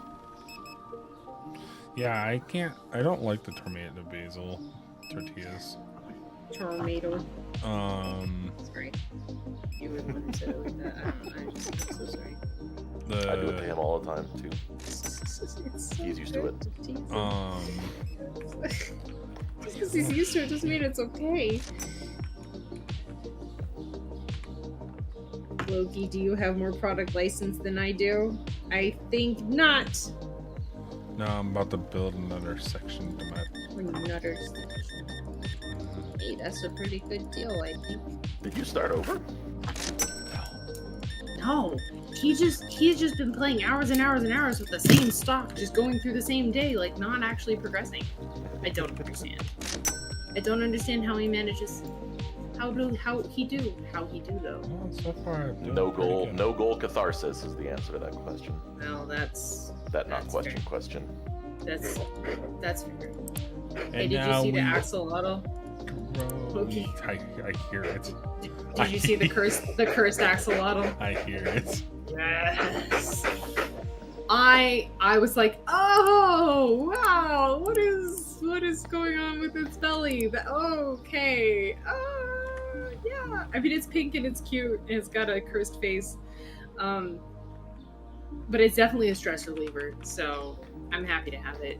Because I don't actually like the sensation of squishing one of these kinds of balls with the little beads inside. Like, that texture gives me the ick. Like, I kind of like cringe a little bit. I cringe a lot of it. And so because it's wrapped in something soft, I can actually enjoy it. Muffins wanted nothing to do with that thing. I know. I knew that was gonna be her reaction too, because there was no way. Like, if I didn't like it, she would not like it. There's no chance, no shot, dude. But it's again, I can squish this foul creature and kill it send it to the depths where it belongs.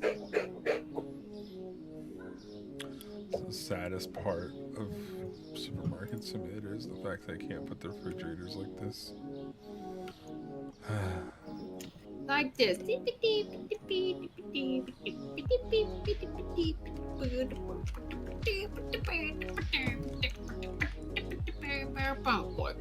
I'll have to remind myself that this is like 2 p.m. for you. Or it's like 6 p.m., but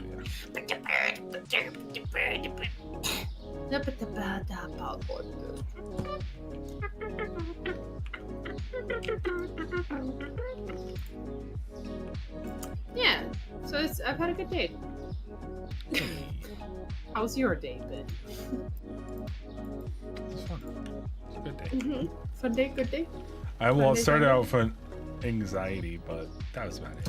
No anxieties. I had like a minor panic attack because of one of the engineers texted me. Is like, "Where's this stud at for one of the robo heads?" And I was like, "Oh no. my god, why is that missing?"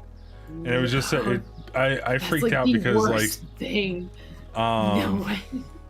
I was like, okay, which like the more I know about this equipment, the more I get freaked out about losing something because like these robo heads are literally like the only two in existence anymore. Like, oh, good. Because they're done using that particular style.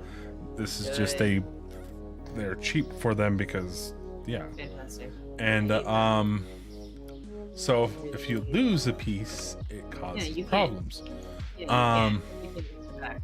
So Josh texted me and he's like, "Hey, I'm at a loss. I can't find the stuff." And I'm like, "That's not good." Josh doesn't like being at a loss. He doesn't like admitting he's at a loss either. We're in trouble. And I'm in danger. I was freaking out because I'm like, As you do. if Ethan's there, because there's 2 guys that handle all the cameras and stuff like that, Right. and if Ethan's there, he should know where it is.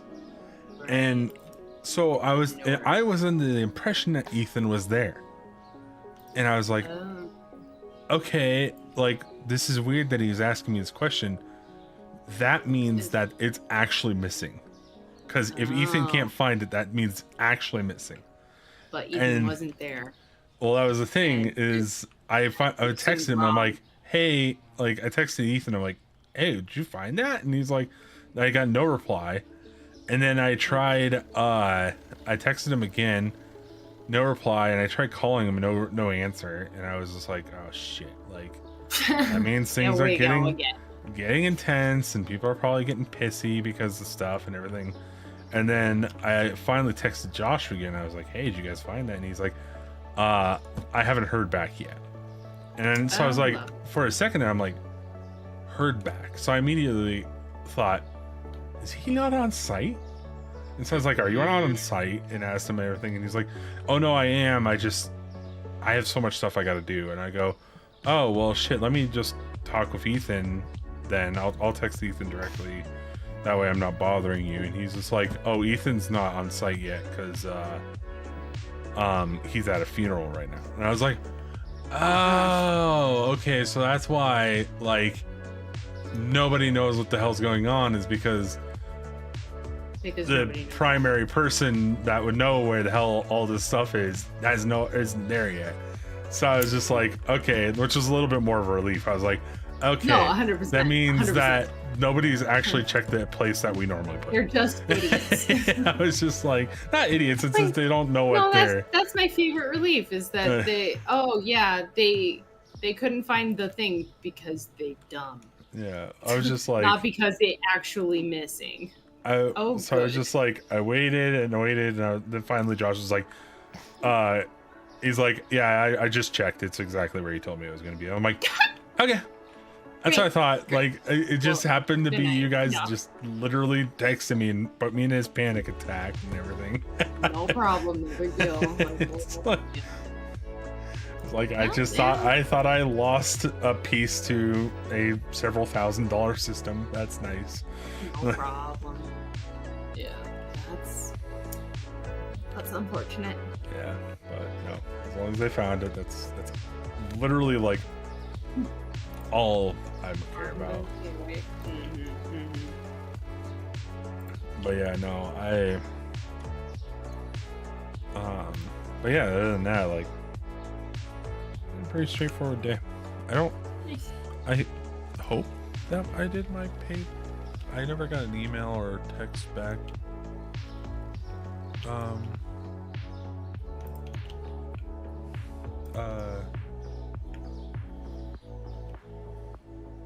To whatchamacallit? Don't know because you What never did you called vote it. today? Voting. Yeah, there's a special election out here, amongst some other things.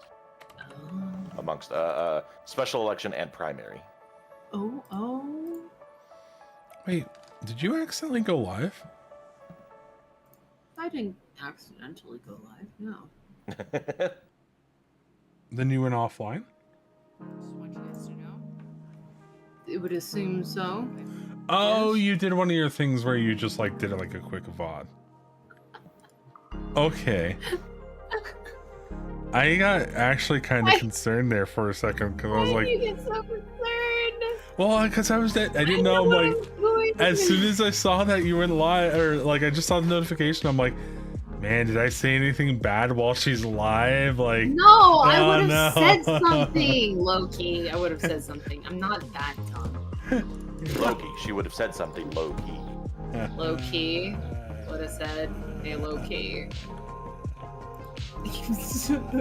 Just general. What was it? The Don't worry, you're not flippantly insulting like I am. what was the video I saw where the lady or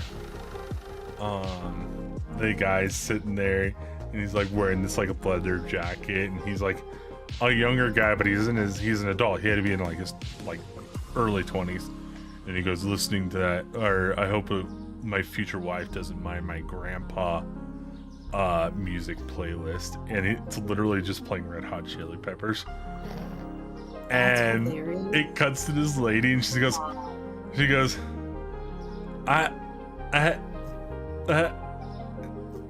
okay, and she turns around to her in her kitchen, walks over to the toaster, unplugs it, and is like, come on, buddy, we're gonna go have a bath together. No. No. No. No.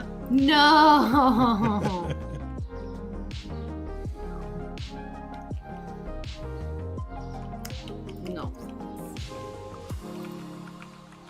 No, because we didn't need that. Nobody deserves that.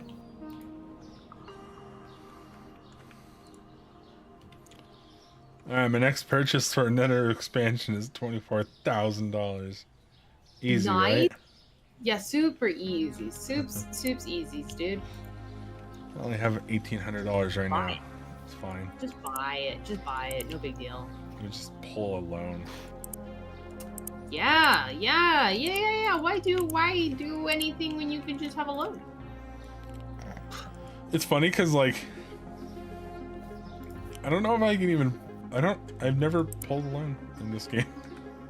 Apparently, the cops can come after you. Really? Yeah, I don't know. No idea if that's still a thing. Want to get some light coffee? Light coffee! It's good for your bones! I don't know why, but it is. I don't make the rules. I just read them. Read them and wait. Alright, I need to be paying attention to what is actually needed in my budget. Oil, Yeah. peanut butter, pasta. He's paying attention now. Couldn't be me. Pasta.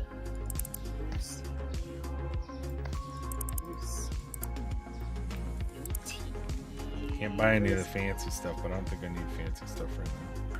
Why spend $400 on anything when you can buy $400 worth of tea? And cereal. And milk. Just kidding. No milk. But, you know, the joke. Are you for cereal and milk? That's back the joke. I know. I told that joke. That's why I know the joke. Did you want some tea? I'm spilling some in the hallway. Honey, I'm out of bleach. You need to rinse your ears out. I know. Hold on. Open up your ears and clean out your eyes. Tasty Butts? Yeah. Yup. Could be nice to be alive. Bring it back. I forgot what friend of mine Oh. it was that did not like the Beastie Boys. Well, they are Some wee loser by the beasties. sounds of it. Well, they are wee beasties. Some loser by the sounds of it.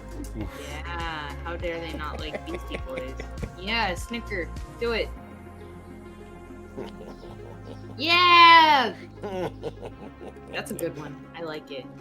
Got a good tone to it, too. The perfect amount of nasal sounds. Dang.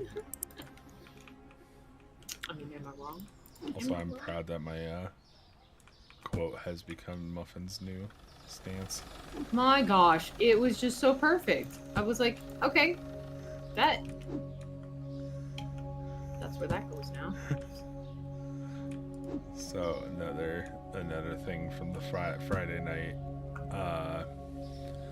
I was sitting there. The other and- bread thing that she attacked. No, I was sitting there and Muffins was trying to be like super pro host and everything, and we're both all kind of just were like chilling. She's like, "Do you guys want dessert?" And I don't know what I can get you. I could freeze you a grape. You want a frozen grape? And I just like, That sounds did good. she just what? And I like laughed, and I'm like, Yeah. that's now I associate her for. Is she? If you stick around long enough, she'll offer you a frozen grape, and I mean, that's now her thing in Misha's, her command in Misha's chat. yeah, well, you know. Just one of those days. This one- Just one of those days. Holy toilet paper's gone. All toilet paper gone. All of it gone? What is it, COVID? So yes, it feels 2021 since day back. Get out of my head. That's what I was thinking. We want, Beat me to the joke. we want Pasta. 2020 back, actually. Can we redo? Can we get a do-over, please? Goodness gracious.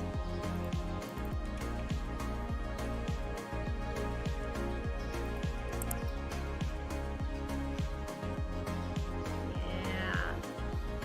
You know, the little slices of cheese are they're quite satisfying. Just the way they look is really.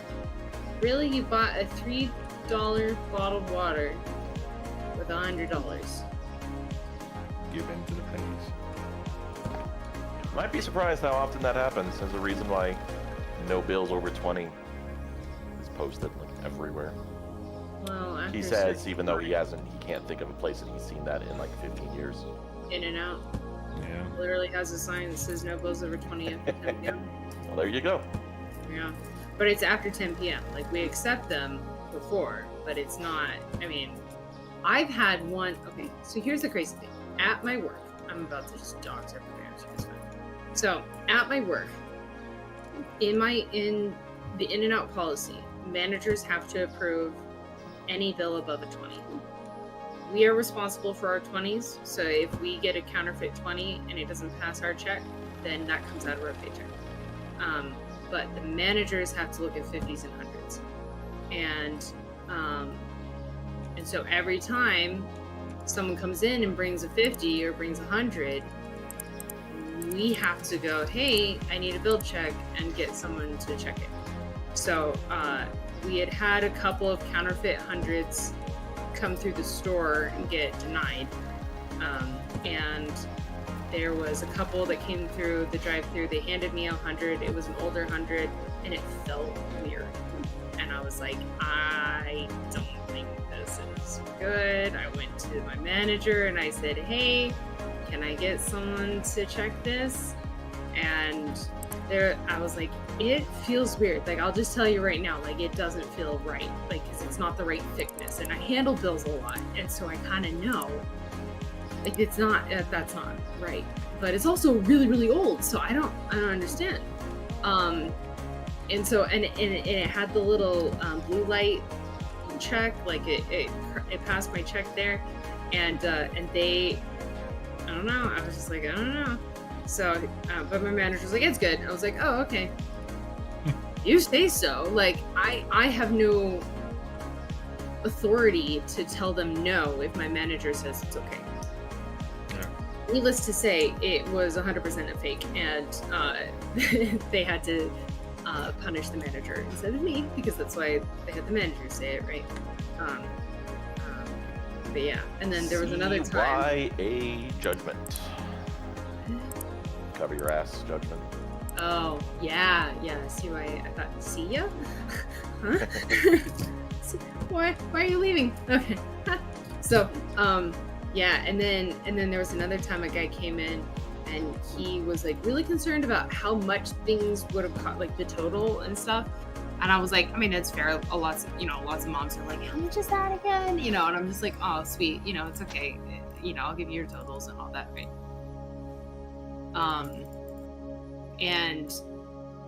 But this guy was like, well, how much is it for that? And I was like, I mean, we had the prices on the thing, but okay, I'll give you the price with that. Give me the price with that.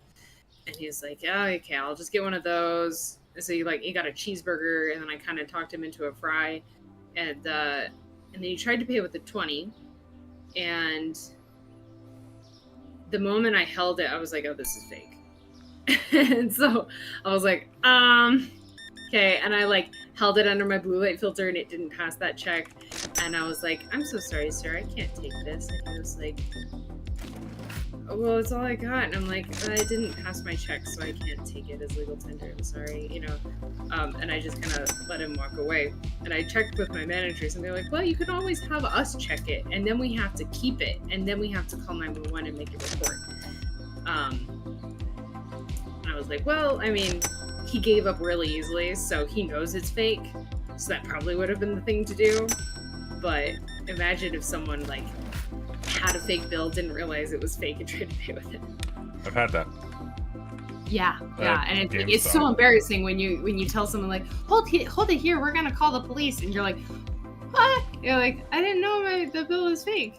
Not that that's ever happened to me, but it's like it would just feel awful, I'm sure, for them. Yeah, so. We were when I was working at GameStop, we had a bank literally right in the parking lot with us, and their ATM, it was Belco, so they put their ATMs in weird spots in the parking lot, and so their ATM was literally 100, probably 200 feet from our door, right. And I was like, I remember I looked out and I saw the lady getting the money out of the ATM, and she came over. I forgot what she purchased, but she handed me one of the bills, and I was just like, "This is fake." And she's like, "I literally just pulled this out of the ATM." And I go, I believe you, but it's fake. And then my manager was just like, "Yeah, and we gotta report this to the police now." And she's like, "Okay." And that was when I knew that she wasn't super like she wasn't being malicious or anything, because she just stood around the entire time. And she's like, well, yeah, like Right. I want to get down to the bottom of this too, because right now I don't have. a claim with Belco too Yeah. to get her own money back. And she's like, I've just lost like $150 right now. I don't Right. know. That's, And yeah, so. I mean, she wanted to get that back, right? Yeah, so she was just like sitting there, and we went through the whole thing, and the cops were looking at it, and then they were like going through. I didn't follow it after that, but they were like, the cops, the Belco people came out of their branch, and like they had the ATM open and everything, and I was just like, Mm-mm. oh, what a day! That's rough. Yeah. Like, Gosh. That's rough.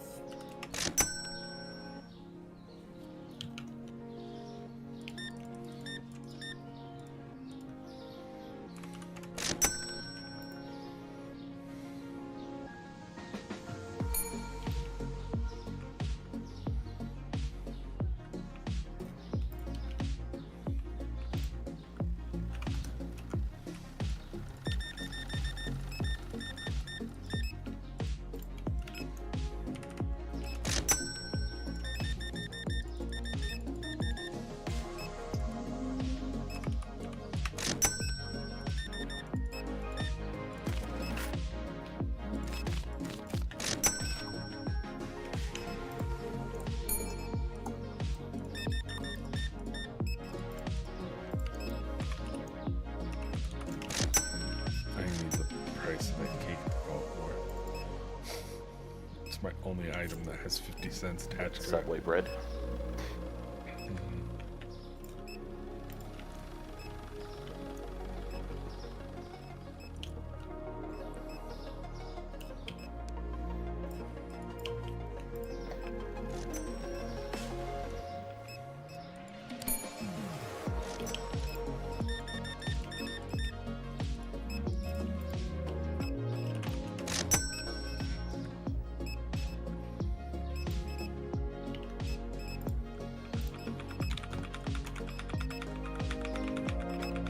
Squeeze me? Squeeze you? Ugh. I don't know why I do. I just brought a horse back to its owner that was robbed. And he said, "Thank you, I'll pray for you." And so I ran off. And it said, "You failed." Shouldn't have run off then. Rockstar Games for you.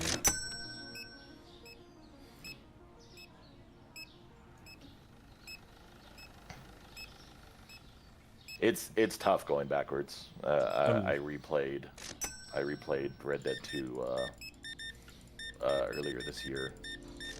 I still have to finish that game. There's so many games I have to finish, dude. Well, you can just not. We consider that. Yeah. What, not finishing Not- them? Yeah. I mean, that's Yeah. what I do just by default. I just don't finish them. Have you thought about not worrying about it? Oh, no. Yeah, try not worrying. Yeah. I'm right smack in the middle of that. YouTuber I follow was doing a multi-game randomizer, and I saw some of Time Spinner that I've never seen before. I'm not surprised there was, it's such a, Time Spinner is such a love letter to Castlevania Symphony of the Night. Why am I surprised that there isn't a 200% completion ending as well? And so I was kind of wanting to play it again. Sorry. Bless you again. Keep going, keep going. But then I started the game up and I was mucking around. I was like, I have no idea what's going on anymore. I'm not actually that interested. And then I play V Rising on the weekend with some friends of mine, and I kind of got the hankering to play it, to play something like it. But my character, I don't want to just start the game over, and my character is locked to somebody else's instance. And so I was looking around for a new game to kind of fill that itch. but then I was like, I don't need to buy new games. Plenty of other things I can play right now.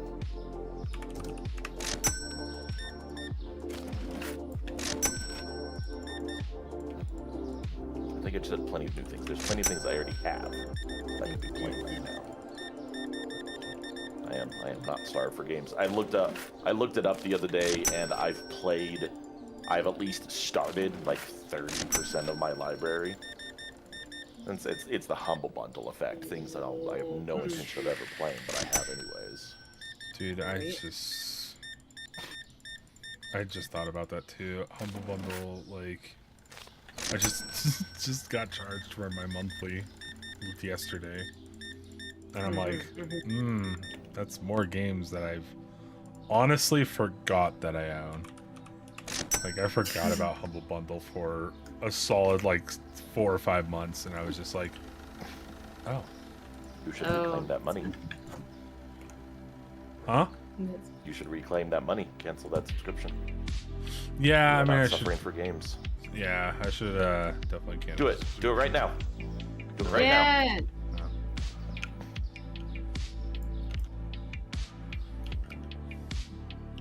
Because otherwise, we'll just have this discussion in another month. You don't want that. You want the money.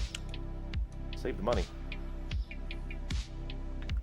So many better things you can put towards the games you won't play.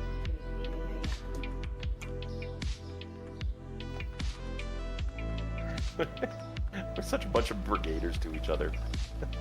Yeah. That's what friends do. I think. I hope. Sort of. For the most part. That's what good friends do. Other friends just prank and screw with Yeah, each that. other. Yeah. Rude. Rude people. Empty box. Empty box already.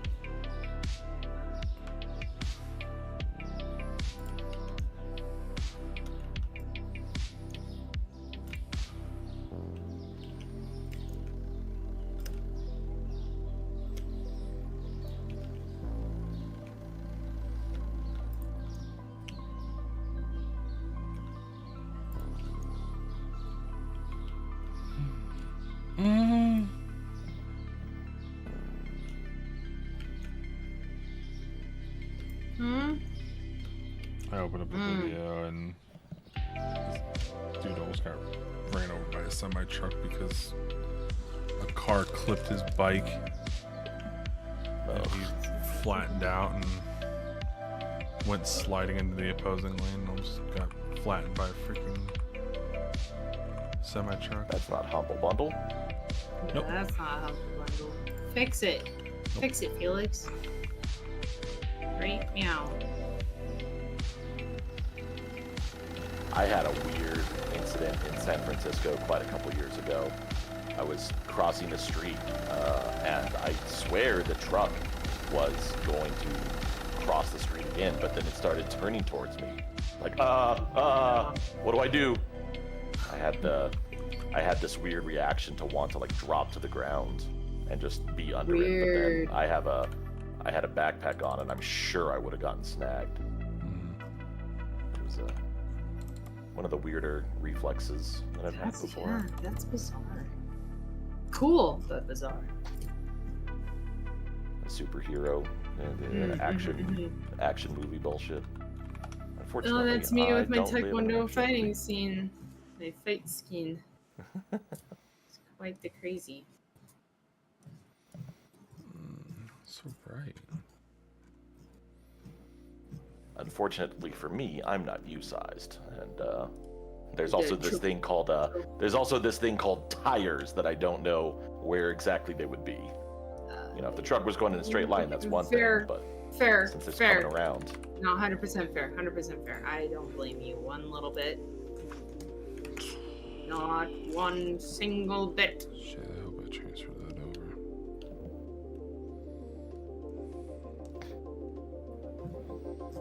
Crab stick went down. What else went down? Salmon. Shit. Okay, good. Salmon? Excuse you? Salmon? Salmon. Okay. Salmon. Salmon. Salute. See.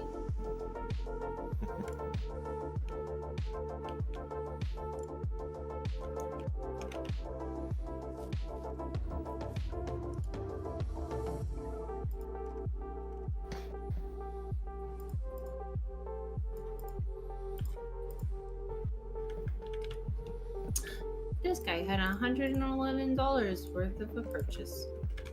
Exact change. Not hard to do when you're niche, but you know. So. This guy's buying an entire keg of beer. I know what you're doing late at night, sir. You can't keep the hide. You can't hide the truth from me.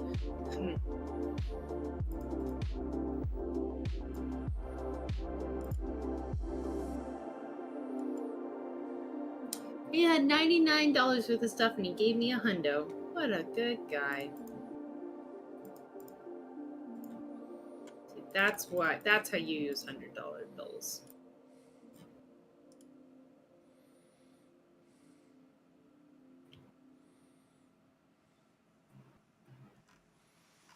Blech.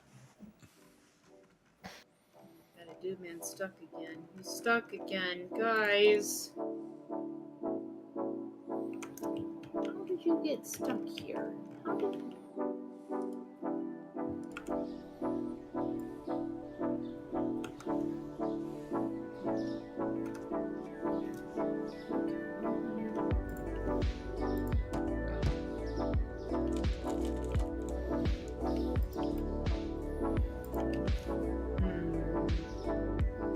Dude man's stuck.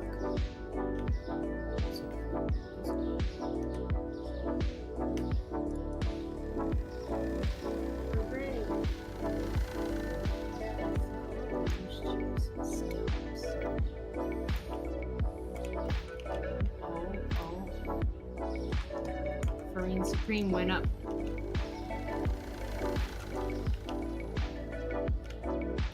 Orange juice.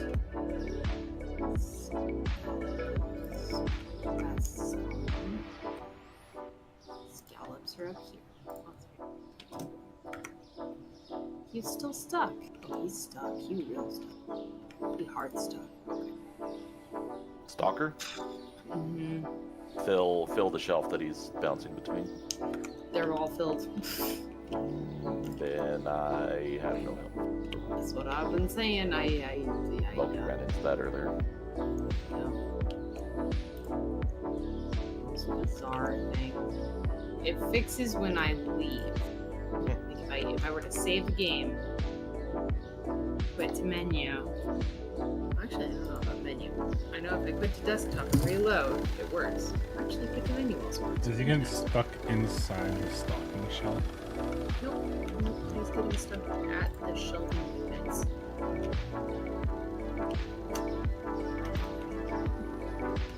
A true mystery of the ages.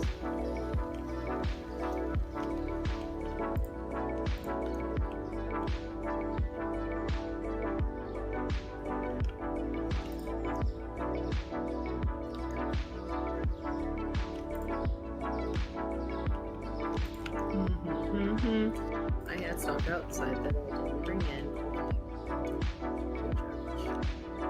Bringing it in now, though. Ha! Ha ha ha. Let me click it. Don't stand cans.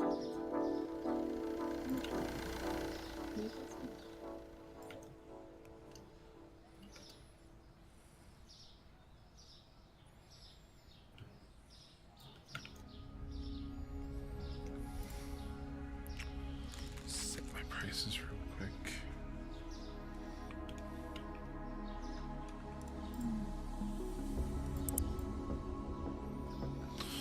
Cleaner went up in price. Didn't move anywhere substantial.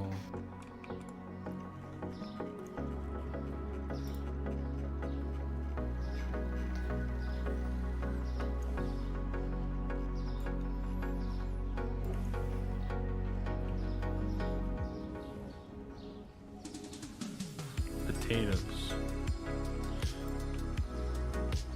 Yeah. Potatoes. Potats. Potat. Toes. Balloons.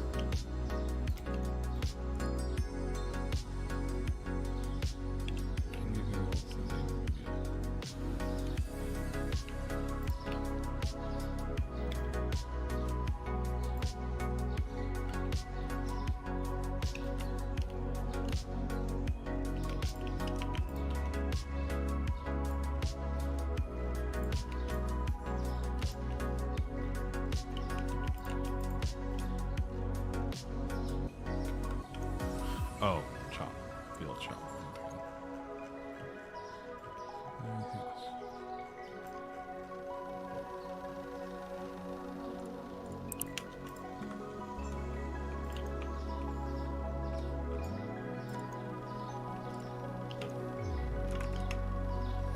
Alright, chat. That's it for stream. Was fun. Guess I'm gonna leave. Bye, chat.